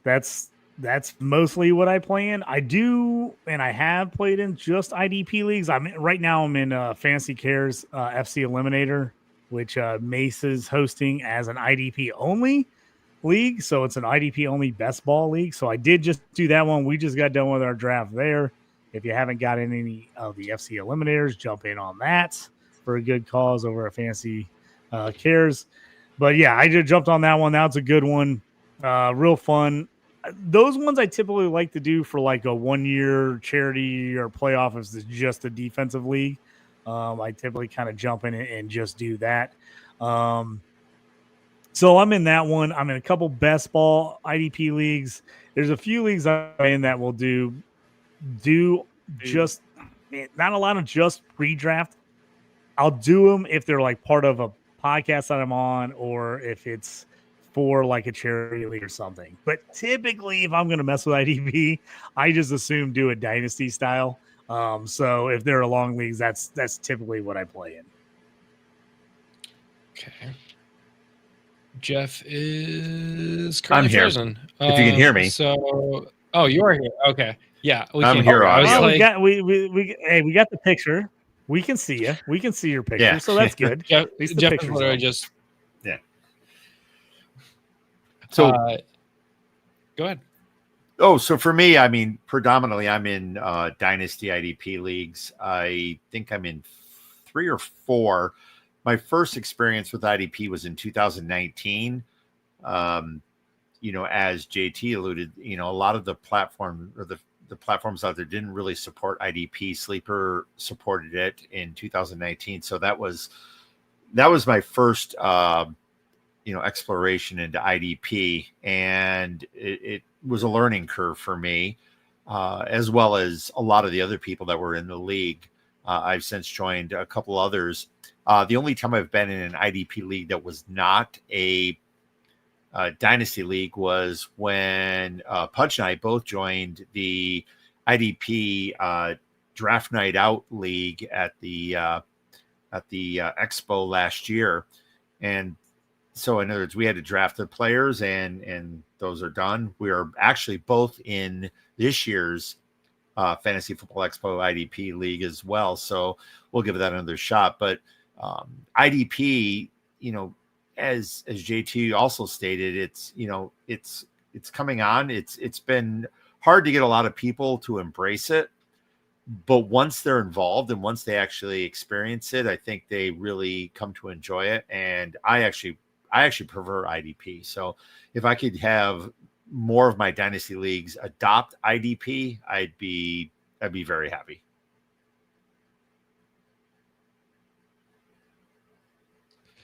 Yeah, I just think that, IDP, I love IDP. I think it's so much fun. It adds another element to the game. So I just think it steps things up a little bit. I know some people are kind of scared to get involved because they're like, oh, I don't pay that much attention to defense. I'm not sure who to take. I'm not sure where to value guys. And that's, that's typical of anyone that's getting into kind of a new format. But the only good thing is there is a ton more articles, websites, rankings, everything IDP wise out there these days. If you went back 5, 6, 7, 8 years, there was very few places you could look to find IDP rankings and who's going where and what to do. But there's a lot more of that content out there these days. I host an IDP show on Fantasy and Frames called Shoot the Gap every Wednesday night, where we talk about redraft. We talk mostly about Dynasty, but we will mention redraft and things like that. So there's just, you have all kinds of, IDP centrist stuff where everyone does nothing but IDP. And so I think that's a big thing. It's nice. I think the biggest complaint from IDP, and this isn't a problem for me personally, but I think there is no set standard of scoring. So I think that bothers some people because they're like, oh, well, how do I adjust things? My whole reason I like fantasy football is I like that every league can be different. I like that the scoring is different. I like that the strategy is different. If I was in 50 leagues with the exact same scoring, I'd be like, I would be so bored. I'm like, what's the point of being in 50 leagues if every league is exactly the same? So Agreed. I like the fact that there's different scoring. I will say that my biggest complaint for IDP is when I get in an IDP league and the scoring is not high enough for defensive players. And then they kind of become like an afterthought for people. So I do always tell people that, like, kind of think about what the scoring is, try to make it even. And my home IDP league that I run, it's a 2-quarterback league. We have a 50-man roster. We start, I think it's 18 or 20 players now. We've adjusted over the years, but that's also something, I think people always got to think about as a commissioner. Think about adjusting the league over time to keep up with the trends, to make it more even, to make it fun, make it fair. Our IDP, because the first year we started was the first year anyone in our league had ever been in an IDP league, and it was about 10 years ago. And so we were all newbies. Nobody knew what was going on. Nobody knew what to do. We weren't quite sure how to do the scoring. I set it all up and did it. And after a couple of years, I just realized we need to start more defensive players and we need to raise the scoring, because there were certain teams who were just like, I don't care about defense. I'll just pick guys up off the waiver wire every week, and they'll be close to what I have if I draft the guy. So we adjusted that over the years. And it's there's some people who didn't adjust well to that in our league, but there were other people who did, and they're like, I have to put a little more emphasis on defense, especially during the rookie drafts. And we've just kind of adjusted the scoring over the years so that what you don't want to have is positions that basically are worthless. You don't want to be playing positions that have almost no scoring, no potential to score points. So I think you just want to make sure you adjust those things over the years. I feel like we've done a pretty good job of that. And now offense is always, almost in every league, is going to be a little more important than defense. It's just the way it works. But you want to make sure your defense is scoring enough points to really matter, and that it isn't just an afterthought where people can just throw anybody in off the waiver wire and it doesn't matter because they score about the same as the studs. You want to make sure the studs on offense and the studs on defense are really scoring you heavy points. I think that's a big key to IDP. Well, see, for us, I mean, I agree with you. We've had to tweak our scoring almost every season, especially when we first started in 2019 in the one league that we started, because, we were all novices. And one of the things that we found was our scoring was way too lopsided towards linebackers.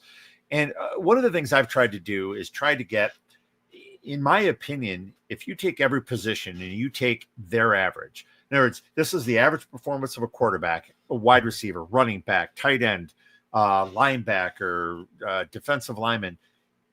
They should basically earn the same number of points for an average performance as every other position, and then you go from there. That is probably the best way to try to say, hey, an average quarterback is the same as an average linebacker. Unfortunately, a lot of the platforms don't support some of the stats that are needed to do that. And that's where I have found the most difficulty when it comes to IDP is trying to tweak the stats enough so that a defensive back and a defensive lineman can score the equivalent of a linebacker who's playing average. And we've tweaked with some of the scoring with tackles and other stuff. And another problem we have experienced, and I don't know if you've experienced this, JT, is unlike a lot of other positions on the offensive side, you got to be very careful because stat stacking on the IDP side can be very, very problematic. And so you have to be very careful, at least as it relates with sleeper. Now, if in MFL, it's different. I've only just over the last couple of years become acclimated with MFL, and I'm starting to love it. But in sleeper, it becomes very, very easy to have stackable stats that just get out of control. And we're still tweaking that to today. So I don't know if you've been able to handle that, or what have you experienced? Yeah, that's absolutely something that I've had to work on over the years. We had one year where we I'm one of those people. I want true stats. I want everything to matter.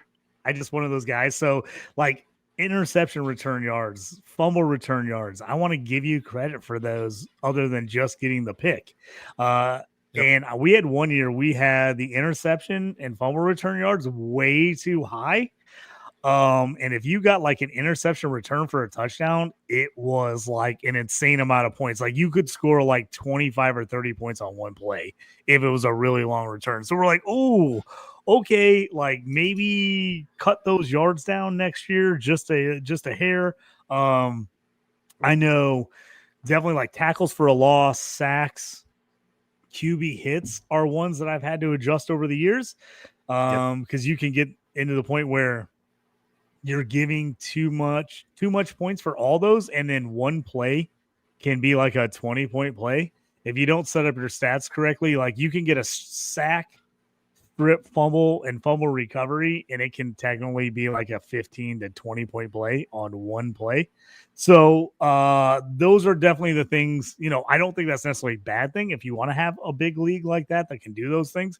But just adjusting those things so those don't like absolutely take over the league, I think is important. I've had issues with that in the past. I think MFL, for the hate it gets a lot with its interfacing and things like that, for IDP, it's really nice because you can really make a lot of adjustments, especially per position. If you want to do a true position IDP league, and for people that don't know IDP or are new to it, true position means you're going to start a defensive tackle, defensive ends, linebackers, off-ball linebackers, cornerback, one or two, and safeties. So instead of just playing D-line, linebacker, DB, which is what you get on sleeper, you basically have three positions and everybody kind of fits into those positions.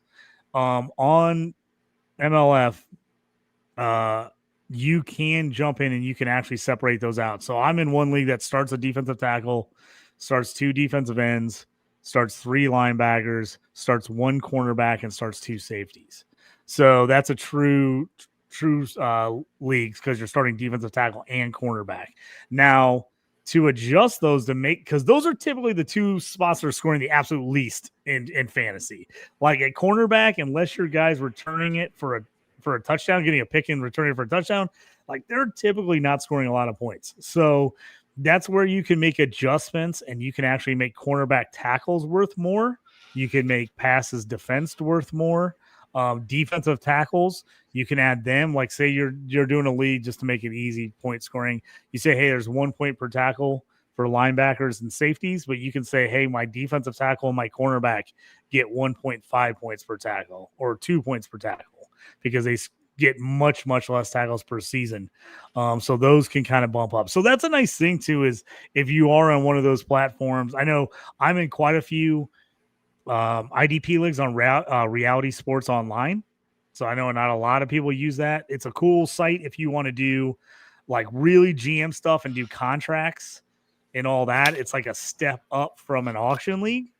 Really cool. If no one's ever tried it, feel free to hit me up if you got questions at JT Orange on X.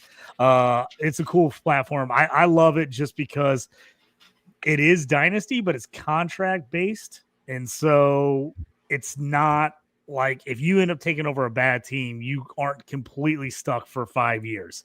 You can cut guys, you can trade guys, you can, spend money where you want to spend money. I've seen people turn around teams on that platform in 1 year. So because it's all contract based. So it's a cool different format, but they are really good about that too, as far as like breaking out defensive tackles, cornerbacks, having those things for count for more points. Obviously, if you're a start cornerback league, I'm always a big proponent for passes defensed or passes defended, really cranking that up because your high end guys in the league are going to get maybe 10 to 15 passes, PDs is what, if you're looking online, that's the stat is PD, pass defense. But those are going to be like your high sack numbers. So for a cornerback, those count. So I like to throw those up high. I like to make them like 4 to 5 points per pass defense. Agreed. So those things I think you can adjust to make it. And I think always, here's the thing is, I know some commissioners who are like, we got to vote on absolutely any change in the league ever. And why I think that's usually the way to go. I also think sometimes in more advanced leagues, you have to do as a commissioner what's best for the league and not always go to a vote. And I've done that a few times on scoring just because I'm like, I'll float it to the league, but I'm like, hey, I'm going to make the decision because I think this is a better move for the league because it evens out positions because nothing's worse than, we all ran into this. If you've been playing Dynasty for long enough, we're in a tight end renaissance right now where tight ends matter in fantasy. But I remember a decade ago where we were like, if you didn't have a top 3 tight end, you were like, I'm scoring 0 points. I'm going to get like 3 points a week. It was brutal. And I remember leagues. I was in leagues where we were talking about like, do you even have a start tight end position or do we make that a flex where it's like a wideout or tight end position? Because like it's like if you didn't take like the 1 or 2 top 2 guys or the third guy, everyone was like, oh, I don't even want any of these guys. They're not going to do anything for me. So and those types of things, I've had leagues where I'm like, hey, man, we got to bump up the tight end scoring. Like, we don't have a tight end in the top 50 in scoring in our league. Like, we can't have these positions just not count. We've got to figure out a way to bump them up. So even if it's little by little, like I know in my home league, we officially moved to tight end premium. We went from 1 point to 1.25 to give everybody a little bit of time. And then the next year we went to 1.5. So it's like, I was like, I did the same thing in a 1 QB league. And I was like, hey guys, we really need, and this was on Reality Sports Line, so it was a contract league. I'm like, we really need to have these quarterback contracts count for more to match the real NFL. We really need to switch this to Superflex to make these QBs count for more. Because it's like if you got 1 QB, you're like, why am I spending money on anyone else in a 1 QB league? So we did it, but I just told people like, you got 2 years. We're going to go in 2 years. We're switching to Superflex. So start adjusting your leagues. And that league had 4-year contracts with a lot of the contracts were like 2-year contracts. So I'm like, hey, you're going to get yourself a chance to position yourself in the draft. If you want to take a rookie, if you want to take a guy, because any rookie pick was a 4-year pick. So, and I just kind of made that decision in the league. I'm like, we just need to do this to make this league better, but I'm going to give people time. So I do think those are some of those things, especially in IDP, because not everybody understands it as well. I do think as a commish, sometimes you do just need to don't get everybody fired up. Don't mess with everything. Just make those slight adjustments that aren't going to give one team a huge advantage, but are going to make the whole league better.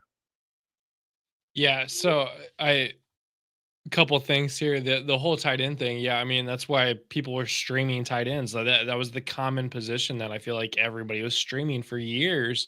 And then the tight end premium leagues really took off where you bumped it to a 1.25 points per reception there. And I think now tight ends are more valuable.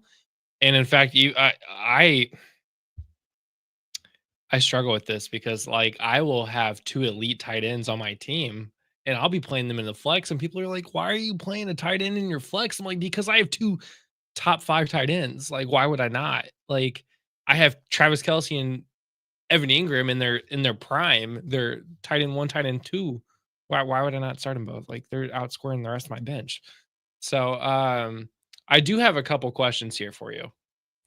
And you did mention a couple things that I have adjusted some scoring on an IDP league now, and it's one that you're in. So you're probably going to run this league for years at this point. But when it comes to scoring for IDP, like, I mean, a lot of people are still new to IDP. They haven't played in IDP leagues.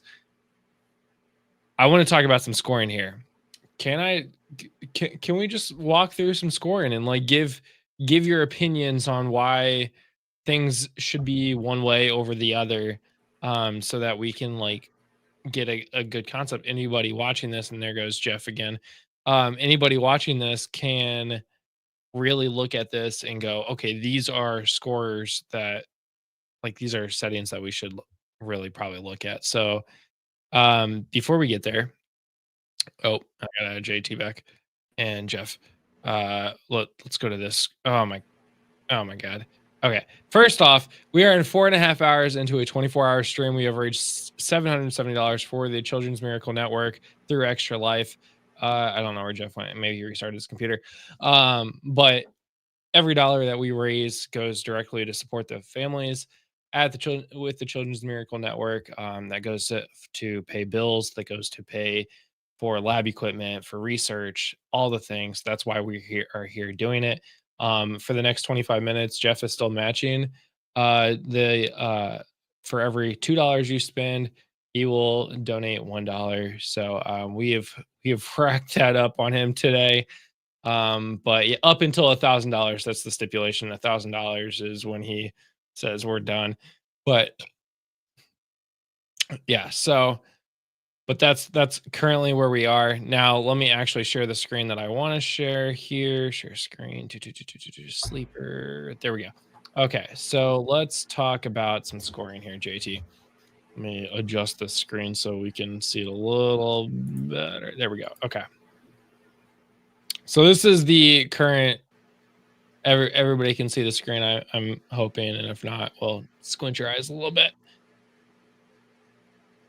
I want to make this fair. This is the league that you're in. You're aware of this league. We are set to start 2 defensive linemen, 2 linebackers, 2 defensive backs, and 1 IDP flex, along with a bunch of offensive positions. So I want to make the IDP section more fair. We can start at the top if you want. You could also just look at these and go, I would probably adjust that setting a little bit so that it's a little bit more fair. But let's look at this and kind of really see, let's make this a good league, Let's look this over, because I've actually got 2 of my main IDP leagues scoring pulled up, so I can kind of reference my league to this league if we want to talk about a little bit of what I do on stuff and not. I've got that pulled up, so cool. And just, JT, I know you're in a couple leagues with me already. I'm pretty sure. I love points, and the higher scoring, the better. In my opinion, I love high scoring. I'm the same way. I'm like, why would you not give as much points as you possibly can to things? So I also think, and I was shouting out MFL earlier. I do think Sleeper has done a little bit nice job of actually giving you some more options for bonus scoring and higher points. That was an issue for IDP in the past in a few of my other leagues. I was like, man, you just can't, like, you only had so many scoring options you could do. They've actually really expanded for IDP, which I think is very nice. I do like the fact that they let you have dual eligibility for IDP purposes. You can, if you're an edge rusher, they do let you be D-line / linebacker on Sleeper. They do not on MFL. I had to make that very tough commish change 2 years ago, and then MFL jumped on board and actually agreed with me, and now I don't have to change it all the time. But basically, I moved all edge rushers to D ends in MFL because I'm like, hey, man, TJ Watt is really an edge rusher. He's not really a linebacker per se. And so on Sleeper, he is a linebacker / defensive lineman. But on MFL, he was a linebacker for a long time. Now, for anybody who hasn't played IDP, if your guy's a high sack guy, being a DN is way more valuable than putting that guy in a linebacker slot. That's you're expecting your linebackers to get more tackles.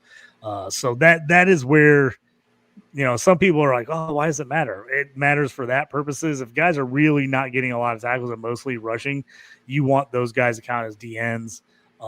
And so I made the decision in my league. If a guy was a 3-4 outside linebacker and basically was rushing 90% of the time, he was going to be considered a DN. And so I would change his position in our league. MFL switched to that a couple years ago, where now if you are a primary edge rusher, they just list you as a DN. So that is the case there. Reality Sports Online doesn't necessarily do that, but I go in and I manually change people's positions. Now, if I have somebody in my league who's like, hey, I had them as a linebacker, can I leave them or do I have to make them a DN? Because I have a ton of DNs. I will, in my league, because you've already drafted them and you already had them in advance, I will let you keep a guy in a position that I think is obviously not helping you. But if you prefer to have them at that position, I'll leave them there. But typically I'll go in and change the position to their more true, I call it true position of what they're actually playing. Same thing goes for defensive tackles. If you're in a defensive tackle league, a lot of guys were considered DNs that really played on the interior. And so I have switched those guys. So the prime guy I always bring up is Cam Hayward from the Steelers. So while he was a DN in a lot of leagues, technically he was an interior defensive player because they did have two outside linebackers rushing outside of him. So MFL did switch him to defensive tackle a couple years ago. And so in my Reality Sports Online leagues, if people want him to be moved to a defensive tackle in a league that starts D tackle, I will move a guy like that. So there's my little spiel on the positions as far as that goes. Yeah. That I feel like that's one thing that MFL has way over Sleeper is just the customization, everything. I mean, Sleeper is very out of the box. I mean, I like to relate this to, iPhone and Android. Like iPhone is very custom, or not, I'm sorry, Android is more customized than iPhone is. iPhone, you get what's out of the box. So you got a little bit of customization, but I think that's a perfect analogy. That's what I tell people all the time. I'm like, if you just want it easy, iPhone is real easy and simple. Yeah, like, people can use it. It's great. If you want to be able to do a bunch of stuff, like an Android I'm an Android guy, so everybody always makes fun of me. I'm Android forever, but that's also why I like MLF. Because I'm just like, you could do. I know it's complicated. I know it's not as cool when you originally look at it and you pull the page up, but there's so many things you can do with. I'm in so many cool leagues. They have so many cool backgrounds and adjustments and variations. I'm in leagues where there's 48 teams with a million divisions on MFL, like that you can't do on Sleeper. So I'm in a mindset like I like to customize things. Like I would love to be able to use MFL because of the ability to customize things. But like I know a lot of people, most of the people are on Sleeper. I've had 2 leagues in MFL at the same time, and I'm not gonna lie, I hated it, but I see the value of it. The thing that I hate the most is just the fact that it can take getting used to. Well, yeah, you have to pay to have. You do have to get used to MFL. You really do. You have to pay. It's like the old school guys to have a free league. Oh yeah, you got to pay a lot of money. Yeah, I know. That's the biggest thing for Sleeper. It is free. It's free. Yeah. So it is free. The MFL, it does the $80 hurts. Yeah, I hear you on that. It sucks. Which I in guess some of my leagues I could handle that. In some of the leagues we would be able to get them to pony up for it. I have other leagues they're not going to do it. No, exactly. And League Safe has an ability to where you can add the MFL buy-in to it. So like that's kind of nice. But let's talk about IDP scoring here. Let's look at this. What's up right now? So we're looking at IDP touchdowns, sacks, sack yards, hits on the QB, tackles, tackle for loss, block punt / PAT / or field goal, interception, and interception return yards. What sticks out here? What should be adjusted? What looks fine? What is way out of the ordinary?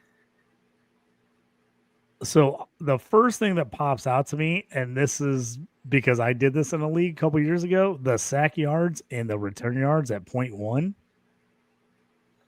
I don't mind those at 0.1, but you can get some monster plays at 0.1. So if you get this is why I'm telling you this. So if I get a pick at like the 20-yard line and I run it back for a touchdown, I'm getting the 8 points for the return yards.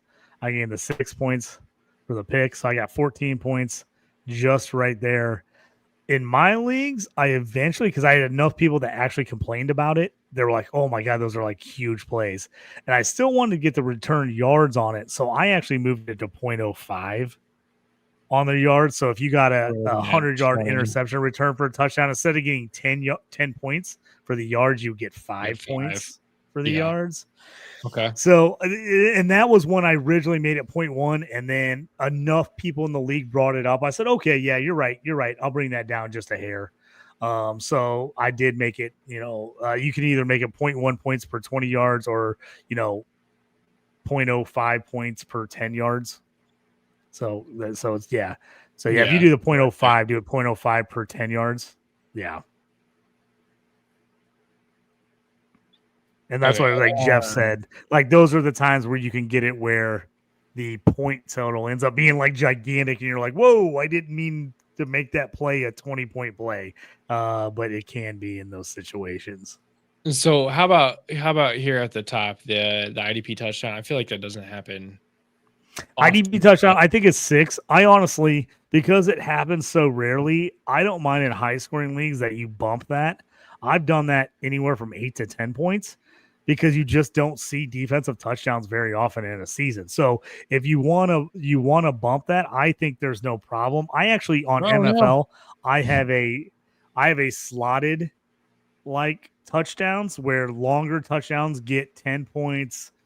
Next one's 8. If it's a real short times at 6, but obviously you can't do that on sleeper. It's just a one set thing. Oh, you get the 50. Yeah, they have the 50 plus. You can get the bonuses on there, which you can add like. I mean, you could always do like 1 or 2 points, like 8 points for a touchdown, 2 points for the long one or whatever. Make it a 10-point play. Yeah, I definitely think you could do that. No problem there at all. This is where Jeff, what do you think about that? Do you do any return yards, like as far as like punt and sack yards? I again, originally return yards, I did 0.1 and then I switched it to 0.05 just because people were like, oh man, that can be a ton of points on a return.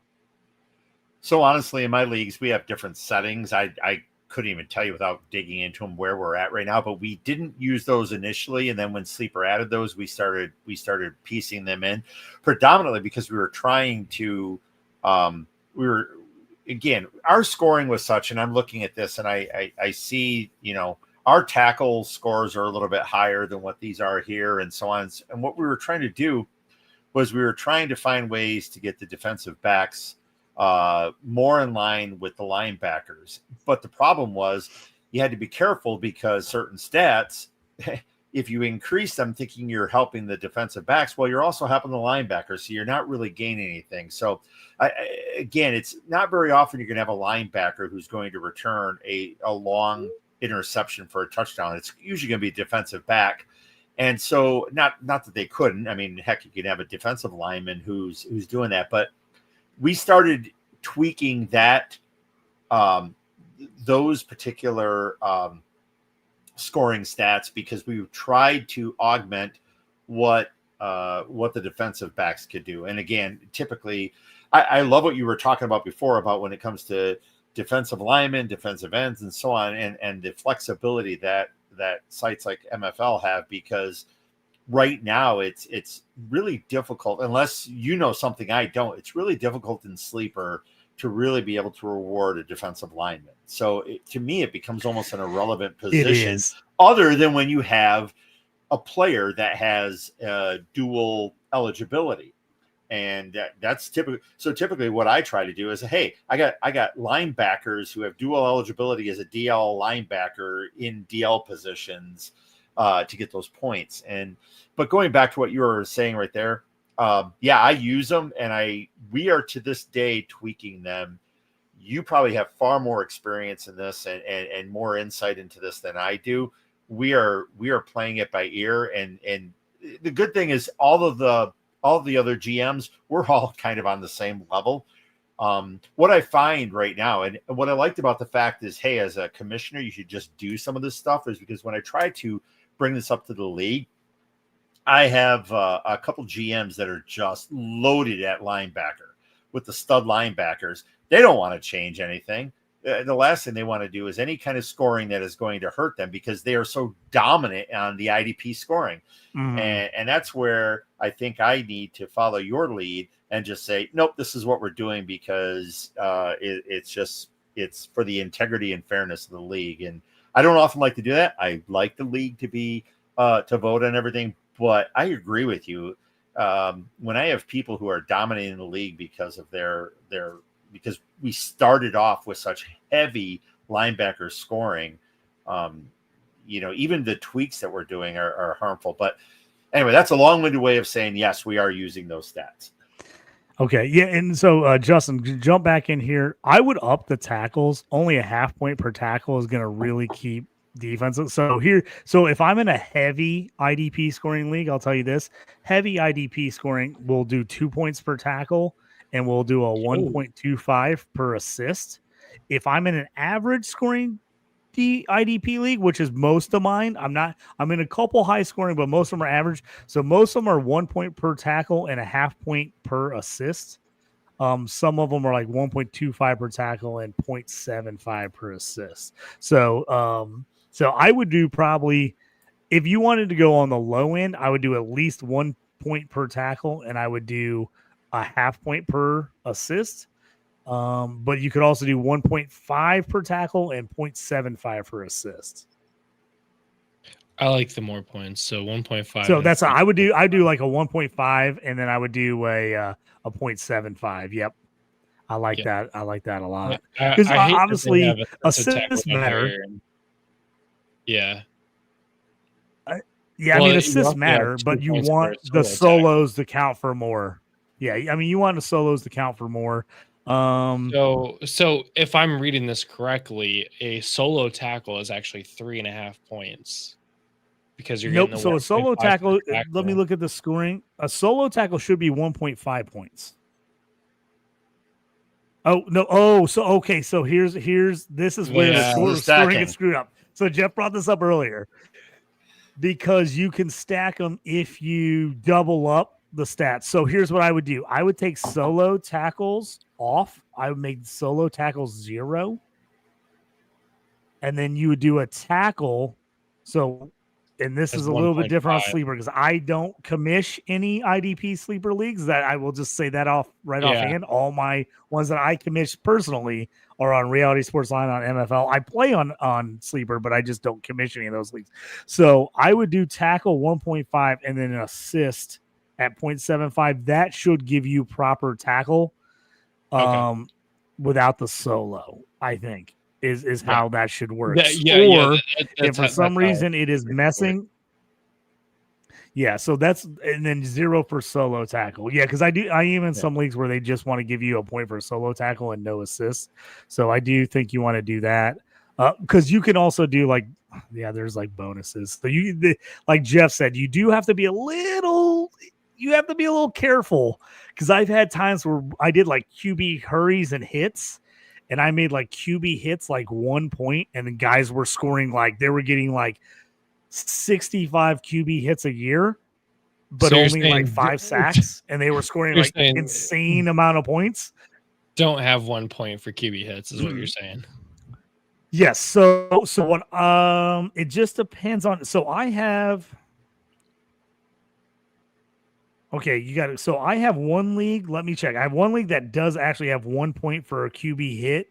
I did have a league where it was pressure, and that's where it was a nightmare, because then everyone was scoring 1 million points. Let me check my other league real quick, and let me check my other league real fast on the scoring to see what we get for hits on that. So while you're looking that up, I just looked at my league from 2019. We 1 point each. We do 1 point each for QB hits. We do 1 point each on both of those. Okay. 1 point each. Yeah, so my league 1 from point each on a hit. Oh, sorry. Go ahead, JT. Yeah, we do that, but that's also in my leagues where I want defensive players to be in the mix where offensive players. So that's where you'll get some defensive guys will sneak into the top 10 overall scoring if you're in a league like that. If you don't have stuff like that, typically your number one defensive player will be like 30th, 40th ranked in the league in scoring, and I don't want them that low. So that's where I add in some of those things. I had a league that's a really high scoring defensive league, and Todd Gurley, when he had his absolute monster year for the Rams, he was the number one scorer. I think Patrick Mahomes was like number 2, and Shaq Leonard from the Colts was number 3 overall in the league. So, like I said, because we had like high points on sacks, interceptions, forced fumbles, takeaways. He had a ton of tackles, and he had just a mix of everything. So he scored really high. So yeah, I think 1 point per hit, QB hit is good. That's what I actually have in ours here. When I was looking at this, I had because we kind of did it opposite the way that you were talking about. We have in this league, I have 0 for tackle, but then I have for the solo tackle, we have 1.5. The assisted tackle, 0.75. So it ends up being the same. Okay, so maybe you should adjust that, Justin.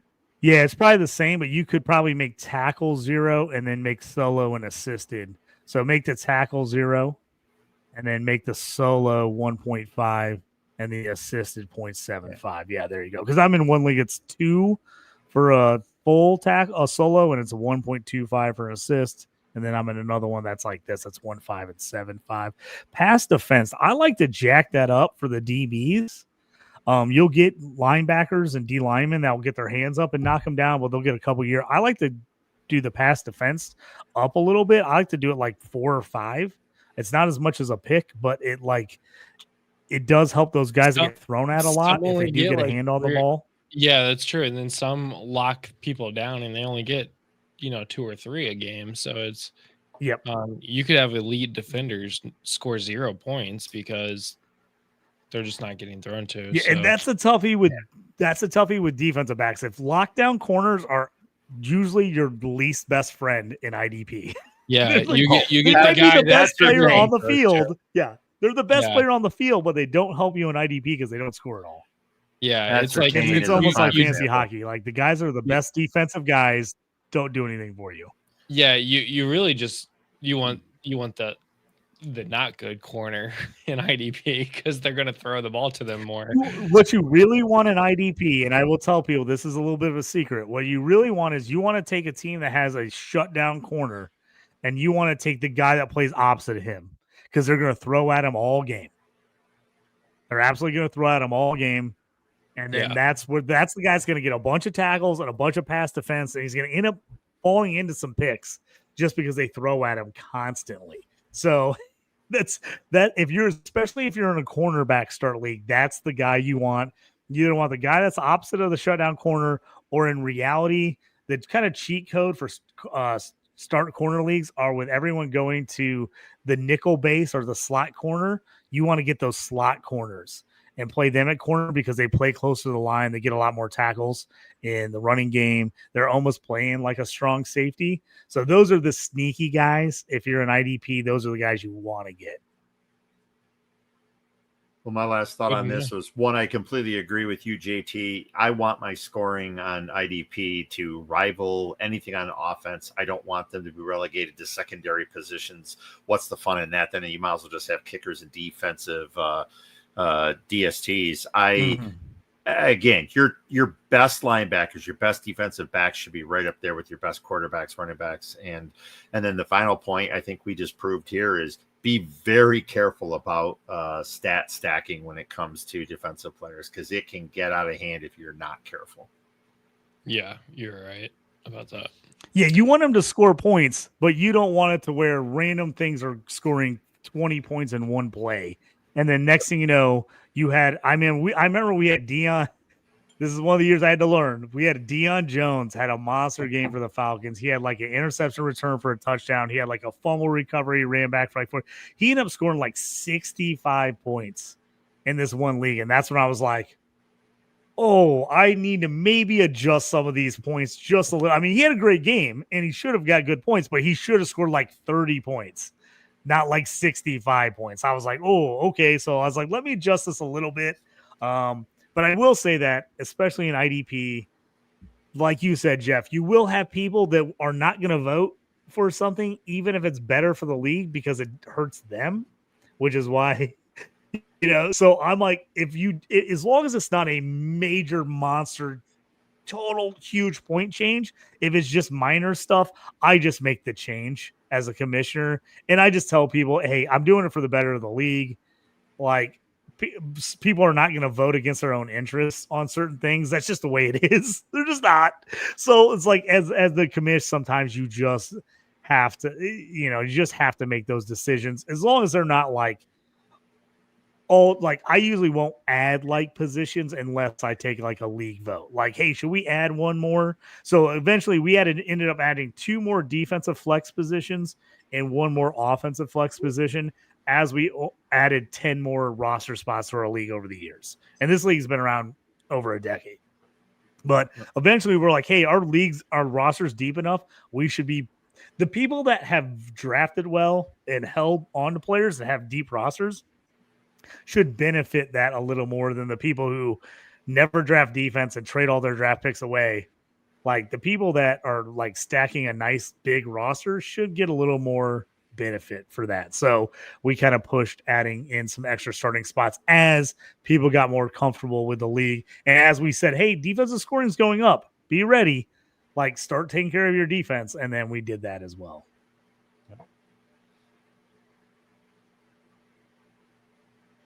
Yeah.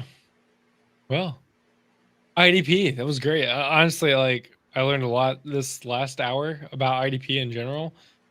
We got to cover a bunch of things, so that was great.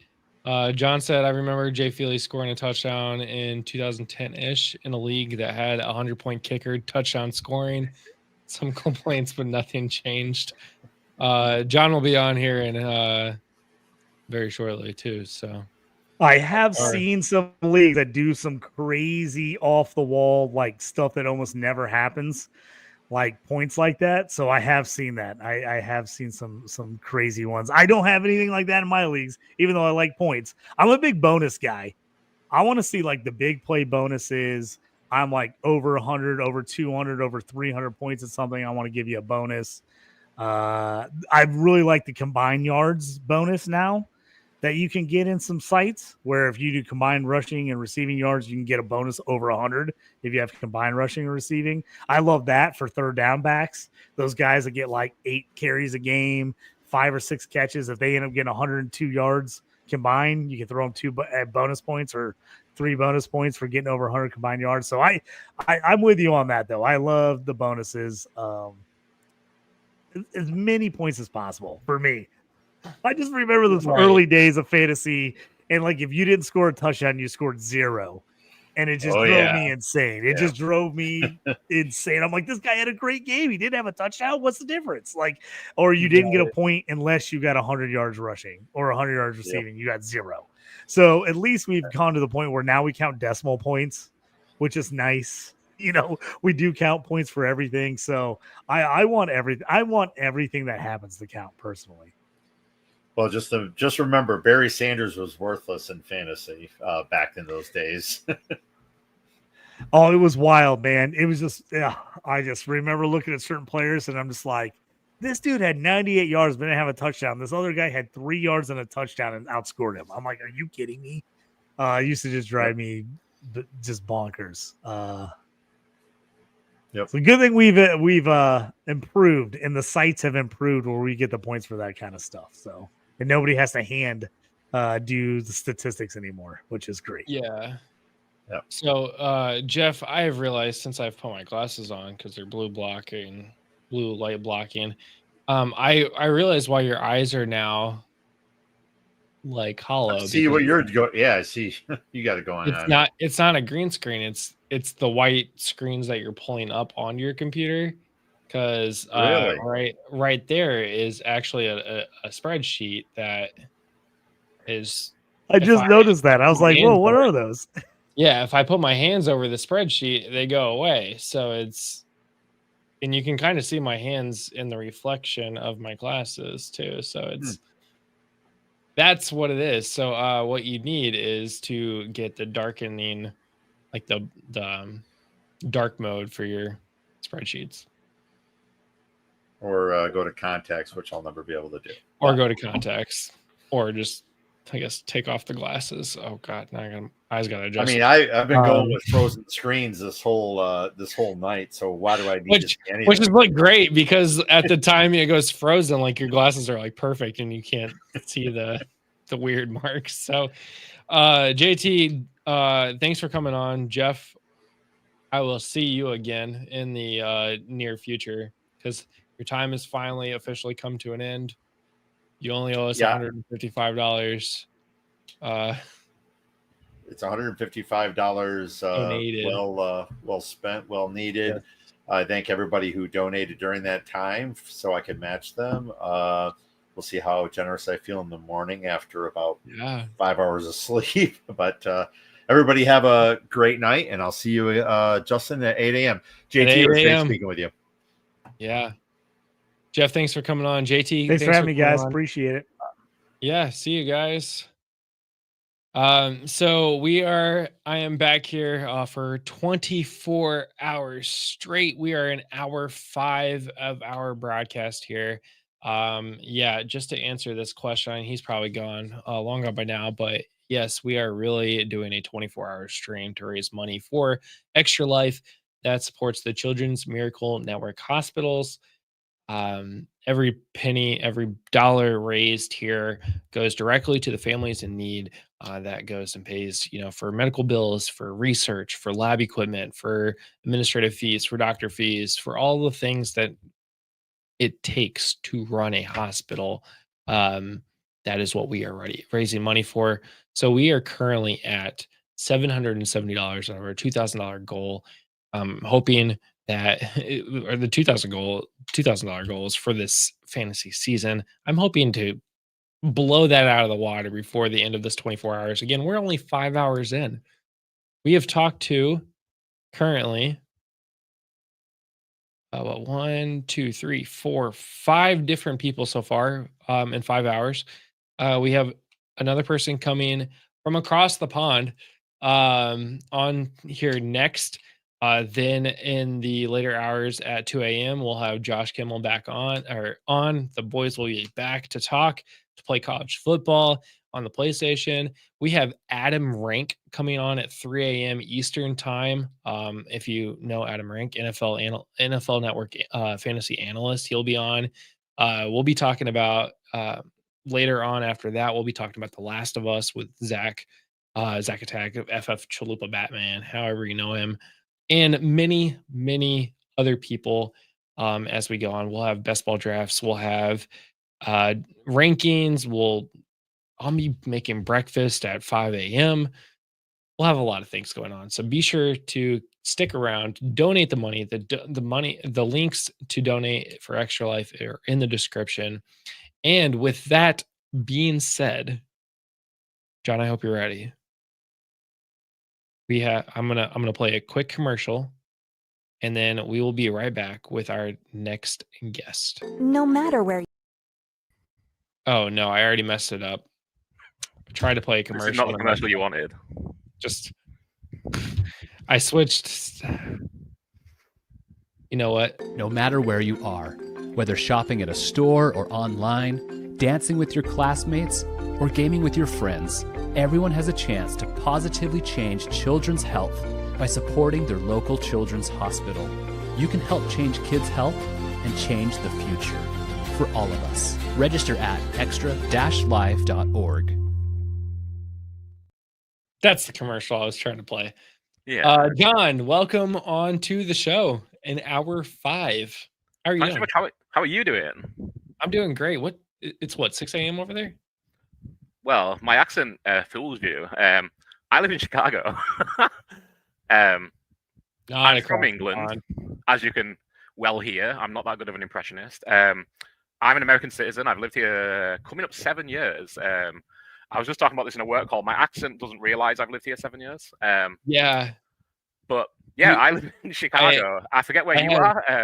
I have Chicago in-laws. You fooled me. Is Paul from England? Like, is Paul is from and lives in England. okay? And Joe, who That's is what I also was on our thinking of. podcast but won't be guesting with us later today, is from England as well. We're all from within. I mean, we all went to the same town for university, which is kind of how we know each other. But yeah, Joe lives in Toronto. No, he lives in Calgary. So we started doing a podcast after we separated, I guess. So funny. Yeah, and everyone, I mean, kind of correctly assumes that we're all British. Paul's very involved in like promoting us in the UK scene and trying to do as much as we can in the UK because we love the international game aspect of the NFL as well as just being huge NFL fans. But yeah, it's always funny because we're one in Canada, one in the US, one in England, and yeah, Joe's accent hasn't gone anywhere either. Mine hasn't gone anywhere, and yeah, we trick everybody. The last right. Oh my god, the last message I sent you was good. I do my research. Well, in all honesty, if you've ever heard our show, it doesn't get referenced that often where we are. So I was, you might not remember this. I was on your guys' show. Yeah. 2 years ago. Mm-hmm. It was when I first started doing fantasy for Once Upon a Sunday, which is now FantasyNow Plus. Yep. Yeah, I was on your guys' show a long time ago. One of our weekly previews for the Colts, I believe, right? Yeah. Yeah, I actually, remember, yeah. So yeah, I think you only met with Paul, to be fair.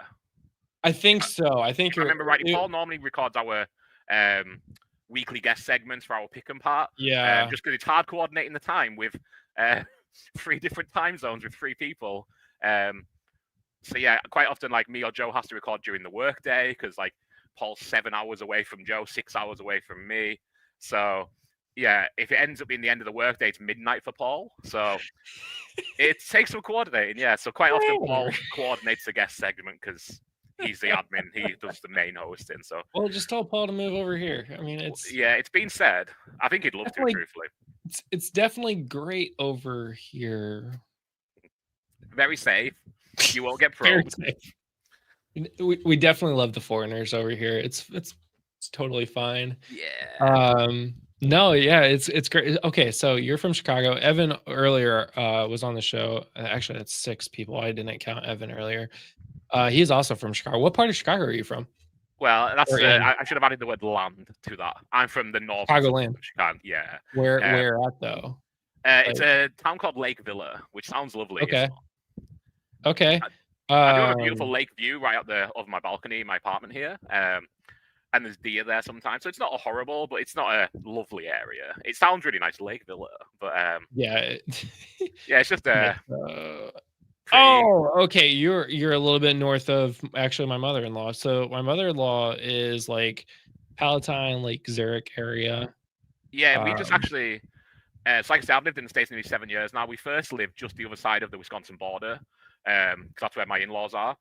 And then we moved down to Palatine for like 2.5 years, maybe 3 years, for work. Because I first got here, I couldn't work at first because I was a spousal visa, got married, and then you have to wait to get your green card to work, which you'd think they want you working as soon as possible. They don't. That took like 18 months. And then as soon as like we had a pandemic, and then like 2 weeks later, I got my green card, and it was like, oh, weirdly, in rural Wisconsin, not many people hiring. So yeah, we moved to Palatine to get more, industry and stuff. Got work, and then we've moved back up to be closer to my in-laws because, they're not getting any younger. My wife, she goes to see them every single weekend, so it works out for us. But yeah, I do miss being nearer the city because, truthfully, the main thing. The food options are terrible here. Yeah, you've got your fast food, and I can imagine. Yeah, so one of our guests on later tonight, Saturday now. It's Saturday for both of us now. He's from Johnsburg, which is just west of you. Our Evan is actually in Chicago proper, and then within the next say 12, 13 months, I will be in the Palatine, Lake Zurich area. Oh, nice. Moving up there. So we're moving back up so my wife can be with her family because she's been down here for way too long. Yeah, very cool. So it'll be fun. I'll be up in that area. So it'll be great. Stream Yeah. together So next year. do what? We can stream together next year, or maybe 2 years Exactly. from now. Well, I was joking with both Michael and Evan. I was like, I have a feeling I'm going to be hosting a lot of dinners, or like a monthly dinner or something, or like a monthly show where we all are just like in the same room actually recording together. Yeah.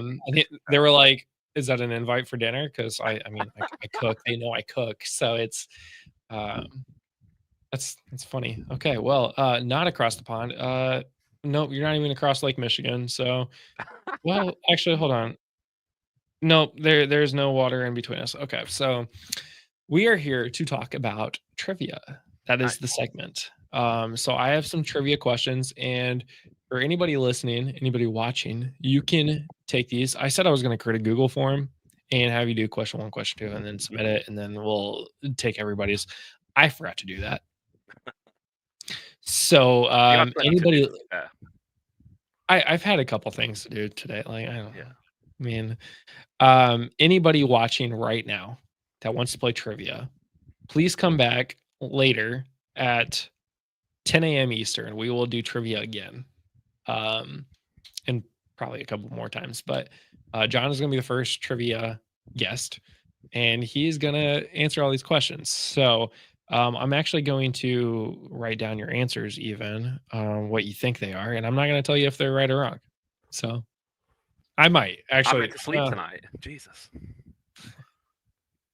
You just give me a general how I did. Good, bad, or oh geez. I'll give Oh, that's Jeffrey. Nice. Yes. So if you didn't know, Jeff, from basically the start until 1 a.m., he said he was doing a half matching hour. So from until just now, he was donating $1 for every $2 that was spent was donated. So he is doing his half match right now, which brings us up to $925. Oh, almost at 1,000. So we're $75 away from 1,000, which is incredible. Yeah, and we're what, 5 hours in? So what's that? 5 hours in, yeah. So of the way. Yeah, exactly. I mean, we have Adam Rank on later. Hopefully, I can squeeze a couple dollars out of him. I would think so. That'd be pretty. Just maybe a little squeeze. We'll see. When that came through, did you only see it up there, or do you hear like the? Yeah. I heard it. Yeah, I loved it. Or did you hear this? No, it was more like a ka-ching type sound effect. Okay, you actually did hear that? Yeah. Oh, I'm playing the sound too. Okay. I was like, is it playing? I couldn't tell if it was playing through. Okay, cool. That's the sound I want. I'm not that good of an improviser, trust me. I was trying to like, I'm literally in the Extra Life Discord. Like, can I get this down? Like, can I get this MP3 so I can put it on my board to play? Oh, but nice. I didn't realize it was playing through. So I can get off their Discord now and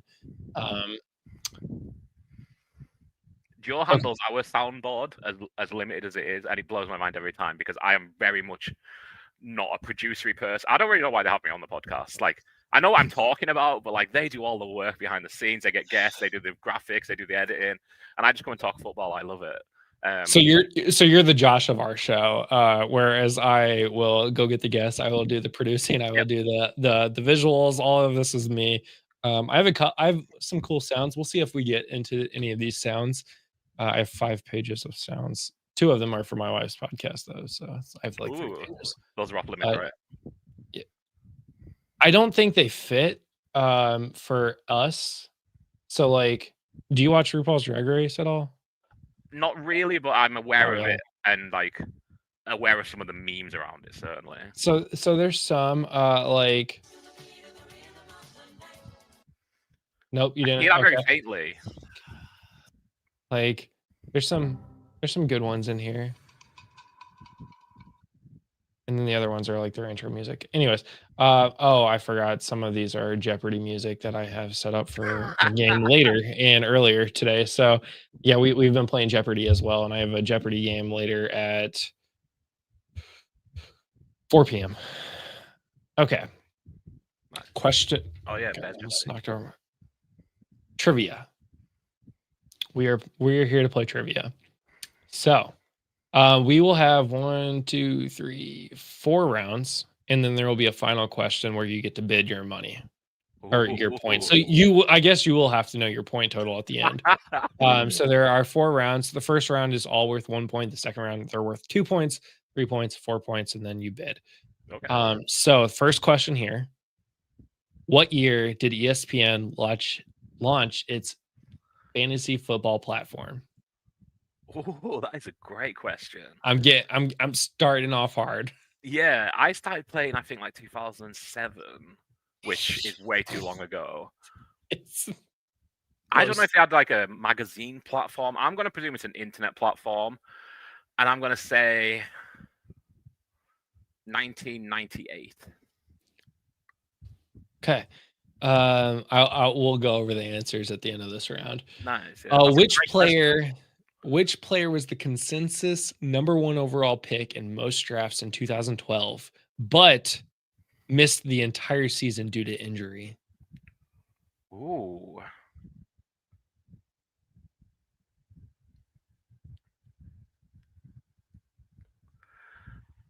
I'm hoping these get easier because I was like, they will get easier. Yeah, that is so tough. I'm gonna take a wild guess. I don't remember him missing an entire season. Maurice Jones-Drew. He'll have been an early pick around then. Okay. Who was the first tight end to finish as the overall tight end 1 for 4 straight seasons? This is more recent than... Yeah, it's one of 2. I'm going to go Travis Kelce. Okay. Which team did LaDainian Tomlinson play for during his record-breaking 31 touchdown fantasy season in 2006? And if you were watching Jeopardy earlier, you would know this answer. I wasn't, but who is the LA Chargers? No, who is the San Diego Chargers? There you go. I'm so hesitant. I was like, make sure I get that right. And then I was like, half a point. I've still said LA.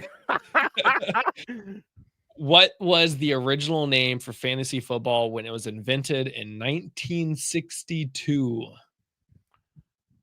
Well, that is a great question as well. Roto Gridiron. Okay, so you ended up with 2 points. Okay, I'm happy with 2. I'm wondering, should I give you the answers? I feel like if I give you the answers, anybody watching now could go back later. I'll check it out later. Don't you worry. Yeah. I'll share the answers. Yeah, you don't want anybody to be able to get all the answers. That's fair. Okay, round 2.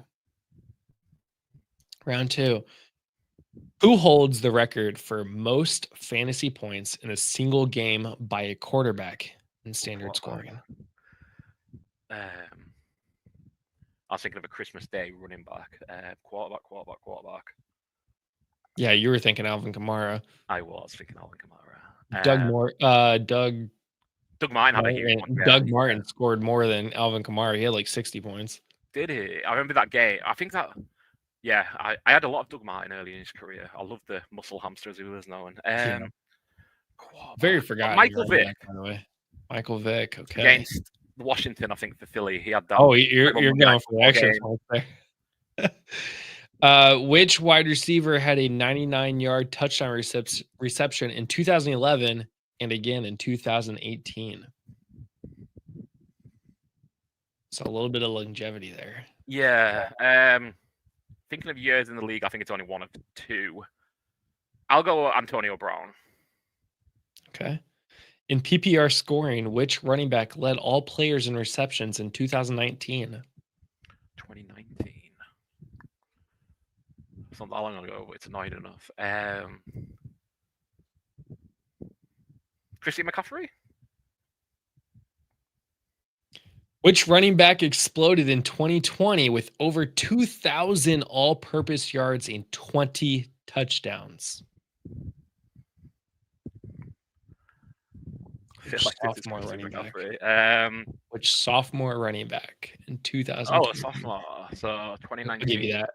Draft will have been... So it's Miles Sanders or Josh Jacobs. We'll go Josh Jacobs. Was it sophomore? Hold on, time out. I want to make sure... I want to make sure I didn't give you the wrong thing here. Also, I'm not from America. Sophomore, I think, means second year. Sophomore is second year. Okay. Oh, no. I'm sorry, I said the wrong year. Let me rephrase this. Cool. Which running back exploded in 2021? Okay. With over 2,000 all-purpose yards and 20 touchdowns. Jonathan Taylor. 2021. Okay. In 2023, who is the wide receiver 1 in points and fantasy points per game? 23. PPR. That's the year before last.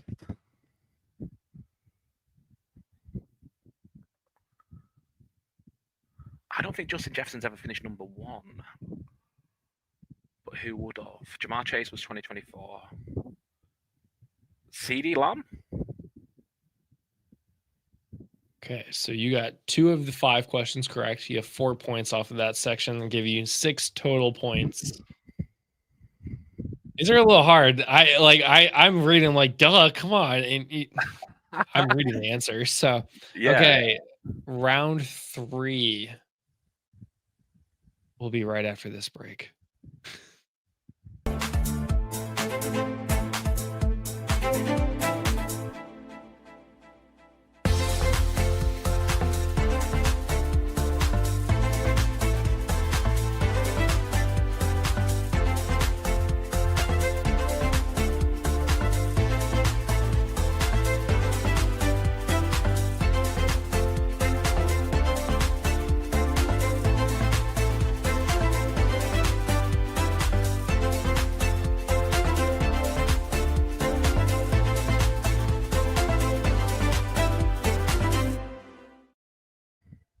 Very Round jaunty 3. music. Do what? Very jaunty music. I love it. Yeah. Just what you need at this hour. It really is. I figured like a lot of these like little commercial breaks are me going to use the bathroom. This time I didn't, but it's good to have them though. Yeah. You're not And Scott also, Hansen. all provided by Extra Life. I didn't have to make those, which is great. I just downloaded them and uploaded them to StreamYard. Lovely. So that's great. And I hope some, yourself or any other guests have tried pressing the answers on those trivia ones. I hovered over it to see if it was clickable. I don't think it is. I felt like I might have paused the stream if I clicked something, so I didn't. Wait, what did you click? No, nothing. On there was a trivia question. Oh, yeah. And it was A, B, C, or D. And I was like, am I meant to click it here? But no, the cursor didn't change. I thought, I'm not touching it just in case I pause my own stream or... It is not clickable. I didn't even think about that. Like somebody's probably like waiting at that screen going, where'd it go? What happened? The music, it's gone. Yeah. Okay, so round 3. In Superflex leagues, what position becomes more valuable compared to standard formats? Quarterback. Yeah, I feel like Now that we're should have been talking. a round 1 question. What does handcuffing mean in fantasy football strategy? To take the backup of a player, like a running back, take the running back too, in case of injury or suspension. What is the most common number of teams in a standard fantasy football league? I think it's 10. What scoring format awards 1 point per reception? A PPR. These should all been like round 1 questions. Yeah, get the basics. The opposite way. Yeah, like after Yeah. round 1, I'm like, these are the round 1 questions. Goodness me. Like, oh god, do I know fantasy football? My internet's gone out, Justin. I'd love to talk, but I'm going through a tunnel. I'll see you in 12 hours. In dynasty leagues, what major difference separates them from redraft leagues? You keep your players until you transact them away, whether trading them or dropping them. So out of 15 total points, you got 12 points in that round. So yeah, 4 questions right out of the 5 right. Oh, what did I make a mistake on? Don't tell me, but I won't. Round 4. See if the trend it gets easier when it's supposed to get harder.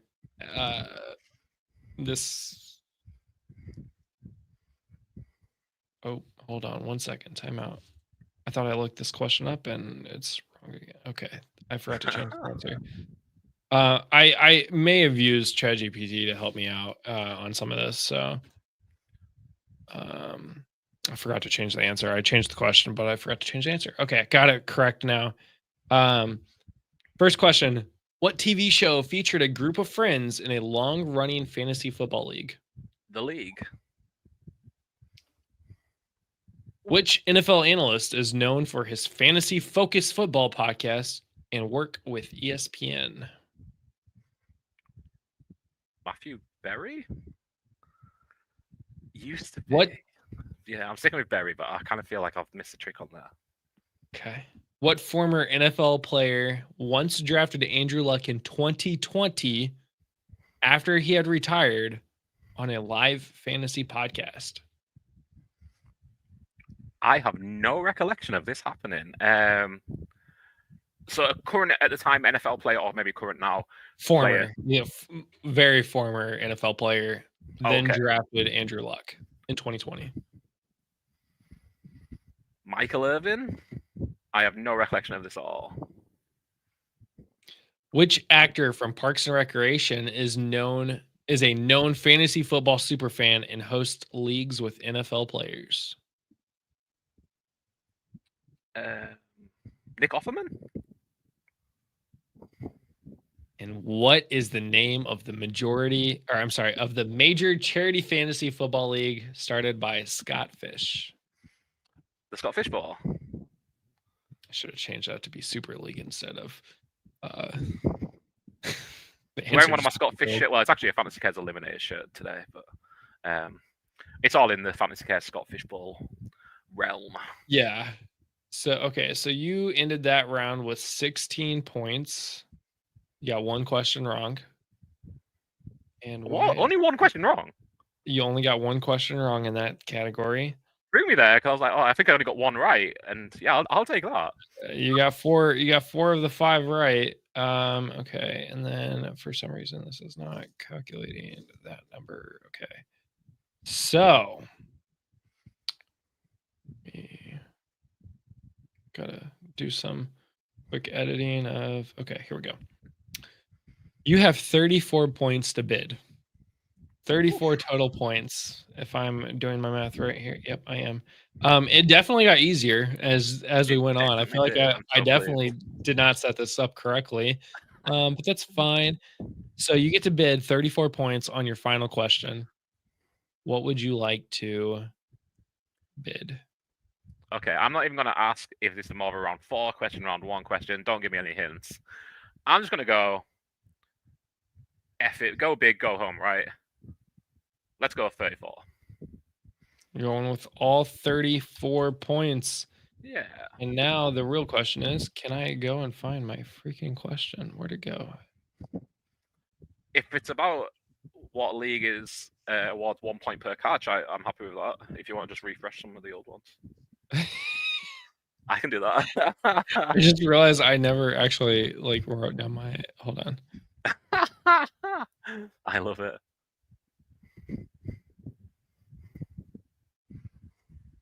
And ChatGPT is going to come up with the question here. No, that's too easy. No, that seems fine. Same answer as earlier. Okay, we'll go with this one. I didn't even read the full question, so we'll see how this goes.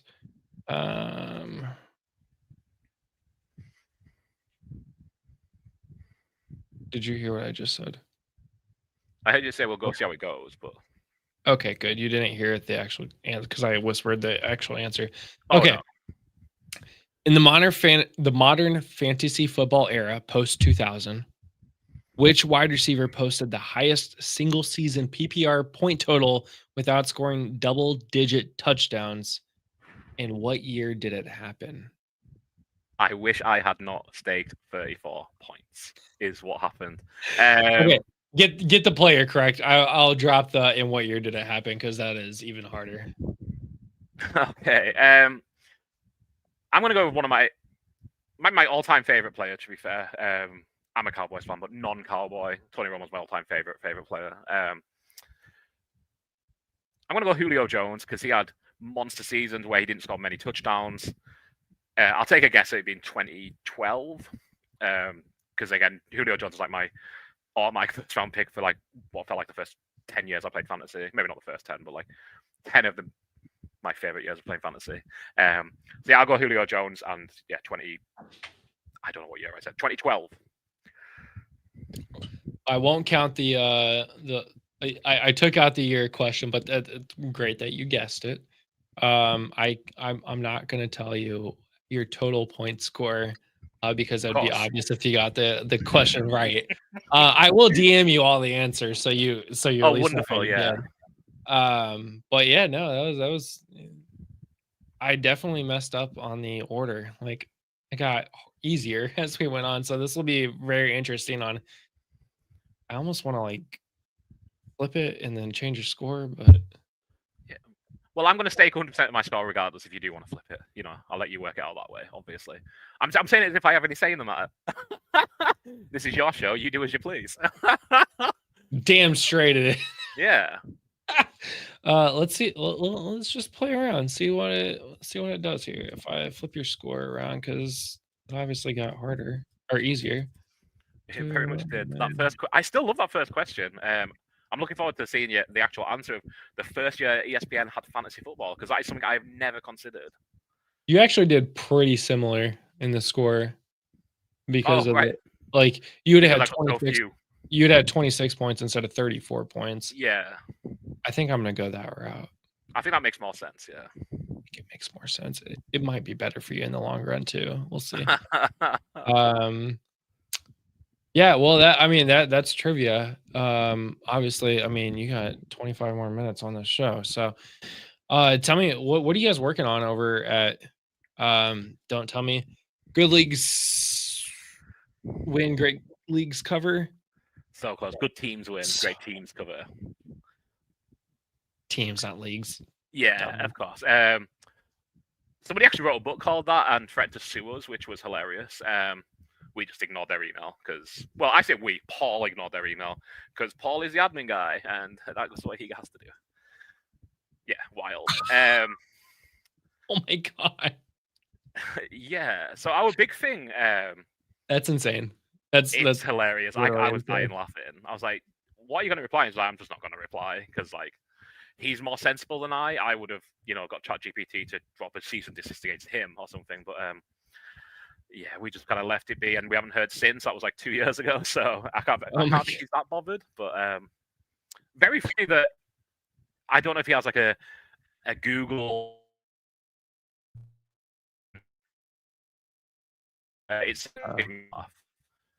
but yeah, our pod for the summer. Paul is organizing. Actually, episode 1 just went out yesterday morning. I've only watched the first half of it so far. Doing a mastermind series. So mastermind, I don't think we have in the US. Is that right? Do you have any clue what I'm talking about? I've mastermind. Yes, it's a UK quiz show. It's kind of infamous. It's very serious. There's no flashy lights. There's no fun, as is my recollection. And you give a mastermind subject, and you are quizzed on that. You get 2 minutes to answer as many questions as you can on your mastermind subject, and then you get 2 minutes to answer general knowledge questions, combine the scores. And I think he's got 16 content creators. I don't know if it's all from the UK or not. Again, it's all Paul's baby. I'm one of the contestants. And actually, after me and Paul do our redraft with you later on today, we're going to record my episode. So it's a big trivia day for me. And yeah, I couldn't think of a subject. Because like I say, I am a Cowboys fan, but truthfully, I just love football. Like, my week doesn't live and die by whether the Cowboys win. I loved Romo. Like, I fell in love with I'd already started watching the sport for a couple of years, really. I've never been smitten with a team. And I've seen Tony Romo make I don't think it was actually debut, but like his first major game action. You had all the Cowboys fans chanting, "We want Romo." I'm like, yeah, I want Romo. I don't know who this guy is. Like, I was very uninformed. And I was sick of watching Drew Bledsoe. It's either Sunday night or Monday night football. I was at college, and we're watching football at 2 a.m. Then I'm sat by myself. I'm like, okay, I love this team. I love this guy Romo. He comes in, throws an interception straight away. I don't think it was a pick six, but it nearly was. And yeah, that season they went to the playoffs. It was wild. So that's how I kind of became a Cowboys fan. But again, I don't live and die with it. Cowboys fans by and large are obnoxious. There's so many of them that it kind of has to be the way. Same as Liverpool, Man United fans in the UK. Like, there's so many of them. You got to get. Whoa. Whoa. Whoa. Whoa. Which side are we? Let's not throw Man United under the bus here. They've done enough of that themselves.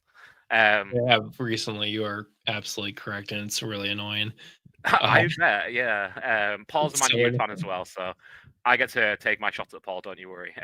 I've been rooting for Man U since the Paul Scholes, Van Nistelrooy, Ryan Griggs, Paul Neville days, like the olden days. Yeah. I think I was probably 10, 11, maybe 12 when my parents went to England. They were at one of the airports and the whole Man United team came in. Oh, nice. And like to the airport, they were waiting for their flight. So from then, my parents went and bought a soccer bag and a ball from a Manchester United soccer bag and stuff. They brought it back to me. I was playing soccer and they gave it to me. I was like, all right, this is my team. Like this is who I root for now. And have been a fan since. So we're going on 20. At least you got some of the good years. Now, so I got to see some good stuff. Because if you've been, I think David Beckham actually was on the team too at that point. Still, so I love Beckham. I still love Beckham. Yeah, I never liked Man U him when he left, but after his days at at Real Madrid, then when he came to the US, it was like, okay, I like Beckham again. Yeah, because I'm also a Galaxy fan, so he came to play for the Galaxy. I was like, awesome, love it. Yeah, that is kind of the dream then, right? Because I know there was big stars in the MLS, but like Beckham's so special. I can only imagine a player like Beckham coming here now. Like, I mean, Messi is that way. Like, Messi came to Miami, but Messi doesn't play in every game. If it's a turf field, he doesn't play in it. So it's like I feel like it brought more attention to the MLS, but I don't think it's still enough attention to the MLS yet. We're not quite there. If Christian Pulisic ever came back, though, Captain America ever came back to the MLS, then okay. But why would he come back to the MLS? Yeah, you never know. When he's 35 years old and about to retire. That's the thing. Yeah, he needs to come in his not his prime maybe, but like in a couple of years, not too long. And I mean, the World Cup's here next year, so like I hope to see a huge boom from that. Obviously, yeah, that's true. It's true.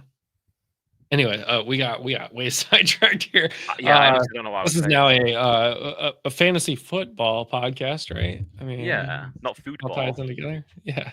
Although I do, we do play fantasy football as well. Me and Paul are in a dynasty fantasy Premier League league that we've been running since. I think it's coming up to year 10. Yeah, we love it. But yeah, Paul's organising our mastermind competition right now. I'm doing mine later today, and then we've got our season previews coming up very soon, which feels wild. We'll be doing each division in turn, and those will be getting started pretty soon. I don't know the exact date. Paul again is our admin man who just tells me when to turn up and what I need to know about, and I kind of do my best. We're doing our season betting preview like early. We call it Bets to the Future. Just so we can do some Back to the Future theme around it. Next year will be part 3, so I'm turning up in Western outfit, and I'm hoping to surprise Paul and Joe with that because I'm hoping they'll be off guard. Where we went through our favourite bets for the season. And then, our State of the Division series will be kicking off, which is like, we go division by division, team by team, try and get some guests on who want to talk about their team and, kind of predict how we think their seasons will go. And I'm trying to find our calendar on our Google sheet, but I'm not, again, that well versed in it because I'm very inept. But we'll also be doing like off-season drafts, which is one of my favorite times of the year, truthfully, where we just get a bit of fun, get to bring like my wife on, Joe's fiance, etc., and just do like, baked goods drafts or spot. In fact, I seen you guys earlier. What time was it when you were doing that? Was that right at the first hour, second hour? Sports movies drafts. Yeah, we were doing that. I think the first hour. Yeah. I seen draft day went number 1.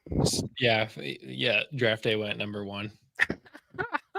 Which I absolutely loved. I only seen draft day for the first time this year, and I see why it has the reputation it does. I can see why it's beloved in like kind of that cult classic way, I guess we'll say. Yeah, I don't think you take a it as a tradition. Yeah, it's definitely not realistic at all. no. I think the It's fun. Replacements is more of a realistic movie than Draft Day, but yeah, Yeah. it is what it is. I mean, it gets you hyped up for the draft and makes you excited. So, And it has an incredible line. I will watch my language, but I think Kevin Costner, and he said Clint Eastwood. I'm not a huge film guy, as you can tell. Says, "You pancake eating mother flipper." He doesn't say flipper, but it gets to the point, which is one of my favorite lines in cinema that I've heard this year. Again, I don't watch that many films, but it really made me laugh a lot because it's like, oh, fudge, except I didn't say fudge. exactly. Classic. But yeah, that was so good, him dealing with the Seahawks guy. And yeah, not a classic, but very fun. And like, I watched it the Sunday or the Monday before the draft. So yeah, it felt really fitting. But yeah, that's kind of what we do through the summer when we don't have a, state of the division one to go to. We just do the fun drafts. We've done best cover versions before. I'm not sure what we've got on the docket this year. The subjects do get harder to come up with in years 2, 3, 4, etc. Because yeah, you've hit them all. Last year, one of my favorites was like things that change after you turn 30, and like we were just all like, "Yeah, we're so old." I turned 40 this year, and things that change. Oh, yeah, God. Like your knees hurt all the time. You it's really hard to get a good night's sleep. You walk around, your ankles just pop all the time. Yeah. You wake up at 3 a.m. every day every morning to use the bathroom. Yeah. It's funny, like my wife said something the other day. It's like, why do you have to get up? I'm like, because my body's failing. Like, that's why. I would rather not. It's not like I don't make a habit of getting up and I'd rather have a full 8 hours sleep right through. But my body disagrees. My body's like, no, John, up you go. You have stuff to do, or you're getting kicked out of the bed, buddy. So, yeah, I'm looking at actually what we picked. My second answer was my dedication to skincare. This draft must have been a while ago because I must say I'm not looking beautiful. So, but that is when I actually started. My wife really got me into doing more skincare when I turned 30. So that's who got me on it as well, truthfully. And it's kind of, I don't know if it's worrying. My wife was in this draft with us, me, Paul, and Joe, and my wife, Cindy. And her third pick was existential dread. And it's like, well, you didn't put that in the vows, but okay.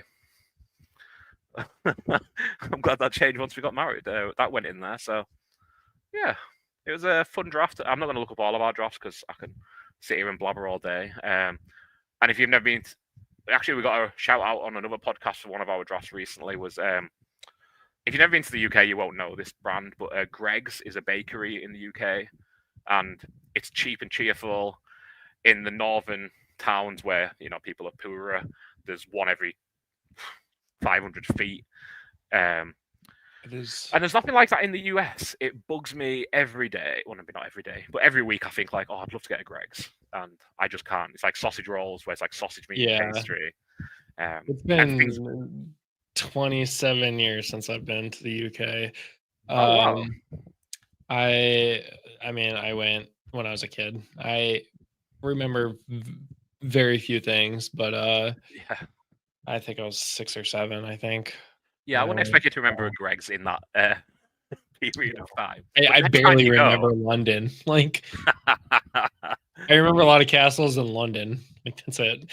Yeah, that sounds like the average trip to the UK. Basically, my parents love England and Scotland. Like, my dad wants to retire in Scotland, but their favorite things to do on vacations is rent a car and just drive. And they always said that like when they drove around England and Scotland, they just drove the countryside and you'd just be driving and like, oh, there's a castle. Yeah. Okay. The wild. Yeah. No, that's a lot of fun. Well, yeah, I mean, it sounds like you guys got some fun stuff coming up. Definitely have to, now that I know that you are not 5 hours ahead of me, have to have you come back on at some point during the season. We have 8 shows a week coming up. So we will have 1 show every day of the week and then 2 on Wednesdays. So we'll have a 9 a.m. show on Monday mornings to talk about, the weekend of fantasy. Tuesdays will be our waiver wire show. That'll be me. Wednesdays we'll do a start sit showdown at noon, where we'll talk about each position with players that are very close to each other on starting and benching. Wednesday nights we'll do weekly rankings with 2 other people. Thursdays we're going to have a DFS show, DFS and sports betting show. Fridays we have a studs and suds show where they'll talk about the stud football players and also drink beer.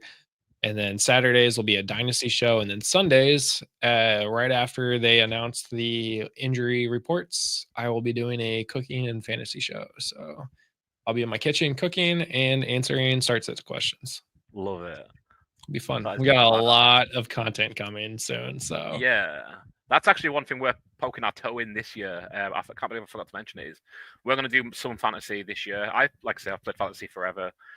And really, it's my first love of the NFL. Never mind. Like we talk about betting on our show, but like so much of what I talk about is tinted with that fantasy lens because I play so much fantasy.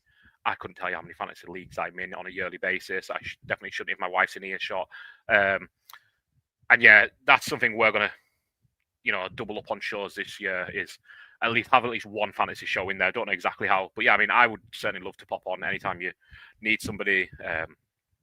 I play a lot of Dynasty. Dipping my toe more into DFS as we go on.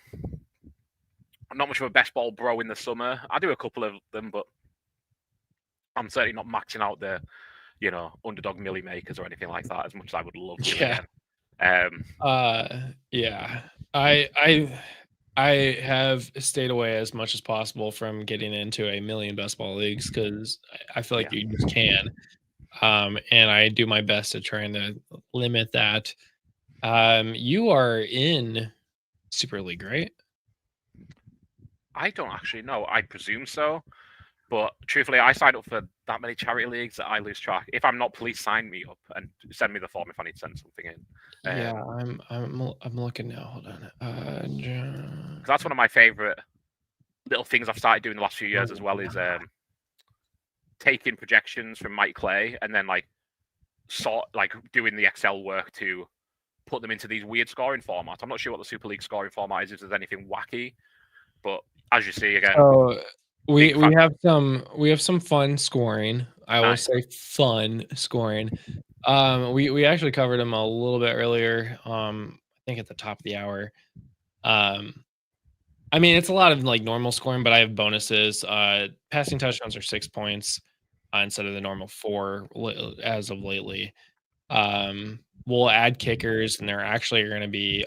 This will be the first time I ever do kickers, I think. But it'll be 3 points if you make a field goal, 0.1 for every yard. So I mean, like a 30-yard field goal is now 6 points. If you make a 50-yard field goal, you get 5 points. If you make a 60-yard field goal, you get another 5 points. So I think we looked at like if you make a 60-yard field goal, you get 19 points. Yeah, that is. Which I love it. Yeah, insane. Chaos. Yeah. And then I love chaos. I tell everybody every league I make, I always make it different. Yep. I don't like the same league over and over and over. It's boring. Preach. Yeah. So I have another fun fantasy. Like playoffs will start in week 13 with 50 teams, and I have a special scoring rule that will be announced once all of the drafts are finished. Yes, I love it, and it will affect every round of the playoffs from week 13 to the championship. That special scoring rule will affect every single playoff week. Only the playoff weeks. Yep. And the greatest thing is, that's great. I'm the only one that knows the scoring. Or that rule. So I've told, I think one other person, but I'm pretty sure he does not remember it. So when you draft all returners in the last 4 rounds, like, oh no, I just think they're gonna have good wide receiver seasons, honestly. And then not quite that. It'll literally be a scoring rule that nobody has ever done before that I know of. Like I've never once heard anybody ever do something like this. And it's gonna be insane to keep track of, but it will be fun. I can't wait to hear it. our theme this year is captains. So famous captain. So like I sent you the link for the registration. So after this, just go register. Oh, thank you. No, you're good. So like some of the divisions right now: Captain Jack Sparrow, Captain Kirk, Captain Marvel, Captain Han Solo, Captain America, Captain Crunch. And currently the only division completely full, we have no more room, is Captain America. So the other 5 divisions are still open. If you wait long enough, I might open up Captain Britain, but we'll see. Or Captain Carter. I mean, it's the same basically, right? So can't do too many Marvel movies though. I mean, I already got 2 in there.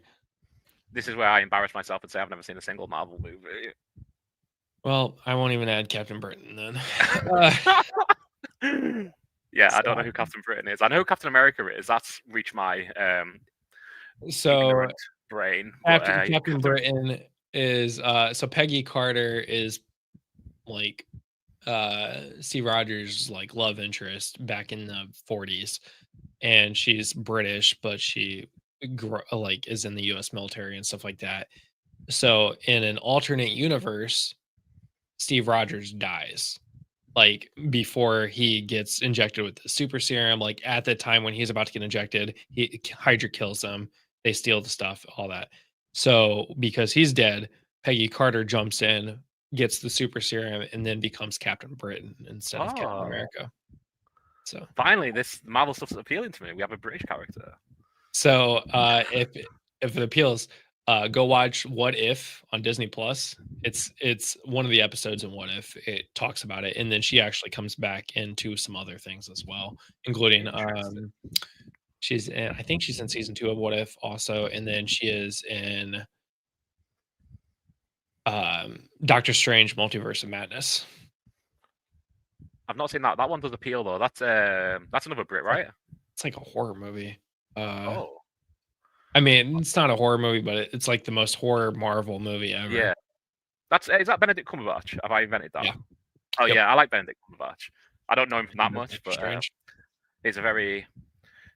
I think he's a really good actor. He's someone I'm watching quite a few. I'm a pretty big nerd on that. Like I have a Marvel calendar. And then I used to do a Marvel podcast actually that watched all of them in order. And like we talked about like how it affects everything, and it's pretty interesting. But yeah, I love it. All right, well, John, marvelous, but you know, yes. John, thanks for coming on.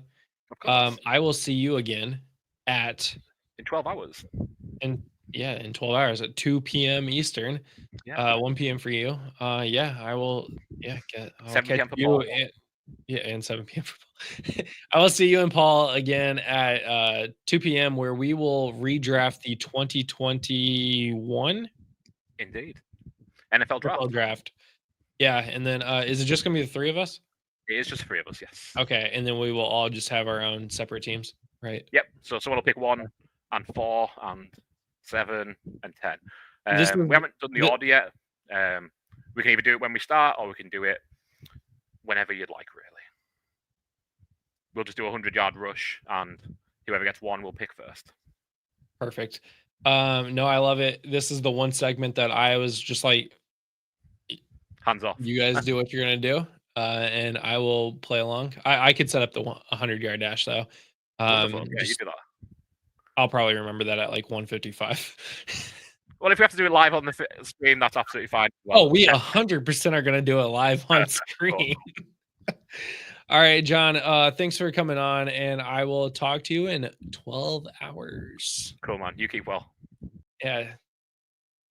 All right, guys, thanks for we are now coming up into hour 6 of our 24-hour stream. Again, every dollar raised today will go directly to the people that are part of the Children's Miracle Network.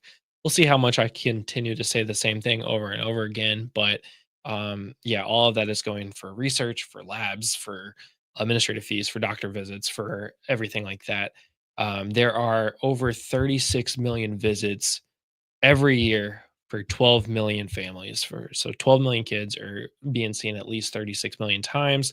Every dollar raised by Extra Life is going to support these families. This is a very personal charity for me. I've been involved for about 3 years now, and continue to raise. I usually we try to raise about $1,000 a year. This year, our goal is $2,000. I think we could definitely hit that. So, with that being said, I'm gonna run a commercial. I have a couple things I have to get set up for our next segment, where Josh Kimmel will be on, boys will be back, and we will have some fun. But I'm gonna try to find the longest commercial I can real quick, and yeah, let's see. We're gonna play this one. 10 million kids like me enter a CMN hospital. Oh no, I messed up. We're gonna rerun that. 10 million kids like me enter a CMN hospital every year. For me, I entered my children's hospital when I was 9 years old for my miracle story. Happy to report that my health is on the up, and it's all because of gamers like you.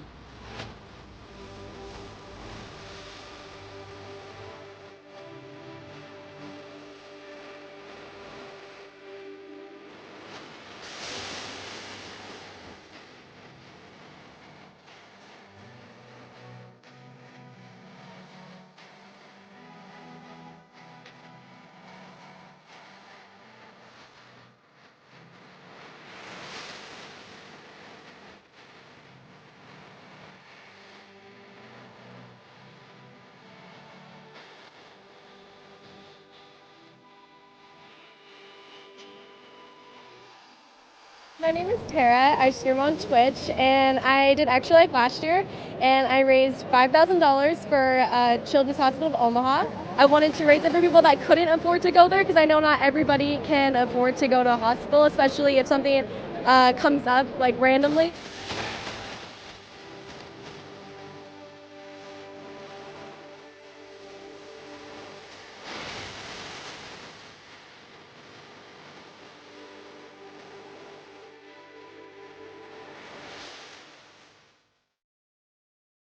I'm here. I'm here, Josh. He's here. I know you're here. I was about to take over the reins. I still can. I can go solo if you want.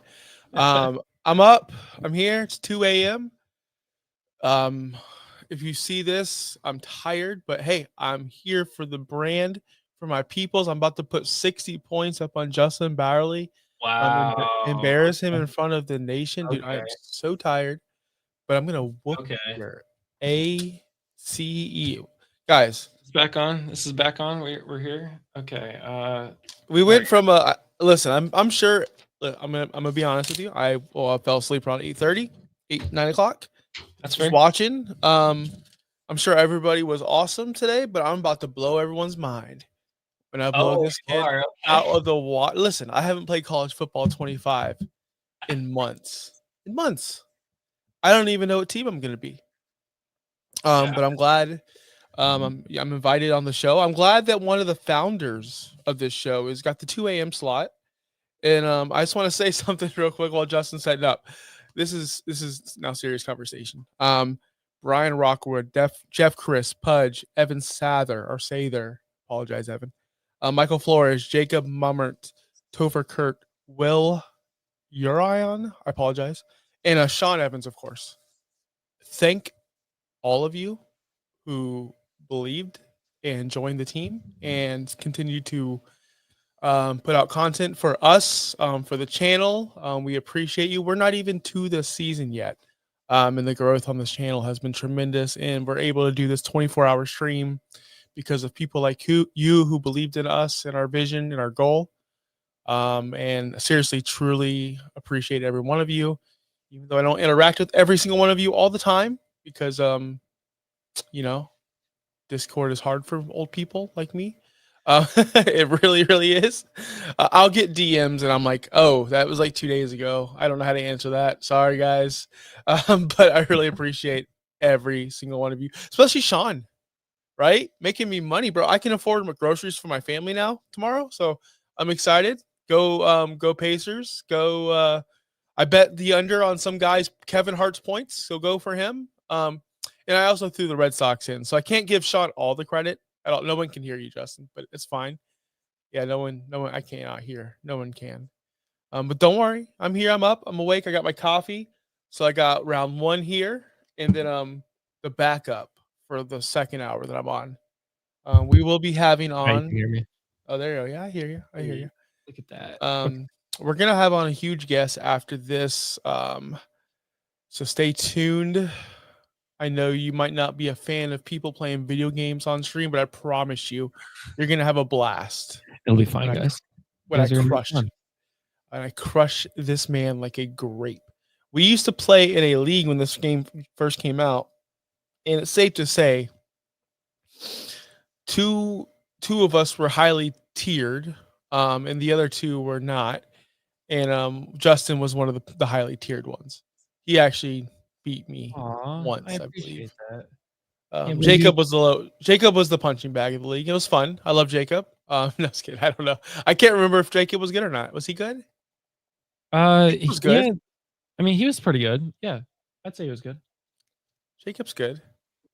Like I said, so I might be throwing 6 picks tonight. I'm not sure, but I'm gonna try to put up 60 for all my fans out there, all the peeps, all the diehards, all the people that comment that I'm super funny. I appreciate you guys. One love. I've literally drawn away every single viewer. Sorry, Justin. No, we still have viewers. It's fine. I'm not used to hearing myself in my ears anymore, and I'm on a different microphone, so this will be fun. Okay. Can you hear the game? I hear nothing. You don't hear anything. Okay. I hear nothing. You don't hear. I hear that. Yeah, I hear that. You do hear that. Okay, that's good. Mhm. That's good. Okay, I'm going to switch screens here. We're gonna struggle for a second. Windows.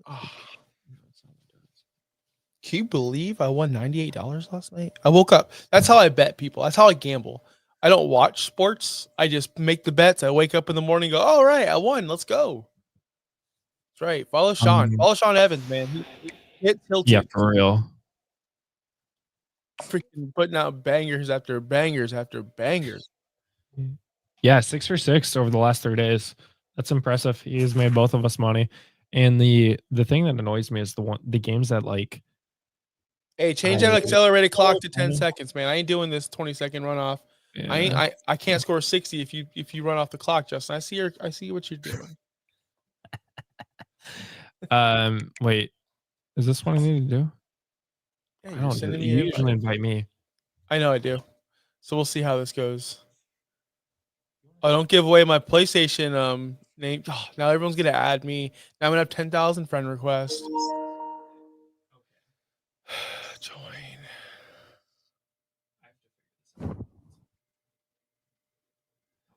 So have we decided what teams we're gonna pick? Who are you? You said you were debating between Boise and somebody else. Who was it? I was debating between Boise and Penn State, and I think I'm gonna go Penn State. You're gonna go Penn State. All right. That means I'm gonna go because I want to play the tight end.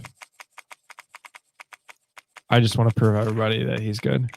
Okay, you just want to prove everybody he's good. Well, then in that case, and we're going all white, so you need in that to case, your jersey. I'm gonna pick a team that I love. I don't love this team, but a player I love, and prove that he's gonna take over that backfield in Cleveland. You can still hear me, right? Yeah, I can hear you. Yo, there's so many college teams. This is ridiculous. All right. Dun, dun, dun, dun, dun, dun, dun, dun. Edit uniforms. Let's go with. Ooh, we're getting blacked out. Now you can hear me, right? Oh, I can hear you. Okay, hold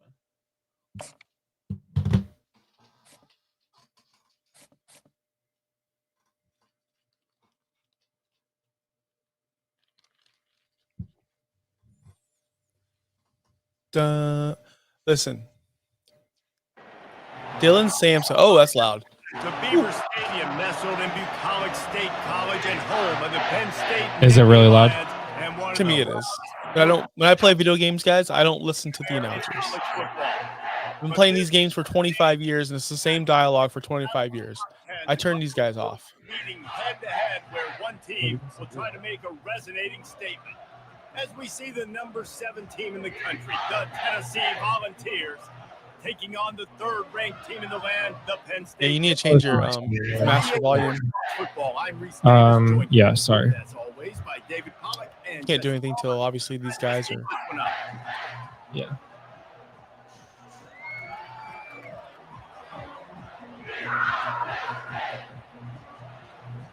Why can't I pause the game? Because you have to do the kickoff first. Oh my god, this is so stupid. Ooh, I get the ball first? Let's go. Why didn't my crowd do the whiteout? That's annoying. Oh, we return things. We don't take knees. Dude, this guy's huge. Tennessee. Jesus Christ. Okay. Let's get this sound. All right, let's get Lee Corso and these guys turned down. Let's have a. It's 2 a.m., guys. We don't need this screaming. Screen, you have 20 options. Menu narration option is set to off is selected.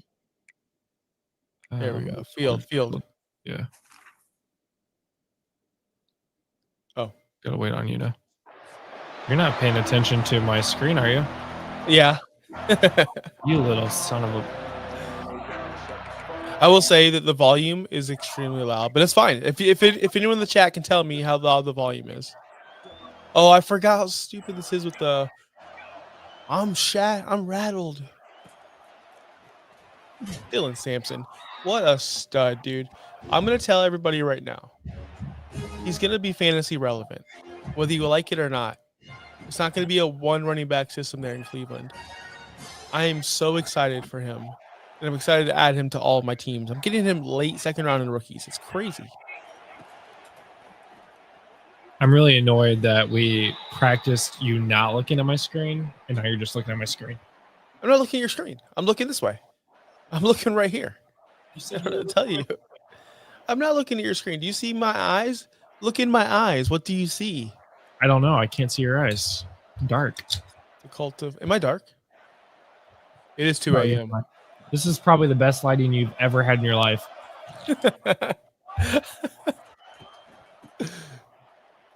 It's because I prepared, dude. You'd be so amazed how much I prepared for this. I had all this set up before. Like big time analyst coming on in 50 minutes. I'm here already. I'm literally already here. Chill. You're the big no, time man. analyst. Okay. Oops. Oh, he's playing the flats. I didn't expect you to play the flats there. Man, when we did that 16 team league, you remember what I talked about? What are you talking about? So we did that 16 team like custom league where everybody was one team of the conference. Oh yeah. Michael picked up Iowa and I was Penn State. We played week 1 and I beat him like 107-7. Oh, yeah, I remember that. Yeah, that was pretty jerk. I remember calling you out for calling you a jerk for that. That was you did. Like I could put up 100 on Michael easily, but I don't. Oh yeah. I don't want to make him cry. Oh, he wouldn't cry, but it's just a game. You know what I mean? What was that? It was me not paying attention. Clearly. Sorry guys, I'm punting on the first possession. 3 and not good. There should be a way to turn off the stupid crowd thing because it's really messing everything up. It's totally unfair. You're telling me EA Sports, if you're listening, like college football 25 was great. Like this was I had a fun time for 2 months. Like I played it for 2 months. I kind of put it away. It's fine. We need to much longer than that. We need to buff the. You're telling me Tennessee ranked number 7 in the nation. They're this rattled going into Penn State. No, they're not, dude. No, they're not. Now, if this was an unranked team or a lower level team, yeah. But it's ridiculous that my screen is shaking this much, and I'm a top 10 program. Ridiculous. They need to fix this. Because that's kind of why I quit the game of how unfun this part was. Playing on the road is not fun. Especially if I'm a top team. Period. I'm not buying 26 until they fix it. There's a bunch of stuff that I would love for them to fix, and I just lost my headbuds. Okay, I'm gonna have to figure that out here in a second. Oh God. Oh! I can't hear you if you're talking to me, so just let me know. Can't see me either. Can't hear you still.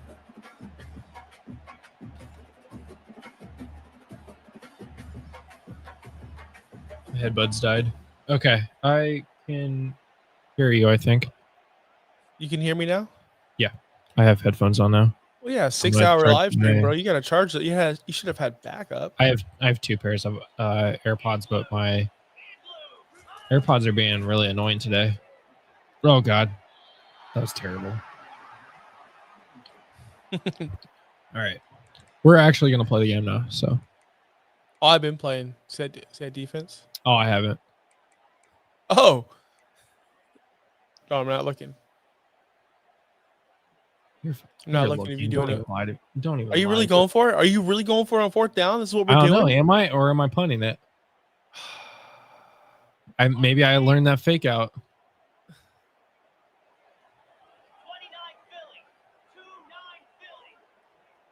I don't like this. Oh! That's what you get. That's what you get. God, That's that what was you get. terrible. That's what you get. You should have punted. I I would knew have punted. exactly what I was going to. I didn't know that. I didn't play that defense. I didn't use that. I was blitzing. I was trying to get in. See, that's a good question. What do you like to play? You like to play linebacker, safety? I like to play I think linebacker. It depends on the situation. Sometimes I'll go back and play safety. I do like playing linebacker.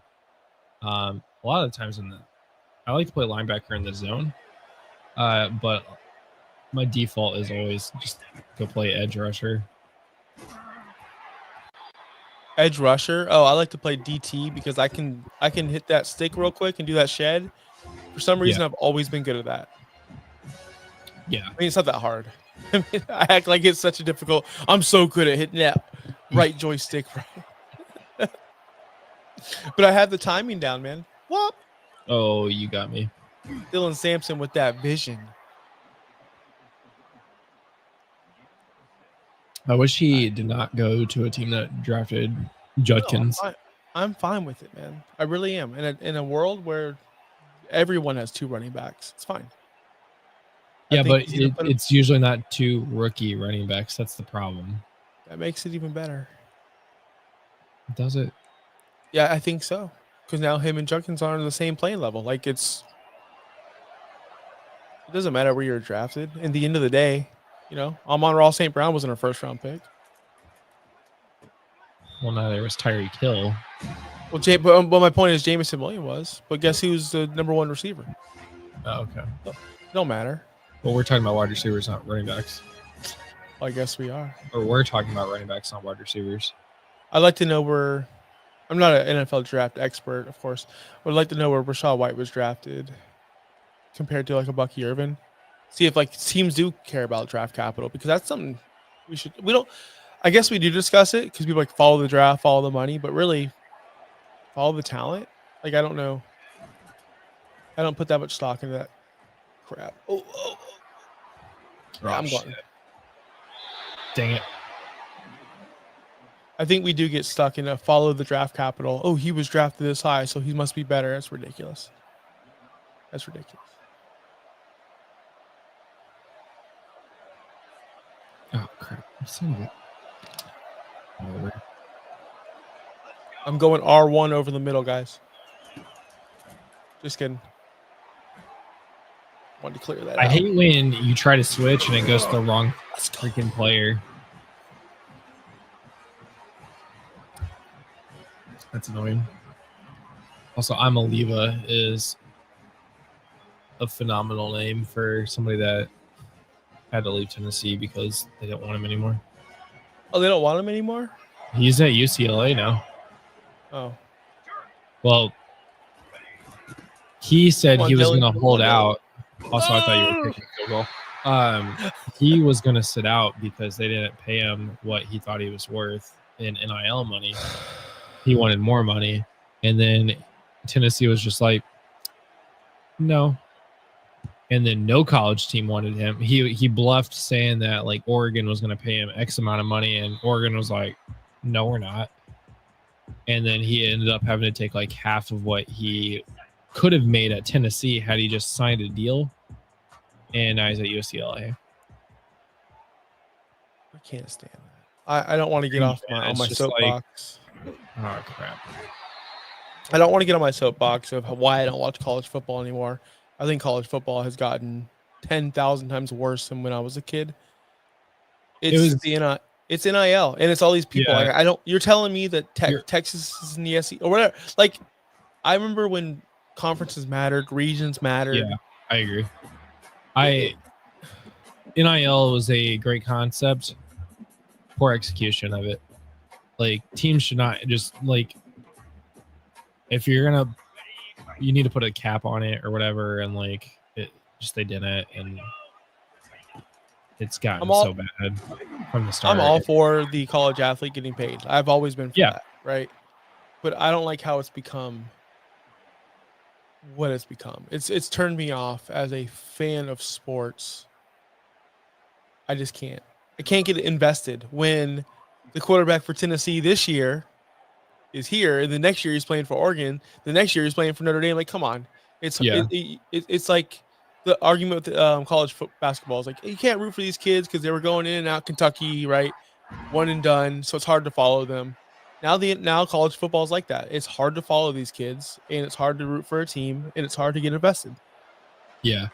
Well, I mean, you look at the things that are like from March Madness, and it's like, if you look at the starting lineups and like where they originally came from, like where they were recruited out of, 90% of the teams, their starting lineup is recruited from smaller schools or different schools, and they transferred.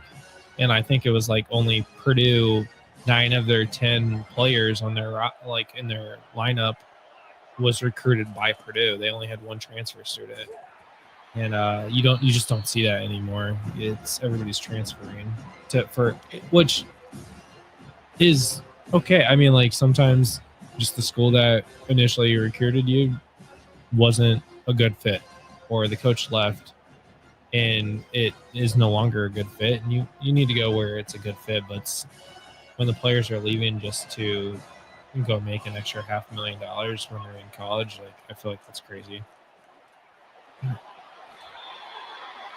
I agree 1,000%. You better put a spy on me, or I'm doing that every single third down. Yeah,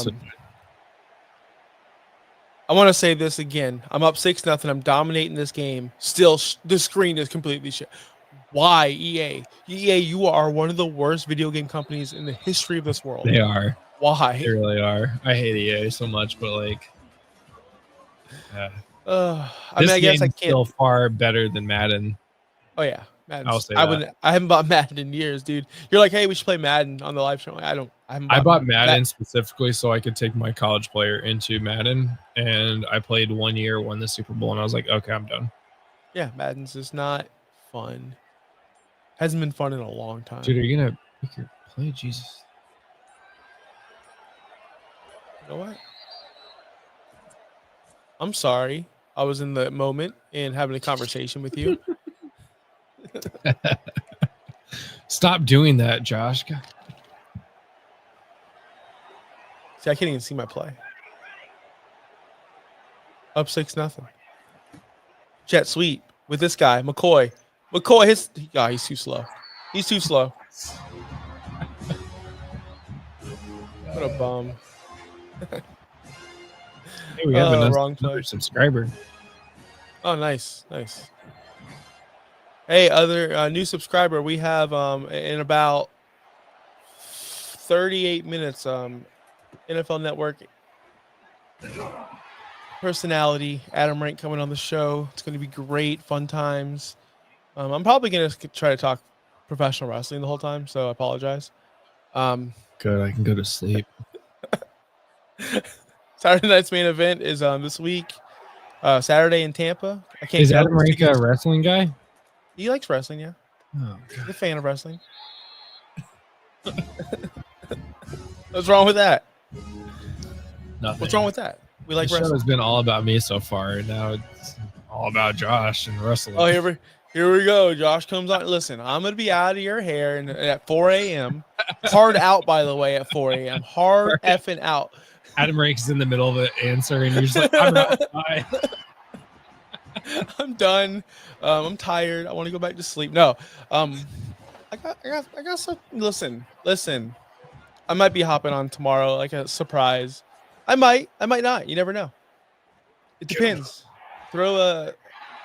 I don't know. I don't want to make that one guy mad at me. He thinks I'm funny. I don't know. Which guy? The guy. Who's the guy? Everyone. Who? Who are you gonna make mad? What time? Everyone.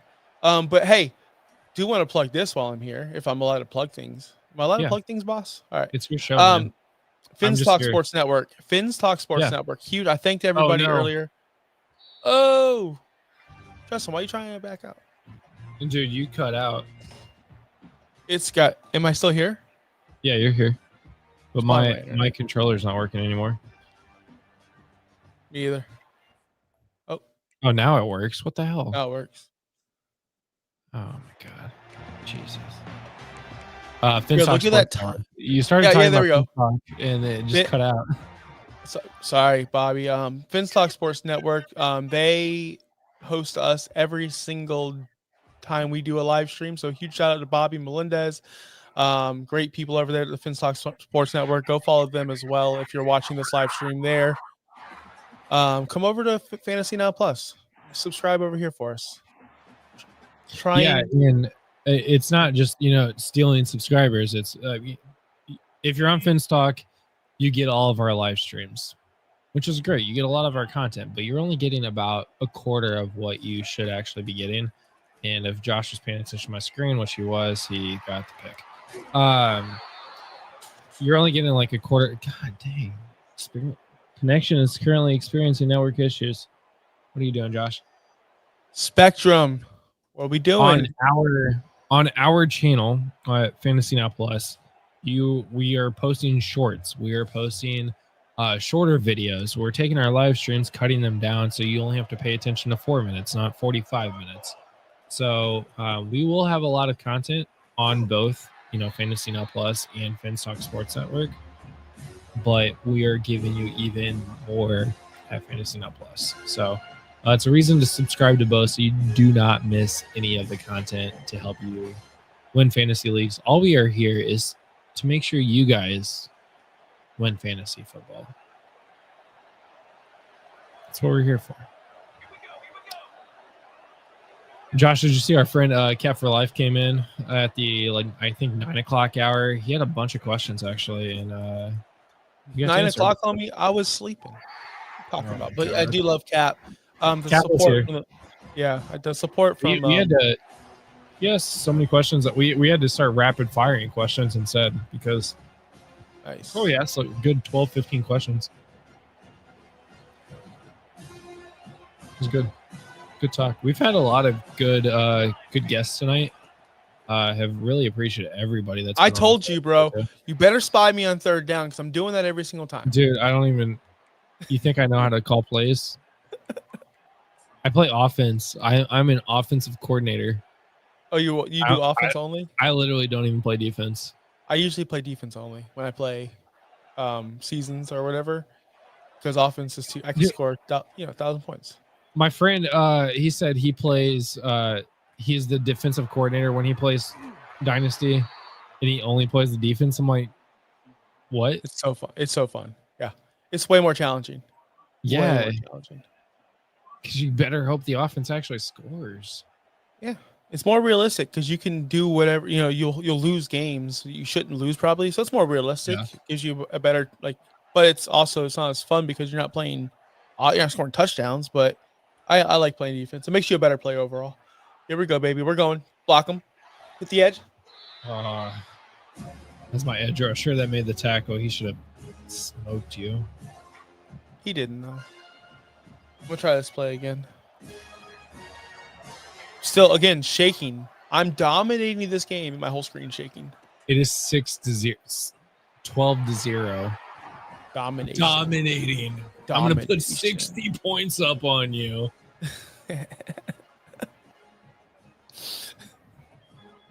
I mean, come on. 14. Who are you? The New York Knicks? What does that mean? I don't know what that means. 4, Nixon 4, Nixon 4. Bro, you guys are down 2-0. You guys, I'm not even a basketball fan. What are I'm you talking about the about? Knicks. Knicks talking about how they're gonna. The fans are like, we're gonna win. And it's gonna be a sweep. It's gonna be 4-0. They can't even win a game in their own house. I've had 3 too many beers to play this game right now. I will say this, Justin. Yeah. I was thinking about this. Wait, did you not score that 2-point conversion? No, I picked the same play I scored, and you stopped me. Oh. You need to chill out. Everyone needs to chill out with this antagonizing each other about sports games. It's Who's just sports. antagonizing who? It's just sports. If they win, they win. If they don't, they don't. We don't need to get all upset about it. Your last guest, never. I was listening because I was in the backstage for a little bit. John? Yeah, he was saying that it's just if the Cowboys win, they win. If they don't, they don't. More people need to be like John. Yeah, Absolutely. absolutely. Chill, guys. We don't need to be making choke gifts. We don't. Yeah. Cut. Oh, okay. We don't need to be making chokes, gifts on the internet and making fun of each other. It's a sport. Sports are supposed to bring us together, guys, not tear each other apart. The choke meme is the funny part of the sports. It's the competitive. I understand that, but just The you guys professional athletes can do watching, that. you guys understand this. I want everyone watching to understand this. You didn't affect the outcome of that game. You didn't have any input on Hold that up. game. You did You're 0. telling me that my dog sitting next to me has been 18-1 when he watches sports with me. My team is 18-1 when he is sitting next to me. That did not affect the game. You're telling me that. I'm telling you that. I'm telling you that is bananas. Oh my god! Oh yeah, the shutout continues, fans. My wife is asleep. She's probably on text me. I shouldn't have ran that out, but it's all right. It's all right. Let's see if my screen is still shaking up 12-0, dominating. Again, Stadium Pulse, toughness ranking, number 2. I hope I didn't wake my wife up. Oh yeah, Dylan. Oh God, he is. You are doing very good at containing my run. I will say that. Very good. I am actually just really bad at defense, so I'm happy. I still can't audible. I'm up 12-0, running down the field. I still cannot audible. Is it really like shaking on you like that? It now it stopped shaking. I can't audible. It's so unfun, EA. But I love it. I guess it's realistic. I guess kids don't audible. I can't see my routes. Oh yeah, he's wide. Oh, we almost had the safety. You're lucky you got that away. I'm really mad I should have scored a touchdown right before the half. That's so annoying. You get another chance. I'm not even paying attention to the time or anything. This is so annoying. Wait, where did Nick Singleton get drafted to? Did he go undrafted? I think he's back in. Isn't he back in college? Isn't he staying? I heard he was staying. Yeah, he didn't get drafted. He's back. I don't know. Check. You're the draft guy.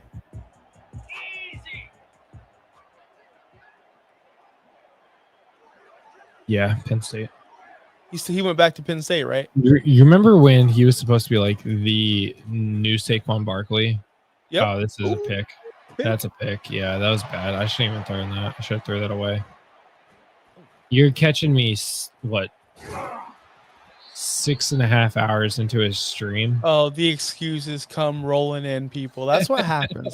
When people play Josh, what happens is we get excuses. Listen, it happens. You're not the first. You won't be the last. I grew up in a house with 2 siblings, and we played Madden nonstop. Fun fact, true fact, actually, Madden 04, with Michael Vick on the cover, we used to run online games. We would go to high school. I was in high school. I would get out of high school, and we would just play Madden nonstop on online ranked. We got up to number 56 in the world on the same account. Me and my brother would take turns. We got to number 56, I believe, in the world in rankings. We were that good. We never got any higher. And once we got to like that high, we were getting blown out like 80-0. It was ridiculous. We were getting blown out, bro. So it didn't last long, but we got up there. Oh my god! Why did I just remember I have Abdul Carter? You do. See your stats. Oh, halftime. Poor management skills by me, guys. I should have. Yeah, I was distracting you over here with the Madden talk. I forgot I had Abdul Carter. That sucks. Just remembered. I guess Andy Reid took over the headset over here at Tennessee. Poor clock management over here. But look at that time of possession. Just dominating. 9 minutes, 16 seconds over here. Oh, that didn't yards show on the screen. Oh, it's showing on my screen. I Showed, think you hit the hit or something. You're gonna run this ball. Yep. Because if you throw it. I'm a running offensive coordinator, man. I don't even throw the ball, to be honest with you. I'm usually a runner too, but I'm trying to make it fun. Oh yeah. I need to drink some water before Adam Rank comes on. Dude, that last commercial break was 1 minute and 30 seconds, so 90 seconds, and I'm pretty sure I was just in the bathroom for 80 of those seconds. Really? Just straight up strain. Probably TMI, but yeah, I've. Oh, have you taken a break yet at all? I mean, I have used the bathroom a couple times, but I've gone downstairs to get a drink, but I haven't stepped away for more than 2 minutes. Say goodnight to the wife and the dogs. Oh, good. 2:30. Yeah, how are you feeling right now? We're not halfway. You're not at the halfway point yet, I believe. Jeff, by the way, I was looking at the schedule, putting in some work. This dude's on. Yeah, 9 hours all day. He was on for a little over a third of the stream. That's nuts. I wish I could be on longer. I really do. That's okay. It's hard. You're on when you can. You're on the times where I literally could not fill, and I really do appreciate that. And you got Adam Rank. We're sitting here playing video games right now, so it's making me actually use my brain. I did wait until everyone booked their spot. Okay, what's left? Want to make sure everyone. I don't want to say, I enjoyed this segment the most, but the IDP talk with JT was actually really helpful. Nice. We actually went through some scoring for a new league that we are starting up this season. So that was really helpful, and he kind of helped adjust some settings to make it more fair and better scoring. So that was good. Was Evan on earlier? I believe Evan was on earlier. Evan was on earlier. Yeah, he was on in the 9 o'clock hour playing Jeopardy with Pudge and Jeff. And then he'll be on later from 3 to 5 p.m. to talk about rookie ADP with Lou from Optimus, and then I got a special Packers Bears Jeopardy with him and Topher and Michael, who are all Packers and Bears fans. Should throw in Dave in there and get some Vikings. Do what? It'd be a fun stream. Throw in Dave and get. That'd be a fun stream. You know, if Dave Morning, was Bill. around, we would have. Oh, hey, Bill. Morning, y'all. I told you I was up early. Yeah, you are. Come on, baby. Oh, God. Let's go. We clutch up. Up in time for potty talk. Yep. Yes, you are. We are old. Bill is actually going to be on at my, 5 a.m. slot, Bill? Correct me if I'm wrong. Let me look at the schedule.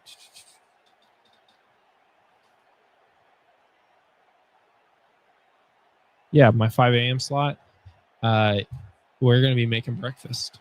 So I'm going to be making breakfast. What are we making? Or is that I'm making a. It's going to make me hungry. making a chicken and waffle casserole. Okay. Chicken All right, and waffle. I'm not going to Protein be up. waffle casserole. Oh, protein waffle. I'm not going to be up, but I definitely want to see that recipe and watch that clip. So we're going to clip a lot of these segments, I'm assuming. Yeah, I for have some a feeling shorts. like I'm going to be clipping a lot of this. So it's going to be a preview for the Bites and Insights show that I'll be doing on Sundays during the NFL season, which should be pretty fun. And it also kills two birds with one stone. It does that, and it makes my wife breakfast for the morning. So win-win. Win. Speaking of winning, driving down the field, still can't audible, but I'm driving down the field. It's mid-third quarter. I'm legit dominating, even though the score is only 12-0, but legit dominating, still shaking screen. I'm really mad because I picked Penn State so I could use Tyler Warren a bunch, and none of my plays include Tyler Warren. I'm really upset about that. What's up with I that? should have just picked Boise State because all I do is run the ball anyway. Yeah, you should have. There's this one team that has a running back that has a 97 speed. I almost picked them just because. Who's that? I forgot what team it was, to be honest with you. But I will say this. I don't know. Oh, crap. I should have done this. We got to know these guys. I don't know You for speed. cannot score 2 points. I can't.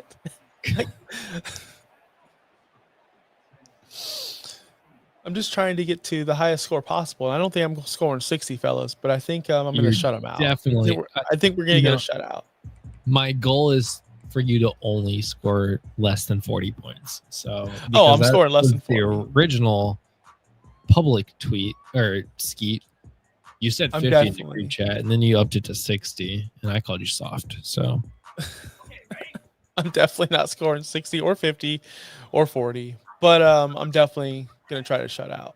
Oh, I guess a shutout. You should have broke that, dude. You were gone if you hit that hole. I'm really upset about that because he just ran right into his offensive lineman. That was so dumb.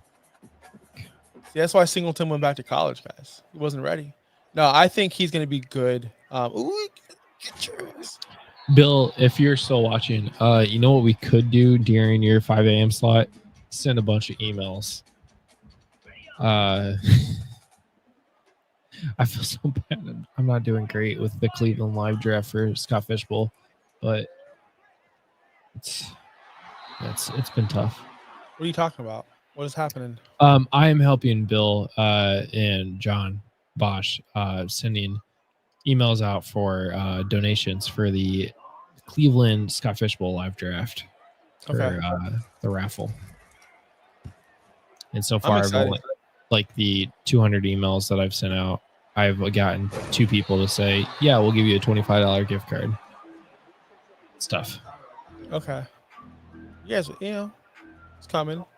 It's something. I mean, it's more than nothing, I guess. So it's all about perspective and it is being thankful. And like today, we're already at what, 975? 975, yeah. Yeah.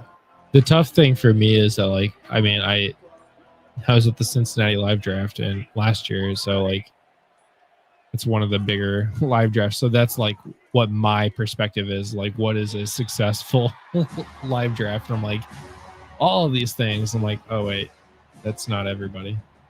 No, yeah, like everything's different, right? Orlando. I've been to every single live draft, and I assume we're like kind of in the middle. But you guys have how many leagues do you guys have? Cincinnati? We have 8. Yeah, we had 4 last year, and that was the highest we've had. Yeah.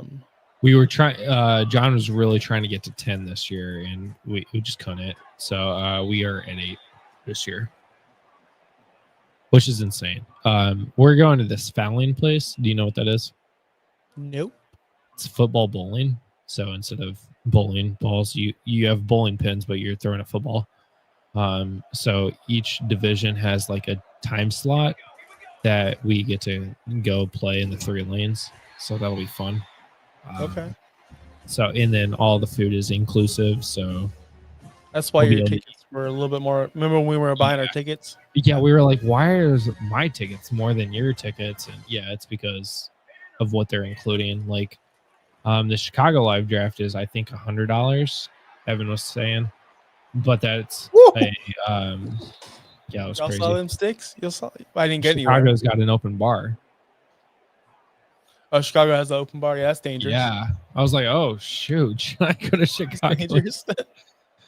uh, So every year, I've been to the Orlando live draft every year. It's been a thing every single year. It started out in Disney, and then it's been at this Rockwood, I believe, bar ever since, and it's been fun every single time. But let me tell you something. I'm not drinking this year during the Scott Fish Bowl draft. I am the worst drafter of all time. Yeah, So it gets bad. I started. I don't get. If you buy my next drink, I'll draft whoever you want me to. No, we flip coins, bro. Like it's been a thing. Ooh, look at Samson go. We flip coins. It's been a running gag with the. That's a cool thing about Scott Fish Bowl live drafts. People, if you haven't been, there's people that I see once a year, and we know who each other are. We like shake hands and we sit at the same table and we have conversations like we're best friends. And it's once a year, and it should be more than that. We should all meet up more than that. Yeah, we really should. Why are you kicking the field goal, man? You're right. Bill said he collected 21,000 emails and he's plowing through them. Well, Bill is awesome. Bill is awesome. Also, like Bill, you have the same zip area code as I do. I know you're in the Indy area. What side of town are you in? I'll ask you this again at 5 a.m. if you don't respond. But I'm curious. Oh man, you can never do that, but it looks like you're doing really well with 24 points. Okay, Bill. Elaborate. East side. I am also on the east side. So Emerson Heights, dude. Everyone knows that. Okay, I know where Emerson Heights is. You're probably like 15, 20 minutes away. I thought you were actually more north of me. I'm in Lawrence, which means absolutely nothing to Josh, but yeah, Lawrence. I know Indiana well. What are you talking about? Yeah, you know where that's at. Oh my! Are you serious? That can't be real. Throw that away. That definitely didn't get back to the line. That should have been intentional grounding. Bill, you didn't know I was in Indy? Come on. Yeah, I'm definitely in Indy. For now. We plan on moving in about a year, but I'm here. I'll be down there in Cincinnati again this year. Yeah, Bill. So I actually work at Butler University, if that means anything to you. Sure it does, but now I'm trying to think of whether actually, like, I know Emerson, obviously. Come on. Hey, Tyler. Across his body. Yep, Tyler Warren, the greatest tight end in this draft. Of course, he's the best tight end in the draft. I don't want to hear anything else. I know that we have Adam Rank coming on, and he probably feels differently. That's a question we should have asked. You know what, Justin, you got to ask about that because he's a Bears. No, not just would he have preferred between him and Loveland? Yeah, because I don't know.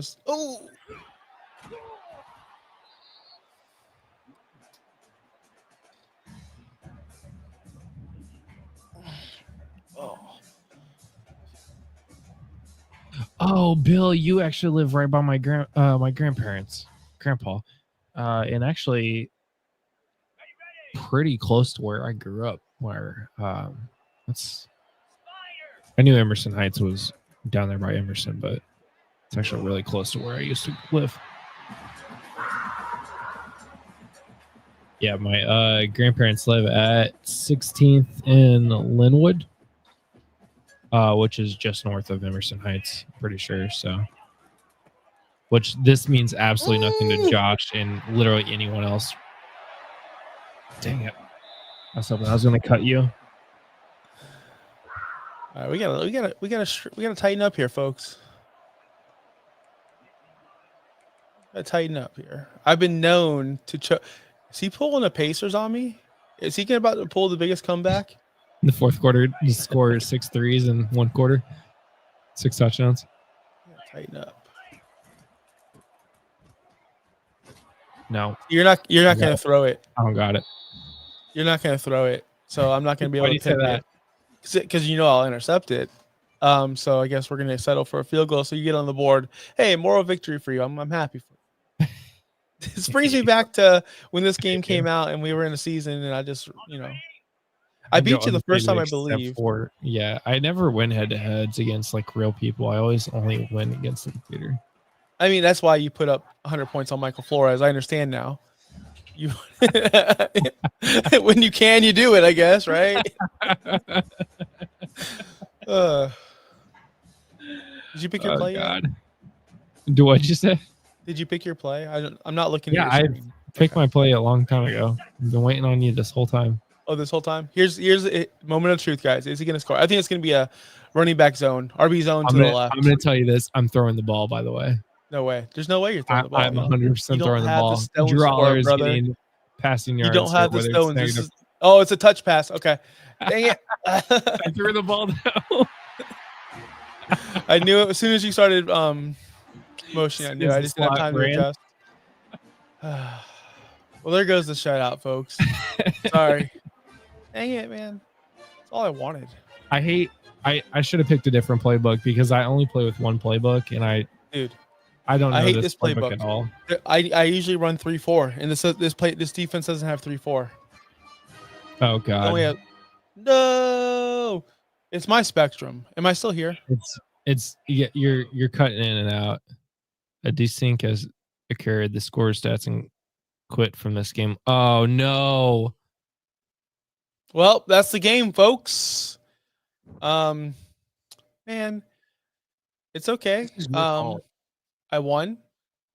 This is your fault. I was I coming won. back. I was coming back. That's the again, like I said, I won. We were running out of time anyway. It was a time crunch. I was just what was going to happen was I was going to get the ball and run the clock out because we're 10 minutes away or roughly 11 minutes away from our next guest, which is I Adam hate Rank. you So so much. I didn't. It wasn't me. I can't control what Spectrum does. I hate I you. do. Listen, I'm not up at 2:50 a.m. I don't know what happens to the internet at 2:50 in the morning. It just But I resets. do know. What? The internet just reset. Do you think it was me? Do you think I was afraid that you would come back and beat me? Are you serious? I had Yeah. this game under Yeah, you're control. afraid, Bill man. was watching the whole thing. Bill Underwood understands what happened. Bill Underwood doesn't will believe in side the with the indie conspiracies. guys. He doesn't buy into your conspiracy theory that I just exited the game. I didn't.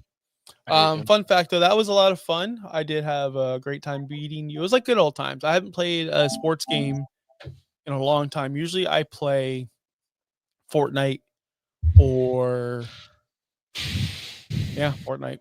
I don't play much anymore. For that. Have you seen me in glasses, by the way? Yeah, I saw you in glasses earlier on the stream. Okay. Bill says he's too old. Bill says too old. My vision's bad. Listen, I get it. See, he didn't see anything. He didn't see anything. I'm turning 40 in December, and I heard you and John, I believe, talk about things that happen when you turn 30. Guys, I'm turning 40. All those things you guys are crying about is nothing. He did. If you watched or listened to the whole thing, he did say he just turned 40. So it's rough out here. So all my other guests, we've had donations during their hours that they've been on. Oh, it's not gonna happen with me today. Yeah, apparently not. It's not gonna happen with me today. Oh, there we Should go. I be a glasses person? Listen, when I say that, people, that it won't be me today, I will make my donation. I'm just waiting on a couple things to clear. Couple more bets to hit, some groceries to buy. I actually did because I hit $98, I believe, or 80. I forgot. That's impressive. That's I amazing. almost bet what I won the night before, and that would have been even more impressive. You should have bet that 33. Obviously, right? But hindsight. Sean's never wrong. Bull crap. Full crap. He hasn't been wrong. He's been wrong with me before. He told me to bet some over on some basketball game. It was a lock. But this was months ago. But who should you have listened to? Me. I understand that. So I will make my donation once it goes, because I did withdraw half of the money I won today or last night. So once that hits my PayPal, don't worry, because I already planned on it. I was the $100 anonymous donation, so that Jeff had to pay $50. Oh, really? Which is great. I mean, he donated 155 on top of the 55 he had already donated from earlier in the year. So Really appreciate Jeff. He has been the driving force behind our amount so far. And I just lit a candle that I just made. I made this And candle, Josh. look at that. We are such you I can cook, you can I bake, you can I build put the things. scents together. I put the oils together, and they did. Yeah, it was pretty cool. It was a date night. Was that like 2 weeks ago? I think we did candle making and sushi. I do want to say this. You impress me every day.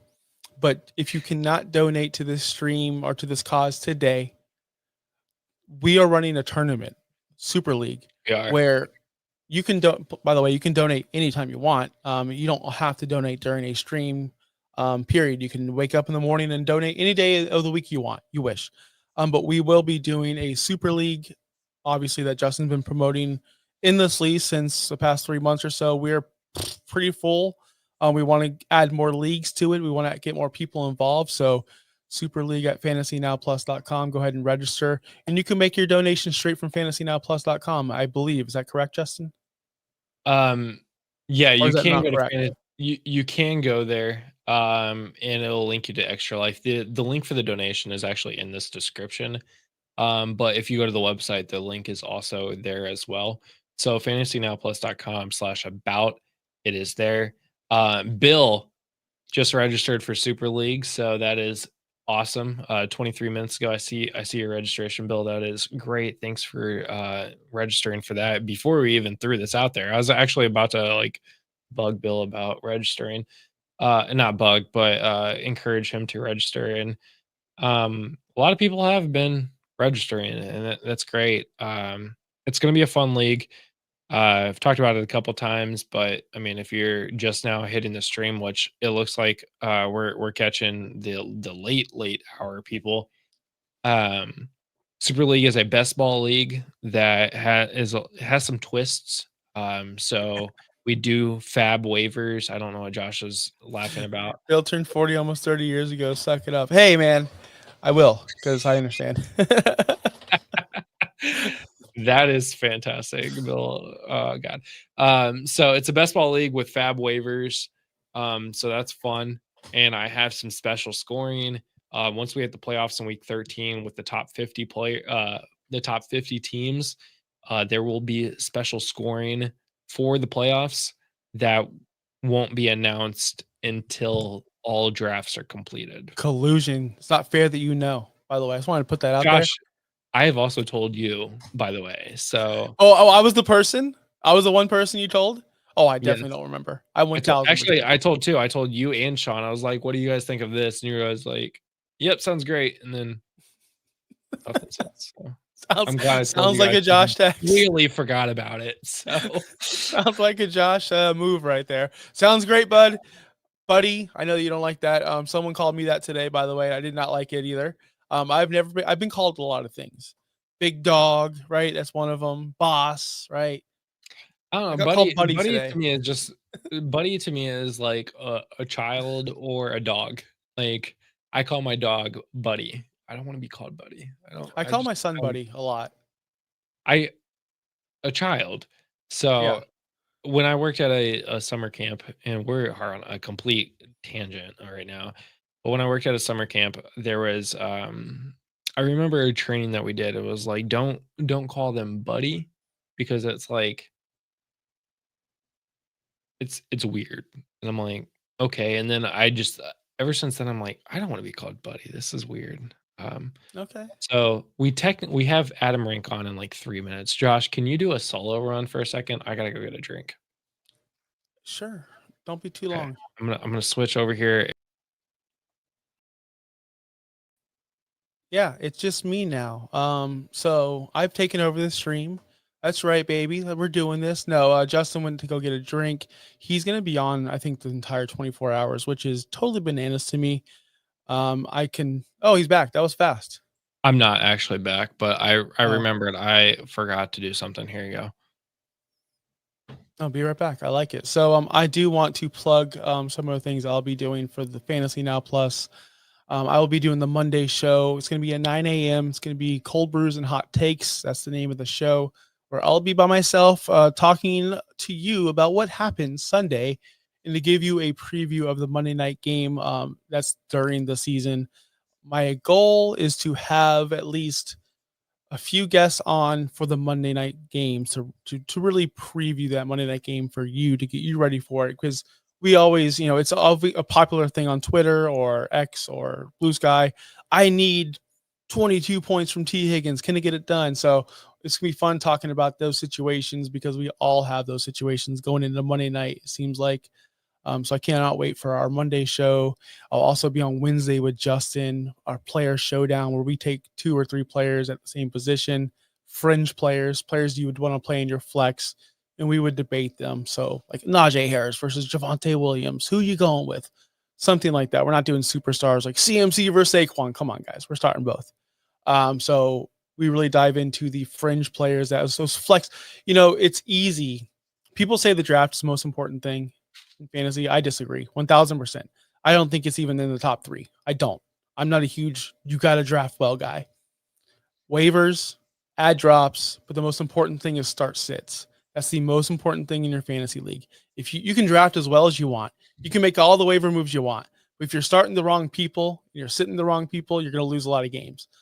So I think start sits are the number one thing in fantasy. I don't care if you drafted Sam Laporta in the second round. He was awful. You should have benched him faster. And that's the kind of advice we give you on that show. It's kind of edgy. We do cross some lines a little bit and tell you like, hey, maybe you shouldn't start this player, even though you drafted him in round 3, but facts are facts. You drafted him 3-4 weeks ago. He's not playing well. It's time to move on. So we're Once pretty the draft rash is over, on that. the draft is over. Like you shouldn't even consider draft capital at that point. I can't stand. Oh, I drafted him in round 2. Okay, great. Sorry, your round 10 guy is doing better. So if you want to win, like start the other guy. Yes. Yeah. No, we are officially in hour 7 of 24. So we're almost a third of the way there.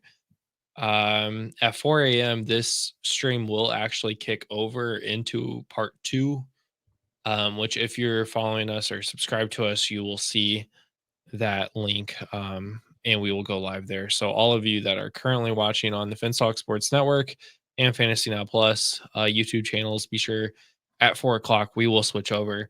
And I know 3 o'clock is quickly coming.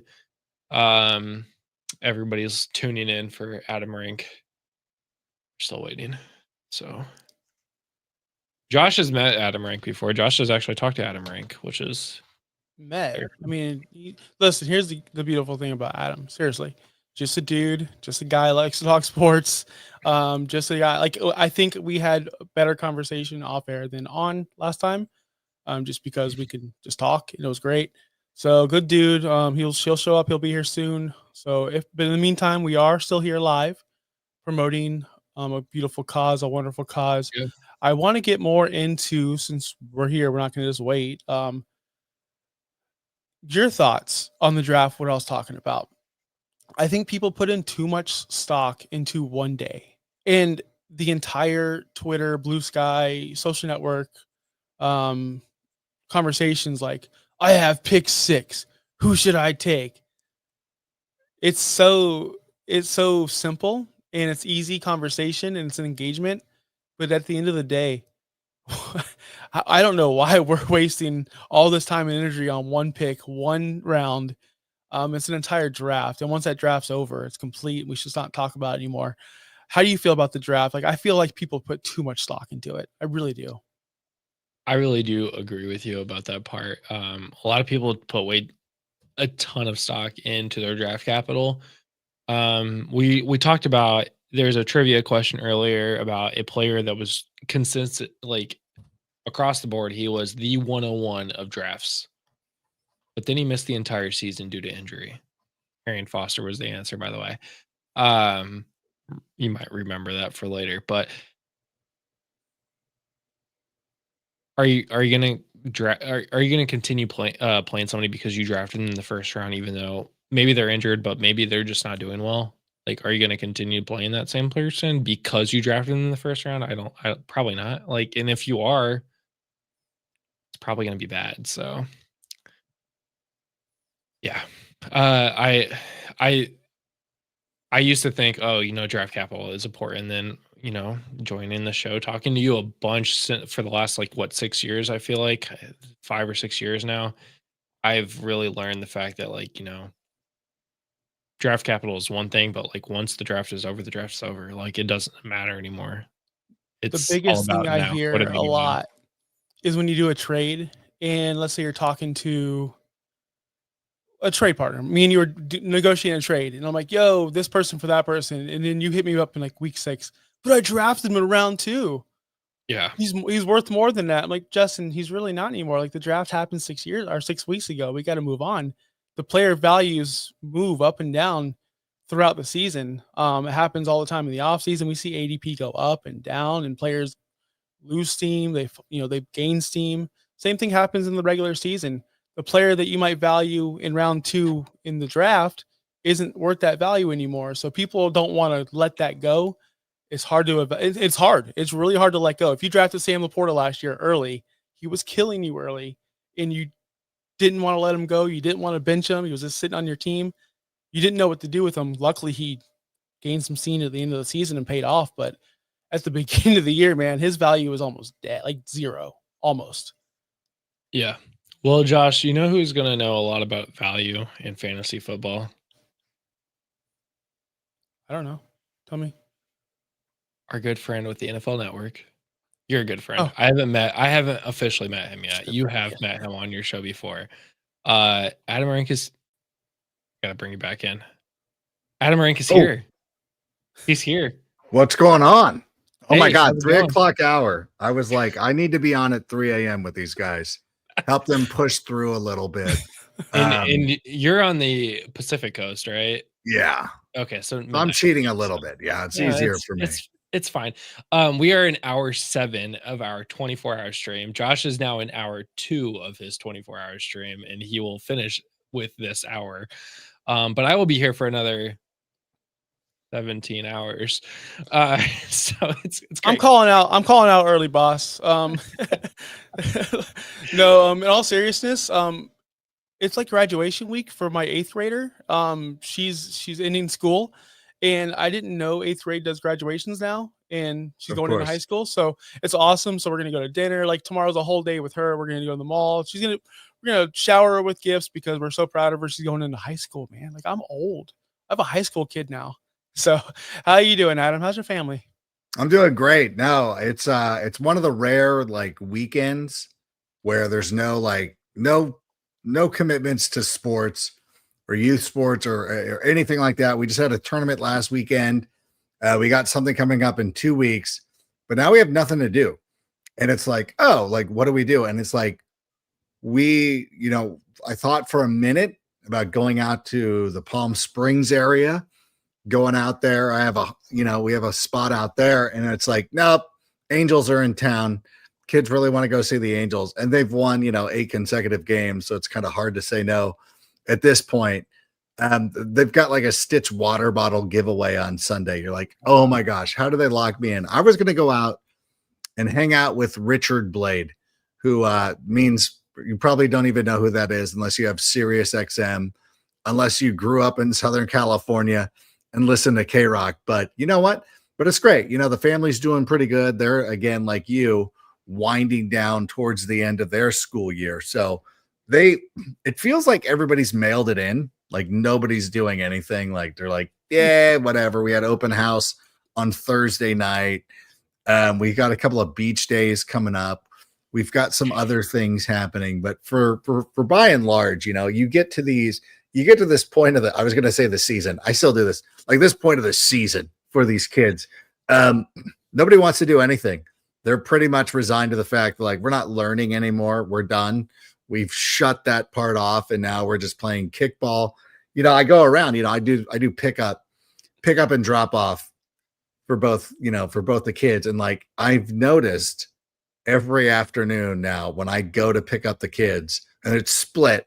I got a 9-year-old daughter with a 6-year-old boy. Their drop off or their pickup times are different. It's an hour difference. And both of them, though, every day outside playing a sport. Like they're not even trying anymore, which is fine. I would be happy to take them off their hands. Like we got things we could do. I took them to the beach this evening. We went out, we had a good time, and but they're doing great, you know. So, and I get it, Josh. Like your daughter's reaching a milestone right now where she's like, hey, you know, and it is funny. Like I always like, okay, we're going from pre-K, like, oh, there's a ceremony from TK to K to first grade, sixth grade or whatever, however your school breaks out. Most traditionally go from fifth to sixth starts middle school. And you're like, we got to have a ceremony for everything. But it's important though to celebrate. Yeah, it's a cool milestone. Like you made it. Like, okay, you're going to high school. That's a big deal. But going to high school, it's a pretty big deal. I know it's not the high school graduation, still pretty big. You know, the funnel's happening. You know, you're going from all these schools into one big high school. And so lavish the child with gifts. Go see the Stitch movie. Go do whatever it takes to go out there and have a good time. Celebrate that and enjoy it. Yes, thank you for that. I honestly, I do have a 7-year-old. He's going in the second grade, but he's moving schools. So it's same thing for you. I have they're hour pickup because I drop off and pick up as well. And it's like, you're right. They're doing nothing. I kept my kid out of school yesterday just because I had to go take him to the doctor. And I called the teacher. I'm like, so what are you guys doing today? It's like, should I pick up? Are we testing? Oh, no, we're watching PBS Kids today. Okay. Then it is cool if I keep him home, right? Yeah, he's not missing anything. So they definitely do. But they deserve it, man. These kids put in work at school these days. I'll tell you that. It is. I agree. Some of the homework assignments have been pretty significant. And both my kids are in dual language immersion. So it was, you know, it's one of those things like they're learning. And it's funny because like my daughter, the oldest one, knows Spanish really well, but doesn't speak it around it. Like she doesn't want it to be a parlor trick where it's on command, like, you know, where Don Ramon's, and you're like, hey, order in Spanish. Like, no. She doesn't go down for that. But I caught her the other day helping her brother do homework. And you're like, oh my God, she knows so, like, she doesn't know that I'm listening in. And I'm like, you know so much Spanish. Like, oh my, it's incredible. So I'm not super upset that they are lounging a little bit, taking like extra hour of kickball. It's cool. Next week, actually, it's not next week, but it's a couple of weeks. June 11th, the Angels are playing a day game. And we've already like, we're going to pull them out of school early that day. They're going to go out there and watch. The Savannah Bananas are coming to town, I think a week from tonight or this morning or yesterday. Yesterday morning, I guess, week from Friday. So 6 days from now. I'm going to take them out. Like, I guess we don't have to worry about taking them out early or anything like that. But it's a good time of year, though. It is fun. And so, but the different pickups can be pretty tough because I don't know what you do, Josh. Like if there's do we go to Trader Joe's? Like, do you want to go? Like yesterday, 2 days ago, I'm a day behind. My son's like, let's go to Dick's Sporting Goods. I'm like, oh, dude, you want to go walk around Dick's Sporting? Like, yeah, like this is heaven. Like, let's walk around. Nothing. He just wanted to go pick up something, some bases, to use in the yard. And I'm like, yeah, we're on it. And it was a pretty good afternoon. But like, it's always difficult to figure out like what are we going to do in that hour when there's really nothing going on. He doesn't drink coffee, so it's not like we can't just go to Starbucks and hang out. And I just don't want to go and go get ice cream. Want to be somewhat responsible, but I would like to sit down and chill and talk about his day. But we make it work. Yes, that 1 hour, Justin. When if you become a father, you got to figure out something to do because you're right. You can't just take him to Froyo every time.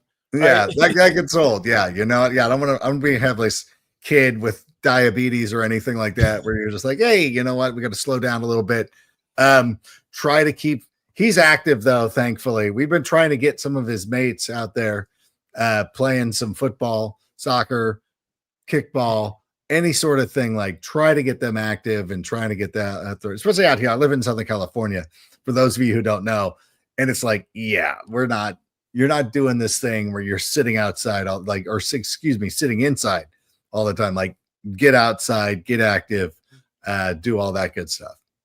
Yes. Yeah, I will never experience any of that. Famously, do not have kids. I have 2 dogs that I consider my kids, but they act like it sometimes. But no, I work at a college university, Butler University. I'm sure you've probably heard of that. Of course. In here in Indy, and we are in what we call Maycember, because there are 2 months of the year where so I'm staff. I work in IT, and there are 2 times a year where nobody's on campus, nothing happens, and it's the time that, like, you can take vacation time, but, like, it's a waste because, like, if you were working, you were doing nothing anyway. So we are in that time frame, and I'm taking all of, like, this next week because I have to burn the rest of my vacation because our year ends May 31st. So I'm like, "Well, I guess I'll just do a 24-hour stream." I don't know, I'll be crazy. Why not? Yeah, this is the perfect time to Make do some it. money, like, well, get raise some money. So it's we're in Maycember is what we call it now, and which It's is so exactly what it sounds like for you guys. It's funny too because I used to, I had this back in the day I was working a couple of odd jobs trying to piecemeal like all this, try to keep the dream alive, and you just take another job like, oh, whatever. And I would work for this company covering like, actually it was really interesting. I covered like restaurant, real estate development, and like hotel development. Like it was kind of an interesting subject to get into, obviously a break from what we do. And they had like, they were like, really, it was funny because you had to go through the orientation and everything. Like, hey, we really want to foster, spending time with your family and all this stuff. So in between Christmas and New Year, we don't publish, and you're going to be off that week. You're like, oh, this is amazing. Like that's really cool. And then they're like, well, you got to take the 5 vacation days. I'm like, oh, so you're not giving us the time off. We have to take. So you were forced to either take your like 5, and they would give you 10 vacation days. So either taking 5 of them right there, and they did not give you the Friday off after Thanksgiving. So that was 6 vacation days to blow. Or you can, or else you just showed up and did nothing. And you're like, well, this is kind of a waste of time. Like I'm here, or whatever. And clearly I did not, this was not a place that I spent a lot of time at. Even then I was like, I'm going to go broke. I'd rather just not eat, I think, than do this, work for this company. Can I go get a job at I was literally filling out an application for Costco and it was funny enough, the NFL was like, hey, we want you to work full time again. And you're like, okay. Super easy. Like I could not have given, I'm like, you know what? Like, they're like, do you want to use your PTO, paid time off, to cover your 2 weeks off? And I'm like, yeah, if I can do that, I would love to. It was really weird. I'm sorry. That was a weird tangent, but you know what? It's 3 a.m. for you guys. I'm trying to fill. This is what I do. I come in and I fill. My stories have been a little long-winded already. That's what we're doing. This is how I operate. This is my gift, to try to help everybody. I don't know why Josh looks like he's been. Are you okay, Josh? Are you hanging in? You doing good? So let me tell you something about me. 8:30.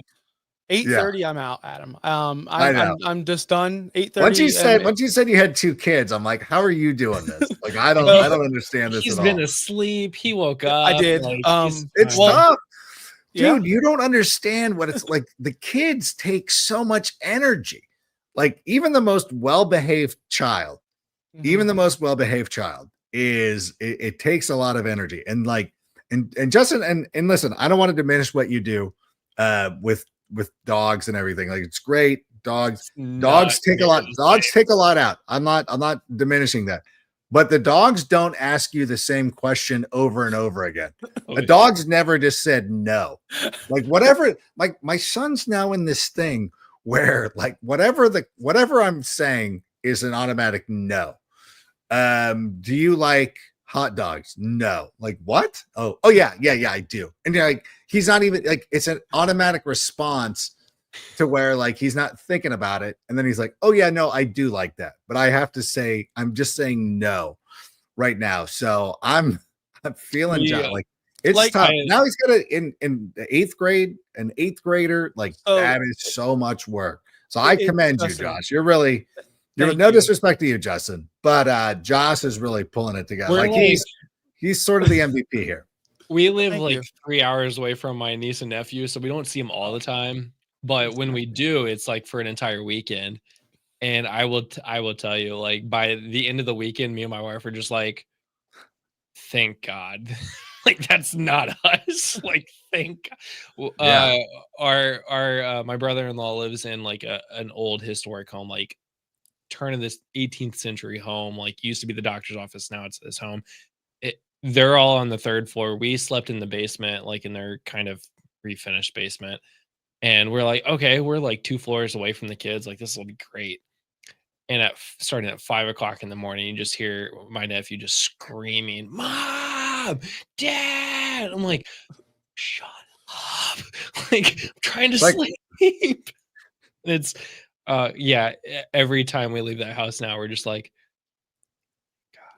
But you know No, what, it's though? true. And the screaming and like Yes. they will sit there and it's like Will Ferrell in Old School or no Wedding Crashers, like Ma, meatloaf, and you're like, oh my gosh, you guys, like, can you not do anything? Can you just not get up and walk somewhere and just ask a question in a normal tone of voice? Like, no.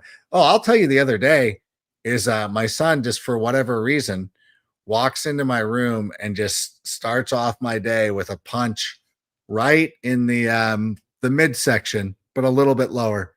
And don't want to work too blue here. I'm like, what was that for?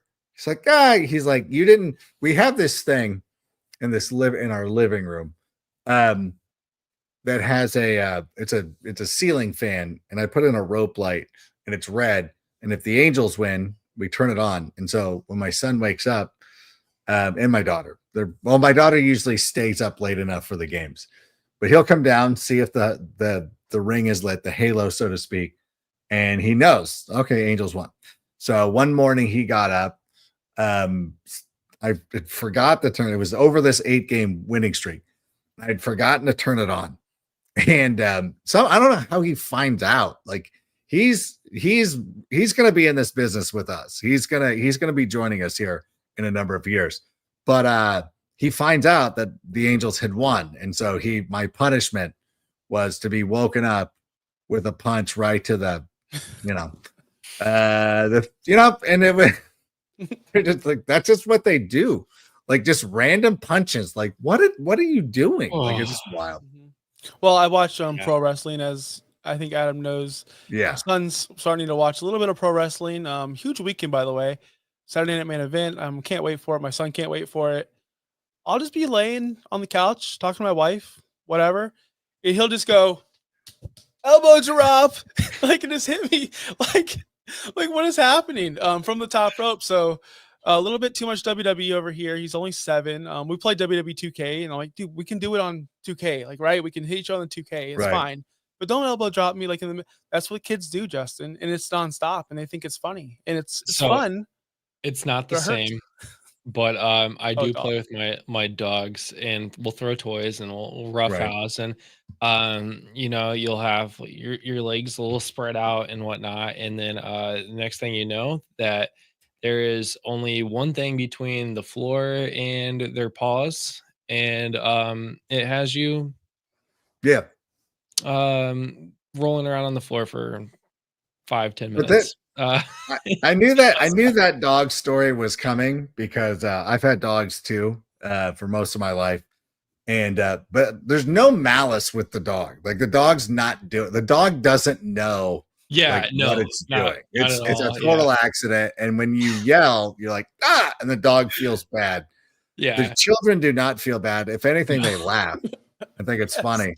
And I actually had to ban AEW from the house because my son's favorite professional wrestler was Darby Allin, or still is, and he would do coffin drops like on the kind. Like, oh my god, dude, like that is not a good one to do. Like we're not sitting here. Like I would be on the floor or something, And he'd be like, coffin drop. And I'm like, oh my God. And like, really do it. Like, not like, and he's not bracing himself. He's really trusting me to catch him.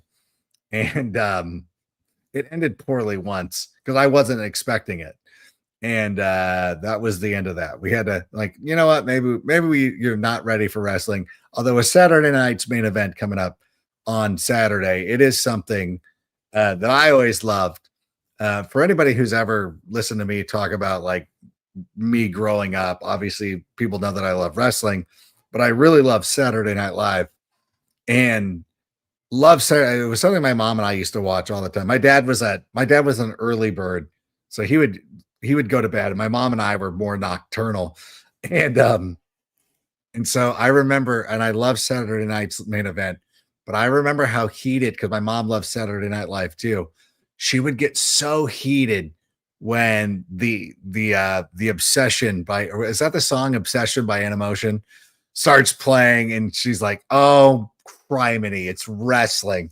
And she would be so mad, like, I'm just gonna go to bed and storm off. And I'll be like, I get 90 minutes of wrestling.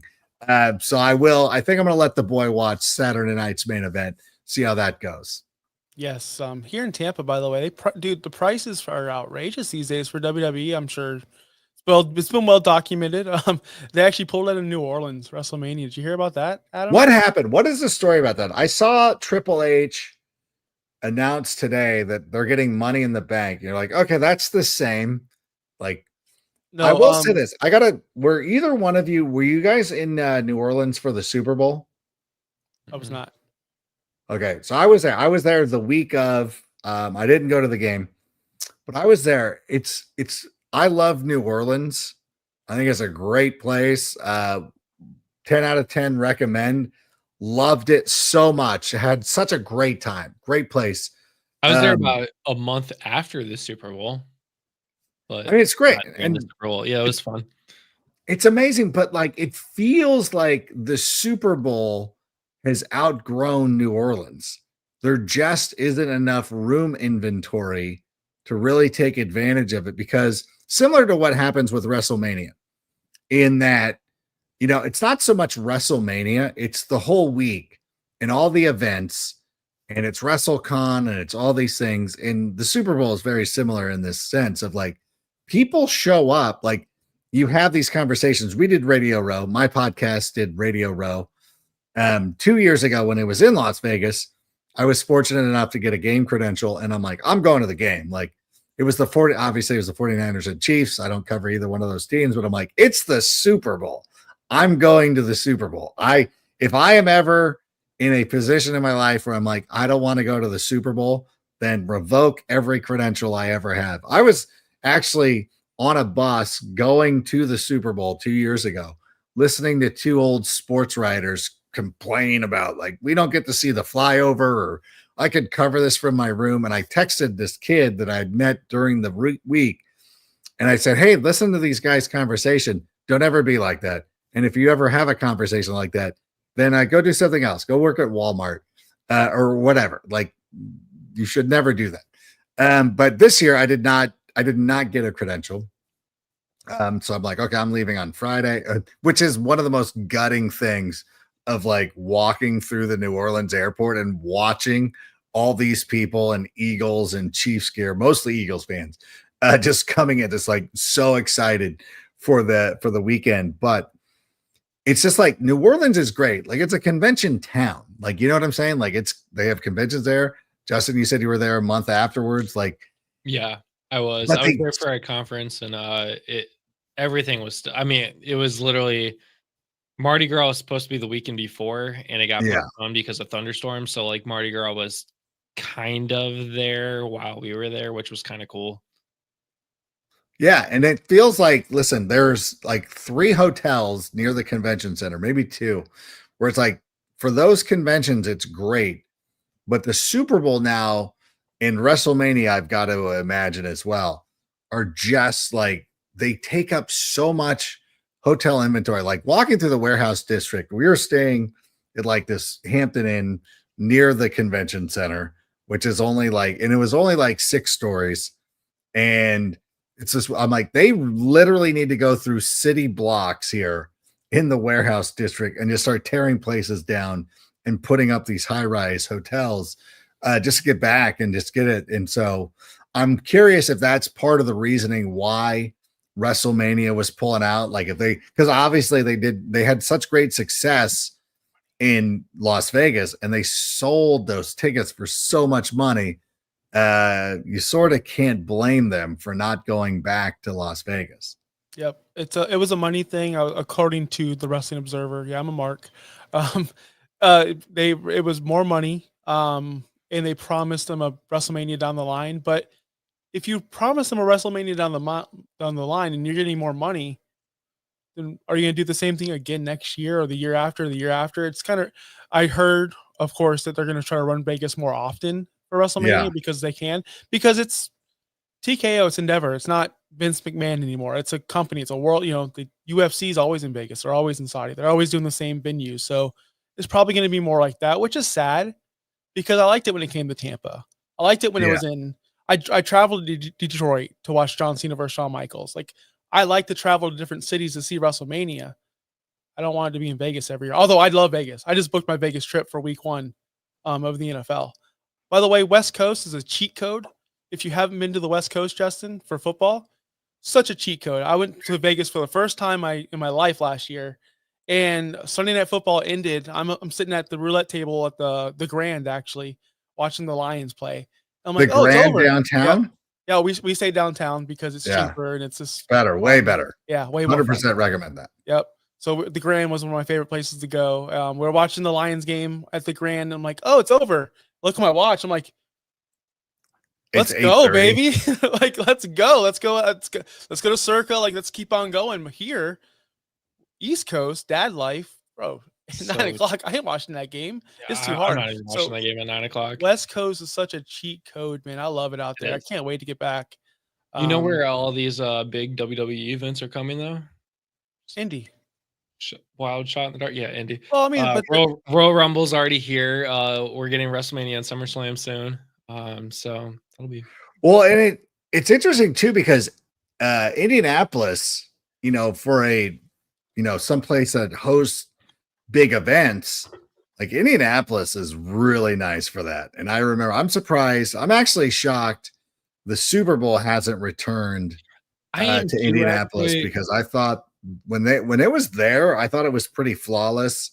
I thought that a couple of the days it was poor weather.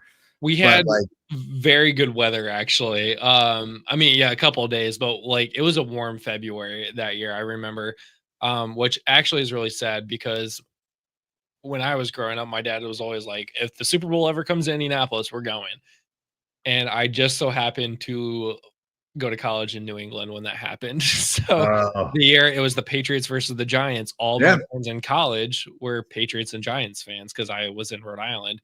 And so I was just like, well, if any of you guys know people that are going to the game, make sure you buy your alcohol before Sunday because they don't sell it there on Sundays at the time. So I never got to experience the Super Bowl in my own home city because I was where the teams are coming from, which is crazy. But have you been to the combine when it's been here? You know what? Of all the NFL events, the combine is the one that I've never been to. And I've worked in the NFL for years. And for whatever, and the combine probably makes the most sense for me to go to. And I'm talking to the guys that we do this the Sick podcast with. Obviously, we're going to go do Radio Row at the Super Bowl again. It's going to be in San Francisco. The next 2 years are San Francisco and Inglewood. Or Los Angeles, whatever. So those are automatic. They're easy for me. They're like home games for me. Yeah. But we're like, we got to just start planning on the combine. And then 2 years ago, we actually got denied a credential for the combine, but we're back into it. I'm like, dude, even if we're not going to the combine, you still go to the Steak and Shake or St. Elmo's. What is it? St. Elmo's? St. Elmo's, yeah. And just hang out and just find people to you can go to Steak and Shake too downtown. That's also Steak and Shake. Really great. The Ram is the Ram another one too. Yeah, it is downtown. I've never been actually. It's not bad. There's a bunch of steakhouses downtown, but St. Elmo's is by far the most popular one, and that's coming from the guy that has worked at a competing steakhouse in the Indy area. But Wait, which one did you work at?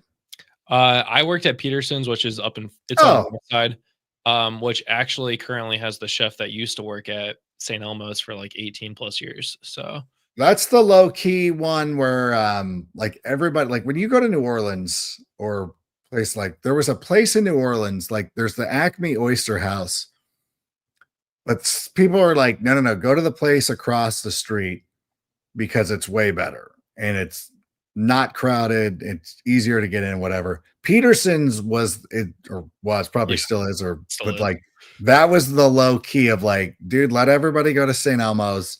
We're just gonna go to Peterson's.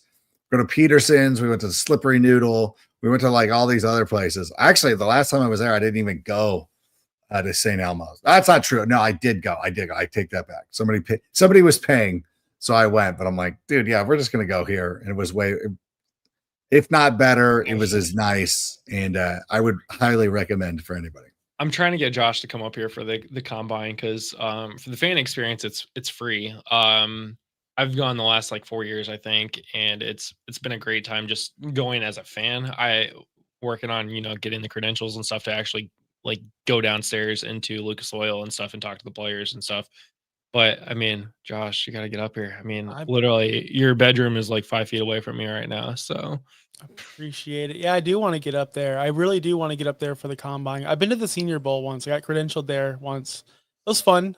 Great, good time. My first time ever covering, or not covering, I guess, just going there, seeing the practice. I'd never done that before. That was awesome. Do want to go to the combine just to get out. I love to travel. But usually my traveling events are for like with the family, so I'd have to bring them too. Can they come? Can the wife come? Can I bring my kids? Can they elbow drop you in the middle? The combine? Yeah, dude. You can bring the wife. The kids have to just to Justin's house. They can stay and hang out with your wife and all. Kids have to stay elsewhere. Yeah. So I was gonna ask you, Adam. So you travel a lot, right? You go places. You go everywhere. Do you? Maybe no. What's your favorite? I mean, it's Chicago, for obvious reasons. Yep. I went to Arizona last year for Bears, Cardinals, and then that actually made me cancel my trip up to Santa Clara to go there. But yeah, I will go. Yeah, I'm already planning on going to Chicago. I do like a couple of golf excursions and stuff like that. But yeah, so I get around. I guess I do get around. Golf. Do you golf out here in Florida every once in a while? No, I've never. That's the one thing I've never done it. We do this thing. I work with this company called the Hackers Paradise, and they work with something called the Dormy Network, which it's cool. It's a cool golf experience where you fly into some place and you stay on the property for 2 nights and you play, I think it's 54 holes of golf.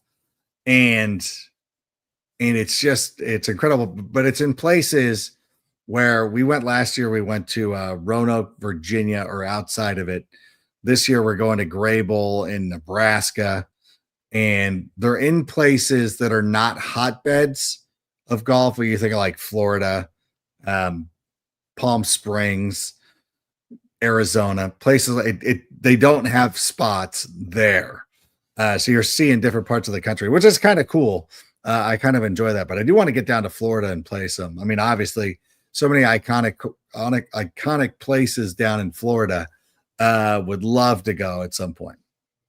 Yeah, I went through my golfing phase. I call it a phase because I just wasn't good at it. So I'm gonna call it a phase. I was awful, man. I couldn't break 100.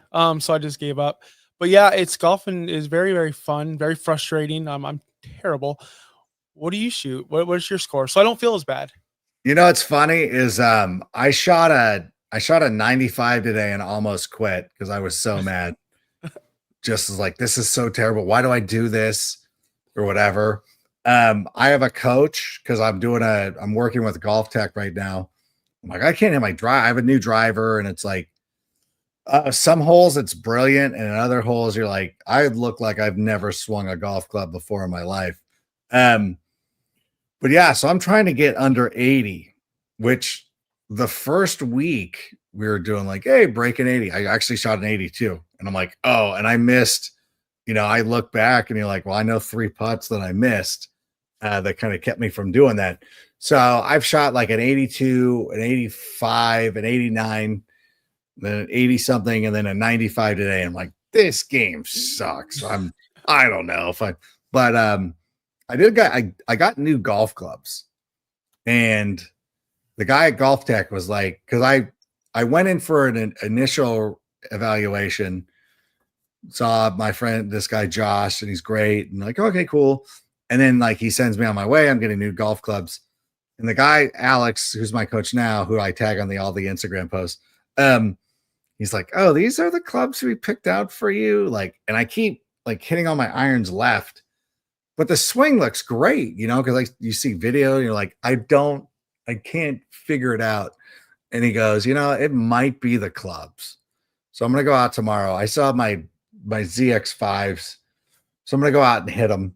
And I'm like, if I hit those straight, we'll see what happens. But it is frustrating. And it's, it is one of those things, like, it's so hard to break 100.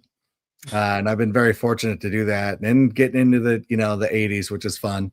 Then you feel like, yeah, okay. And I understand too, like there are times where you're like, I don't know, but I'm so obsessed because I went from like, I'm quitting to like within an hour of being like practicing, like videotaping my swing, sending it off. Like, hey, am I going back correct? Am I getting enough height on this hands and stuff? So I'm like, I can't. And the cool part about it too, and not to be a shill for Golf Tech, but for anybody, for what we do, we love like next gen stats and all these things and metrics. Like they give you all these metrics that I become obsessed with, like shoulder turn. Oh my God. Cause I can, when I'm on video, like I can read it. Mhm. So obsessed with this stuff, getting the backspin on the ball. Like it's wild. Like it is so fun to put that part of, so kind of like what we do, but putting it on my own personal golf score. Like that's been kind of fun, and keeping stats like greens in regulation, fairways hit, and all that stuff, like advanced metrics. Like anybody who's playing fantasy would be like, I would never bet on rank because he doesn't hit enough green in regulations. His scores are not sustainable because he has too many one putts, which is like a real advanced metric. Like he has too many one putts, which is cool, but it's not sustainable because if he's not getting close enough to the green, the scores are going to go up like they did today. So that would have been very like some golf fantasy dork would have been like, nope, I'm not taking him today. The metrics say not to because he's not hitting enough greens in regulation. We're taking the over on Adam ranking golf right now. The over 85. Yeah, it's a pretty good bet right now. Yeah. That's a really good bet for anyone. Dude, what I do now, because I do golf time to time. There's a cheap place down my street. I think everyone just has a cheap golf place around their place. Yeah. At least we do. Like $8. It's literally the cheapest ever. It's amazing. It's incredibly cheap, but the fairways and the greens and everything's all the same. There's no difference between anything. So you're just like, whatever, we're going. Hole 17 is an elevated green par 3. If there's no one behind it, there's no one bugging us about time or speed it up. There's nobody. It's nobody. Everyone knows when you go to this place, it's a free for all. Yeah. We'll just tee off for 30, 45 minutes on that hole until someone comes, and we'll just do it. We'll just have fun and see who can get a hole in one. I'm 0 for a million. I've never had but my friends have all sunk one, so I'm still the last one standing. One day I'll hit that hole in one. How many yards is it? How long is it? Adam, you're asking me questions I don't know right now, but I'll tell you this: it's 100 yards. 100. I would say 100. It's Yeah. literally, it's not far at all. It's always interesting to me, like when people. This happened to JJ Watt a couple of years ago. He was playing a course very similar, executive golf course, maybe a par 60 or something like that. And he's like, hey, I made a hole in one. And people are like, that doesn't count. I'm like, oh my God, that counts if you were hitting, from a tee box onto a green, I know what you're describing. I've played places like that. There's a place by my house that's just like that. That counts. And when you sink one, Josh, I will celebrate with you, and I will say that absolutely counts as a hole in one. I'm gonna equate it to this because I understand that analogy. I'm a bowler. Like I'm a really good at bowling. Oh, nice. My family's like 300s. My cousins got multiple 300s. Like we're a bowling family. Grew up No in it. way. How cool. Yeah. My dad. What is your average? What are you carrying? What's your average? 198. It's nothing crazy. That's not. I'm the worst of my whole family. My cousin, 220. He can go pro if he wanted to. He just doesn't do it. Why wouldn't he go pro? Well, what's holding him back? The cost, the sponsorships, the cost to do it. We're not as he's not there. It costs a lot of money to go pro. He tried. Very good. If we bowl an open like 300, which has happened, don't count. Sorry, bro. It's open bowling. Like this ain't league. This ain't league play. This isn't on the record book. So I think I agree. Since I'm not a golfer, I go, okay, the hole in one counts. But as a bowler, if I see someone bowl 300 in open bowling on a random night, bro, you're bowling the lanes aren't oiled up correctly. It's not the right pattern. Like we take that stuff serious in my family. So I can see where he's coming from there. But are you a bowler? I am a bowler. Okay. I would probably, when I'm in my peak, I would say that my average is somewhere around 160. Okay. So usually it's one of those things. Yeah. When we go out, people are like, hey, let's go bowling. You're like, okay. And I'm left-handed.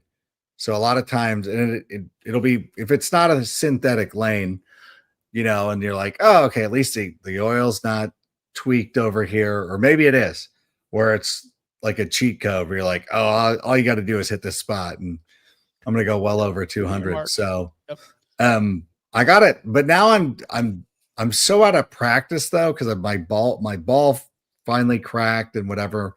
Oh, really? Man, what do you use? What ball do you use? I had one. It wasn't like a Brunswick. It wasn't like the generic Brunswick, but it was like a decent ball. I used to be, I think I was in a league where that's the first time we got into it. It was, what you got was a ball, but it was a higher end ball. It wasn't a Brunswick. We were playing for something pretty decent. This was something like both my parents bowled, like they were bowlers too, growing up in Illinois. They grew up in Illinois. I was there for 5 years. Everybody bowled, and they come out. Wherever we moved, my parents would always find the bowling alley, and we would go out there. My mom and I would play in all these, mommy and me leagues when I was younger, and everything like that. So it was really cool.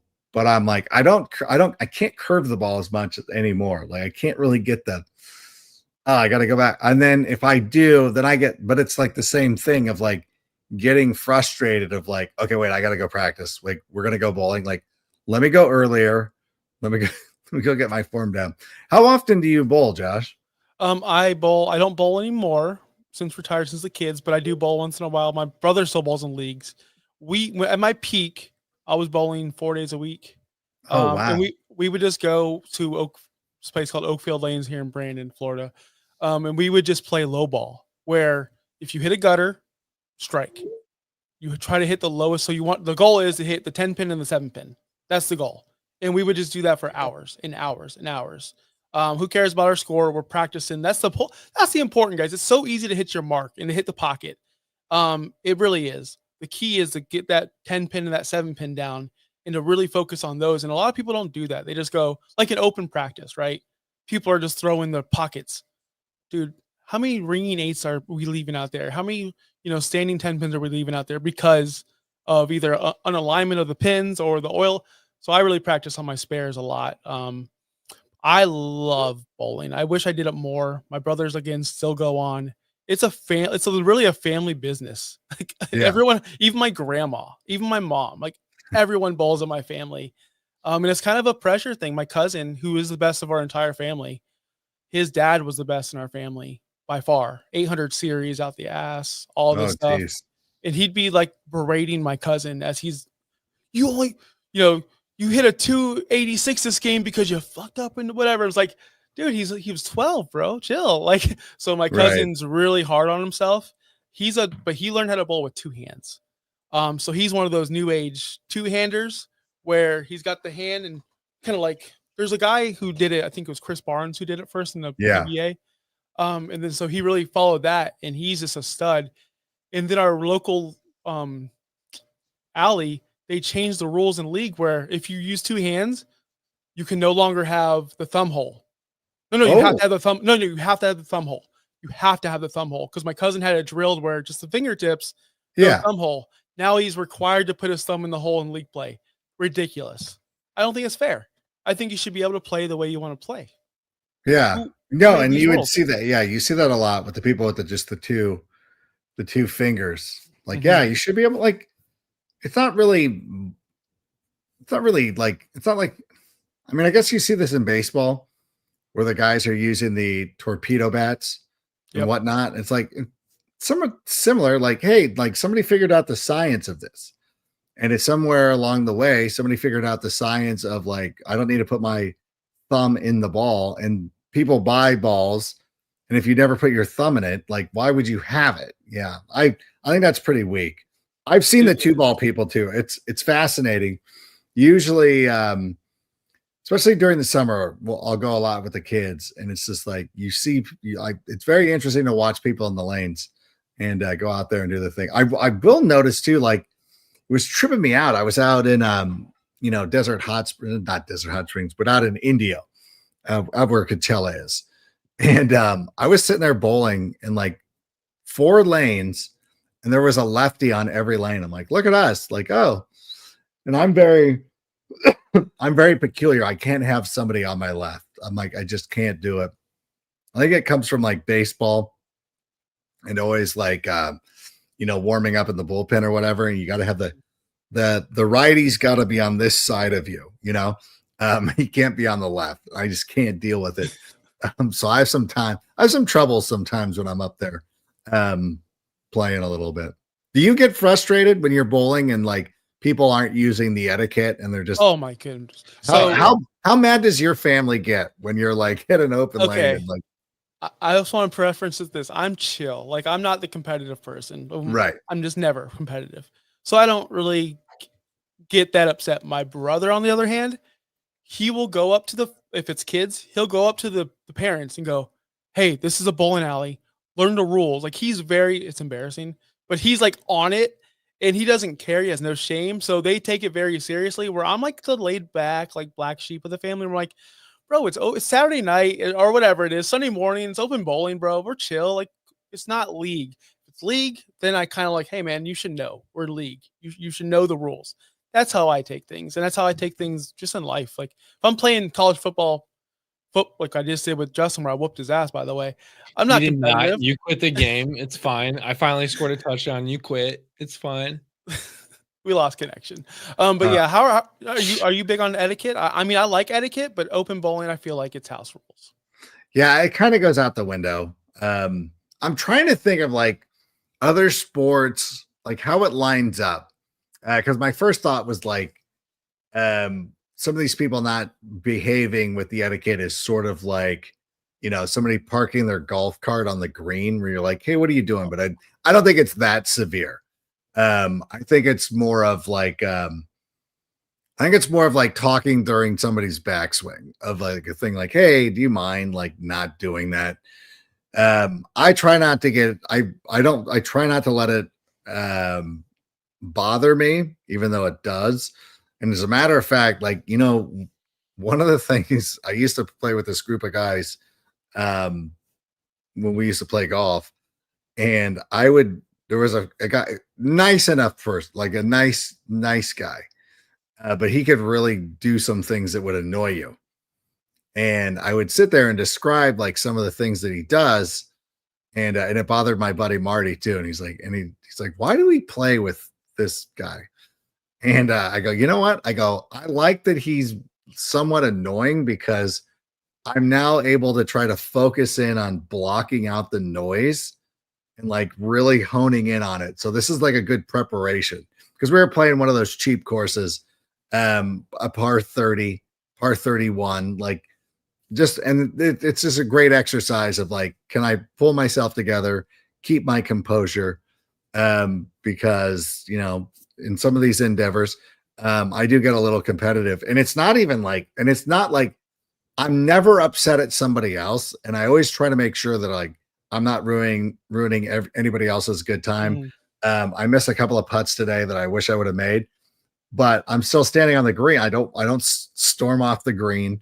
And I want to make sure that the guys that are still putting, that I'm supporting them, be like, hey, you got it, you got this, you're okay, like whatever. Because I just like competing against myself. So I think I would fall in between you and your brother, where it's like I might internally be pissed, but I'm not going to go up and say anything to somebody in an open environment like that, unless it's competitive. If we had money on it, or it was a league or something like that, then I would probably have to be like, hey, I'm a lefty. I know you're probably not thinking of this, but really irksome if you're running up on my left side, or if you're sitting there, doing the gritty for an hour while I'm trying to go up here and bowl. Yeah. I have thought about some things while you're talking about etiquette. There's two. Justin, don't worry. We're gonna get to fantasy football in like 5 seconds. Don't worry. We're not. No. Listen, he's on for 24 hours. I know. You're gonna hear plenty of great here's content one of my etiquettes and great breakdown. Like I want the bowling etiquette. Let's deep dive this. Well, we will deep dive that, but the example of etiquettes in sports, or sports themes, poker. Let's bring it back to Vegas. When you're in the live table, someone's heads up. They're in the middle of a hand. They're waiting for the turn to come. People talking about what they had. I had a 2-7. Poor etiquette. I saw it happen. I sat down at the Golden Nugget room. Sit down, right? Throw $100 on the table, thinking I'm a baller. These guys, I'm mid hand. These guys are like, man, I folded jacks. Man, I folded this. I'd be so mad. I was very upset. So I do get, because that's money on the line. That's big money on the line. That's different. That's serious money. Well, it changes odds too, because of like the person you're going up against is like, well, now I know those are out of the table, so it's just, I hate that. That's so stupid. But back to the bowling situation over here. I love the dude who thinks it's his profession on the Thursday Night Men's League, where he's got the jacket, he's got the name on the back. That guy's a cool guy. He's really good. There's a guy in particular who he'll never see this. If he doesn't, if he misses a spare, this is no. Let's joke. call him out. Let's do it. His last name is Rogers. I'll just put his last name is Rogers. You know who you are. I play with your son, Chris Rogers. Son's awesome. Dad's not so awesome. Right, he's very famous for going outside. We have a lake outside of our bowling alley, a dock, and all that. Many bowling balls of his have been thrown into the lake. Many. No way. Like, bro, it's Thursday night men's league. We're having beers. We're pulling cards whenever we hit a mark. Let's chill. Like, he gets super competitive. He'll go to, like, I'll have a bad game. I'm streaky, man. Like, when I tell you my average is 198, I can easily throw 140. I can easily throw, 3 splits in a row and it ruins my game. Or I can easily put up 250, right? I'm kind of streaky. I'm the Jamar Chase of my league. Of my team. I'm like, I can get you double-digit points, or I can get you a 40-point. Like, he calls you out. Oh, you threw a 150 last game. Were you sandbagging? Bro, my average is 198. My handicap is like barely there. What are you talking about sandbagging, dude? I had a bad game. It's impossible, man. Your average is your average. Yeah. So why would I be sandbagging? I scored 140. We lost that game. We lost game 1 because I threw a 140. Yeah. So what are you talking? Like, he gets. They make it unfun. Like, I think that when it's your life and you're there 5 days a week and you're bowling every single night, there are guys like that and gals. They really make it unfun. I wish we were all just happier. Seriously, like, celebrate each other. It is cool in league when someone's about to bowl a 300, at least where I am, the entire place stops and we all crowd around it. It's awesome, man. It's one of the coolest things. So Josh, I gotta throw this in here before I talk about why we're here. I Googled Chris Rogers, Tampa, Florida bowling, And one of the top stories was ATF agent shot in Riverview, which I know is like your I'm in area. Riverview. Yep. Maybe irreversible. And this was on December 30th, 2024. So a couple months ago, Agent Matthew Murray was shot in the neck when he tried to intervene in a fight at a bowling alley. Oh, no. That's not true. That happened? I will send you the article. It's from the Tampa Bay Times. So I'm not aware of this. now on the flip side, why are we here? Josh, Adam. So we're raising money for Extra Life, which is a charity foundation for the Children's Miracle Network hospitals. Every dollar raised goes directly to the families that use the network, have to go to the hospitals, unfortunately. So that goes to research, funding, hospital bills, copays, lab fees, doctor fees, all the things that it takes to run a hospital to treat children that need it. So we are raising money for that. Our goal is 2,000. We're currently at 925. So hopefully we hit that, by tomorrow at some point. That'd be fantastic. But that is why I am going to be on for another 16 hours and 1 minute and 20 seconds. Not that I'm counting down, not that there's a timer. No, not at all. Down there in the corner. So Adam, I definitely appreciate you coming on and chatting about literally everything other than fantasy football, because that's all I've literally talked about for the hours of the show. So this isn't, it's not my first rodeo. And I'm just trying to help out. And and again, when somebody's on the East Coast, I'm like, let me come on super late. Yeah. We're not going to talk. Like I said, how many guys are going to come out here and talk about Kyle Pitts? Like, good Lord. Like, I don't need to talk about this. We don't need to hear it. I had a great, this honestly was so much fun. Like, I really enjoyed this conversation. I love talking about Indianapolis, which great town. 10 out of 10 recommend. I honestly and I love New Orleans. I hope everybody understands how much I love New Orleans. I hold Indianapolis in a very similar esteem. So I think it's a great place and everybody should visit it and go to the combine. Yeah, I'm with you. The Indy 500 is this weekend, which and on the same day as the Indy 500 is Game 3 of the Eastern Conference Finals with the Pacers and Knicks. So it's a huge, plus Memorial Day on Monday. The Fever are in town on Saturday. It's a gigantic weekend for Indy right now. So it's a big time here. Again, definitely appreciate you being on here. This is for anybody watching currently. We are switching streams to part 2. So if you're wherever you're watching right now, just go to the live feeds. You'll switch to part 2 here shortly. But part of our Extra Life charity is we run a best ball league that has fab waivers and some special scoring and some special playoff scoring called Super League. It's our 3rd year running that. We're trying to get as many people as possible. But if you're watching, you can register at FantasyNowPlus.com/about, or there's a Super League tab at the top of our website, and you can also get the link down here in the description along with the donation link for Extra Life as well. So Adam, usually I ask every guest, what are you working on, what special cool thing are you doing? But I mean, it's just like the NFL Network and stuff like that. So nothing too big, right? I mean, nothing too big, obviously, but I will plug, if anybody's a fan of the Chicago Bears, my podcast, a Sick Podcast with Adam Rank, is Bears focused. So if you're like, oh, I didn't know Rank did a Bears podcast, I would implore you to go check that out. And over the next week, there's going to be a new project that I'm going to be working on that I'm very excited about. Can't give details right now, but you'll probably hear about it in about a week. And when that happens, I hope everybody, that will be for people who not necessarily just Bears fans, but for anybody who loves sports, it'll be something you might enjoy. Who knows? But keep a lookout for that as well. Awesome. Thanks again. Seriously, thank you so much. Thanks, man. I want to go. You know what? I know that I was saying earlier that I wanted to go down and play golf. I want to go bowl in Florida now. I really want to go out there. Like, that's now what I want to do. And I want to be out there when Mr. Rogers is throwing balls into the lake, because that's got to be a thing. Make sure it's not in Riverview. You might get shot in the neck, but Well, you send me that article because I grew up with that person. Like, legitimately, my family knows those people well, and I am unaware of this. So I need to know what's going on in my community, Justin. Yeah, I need to find out. I need to investigate this as well.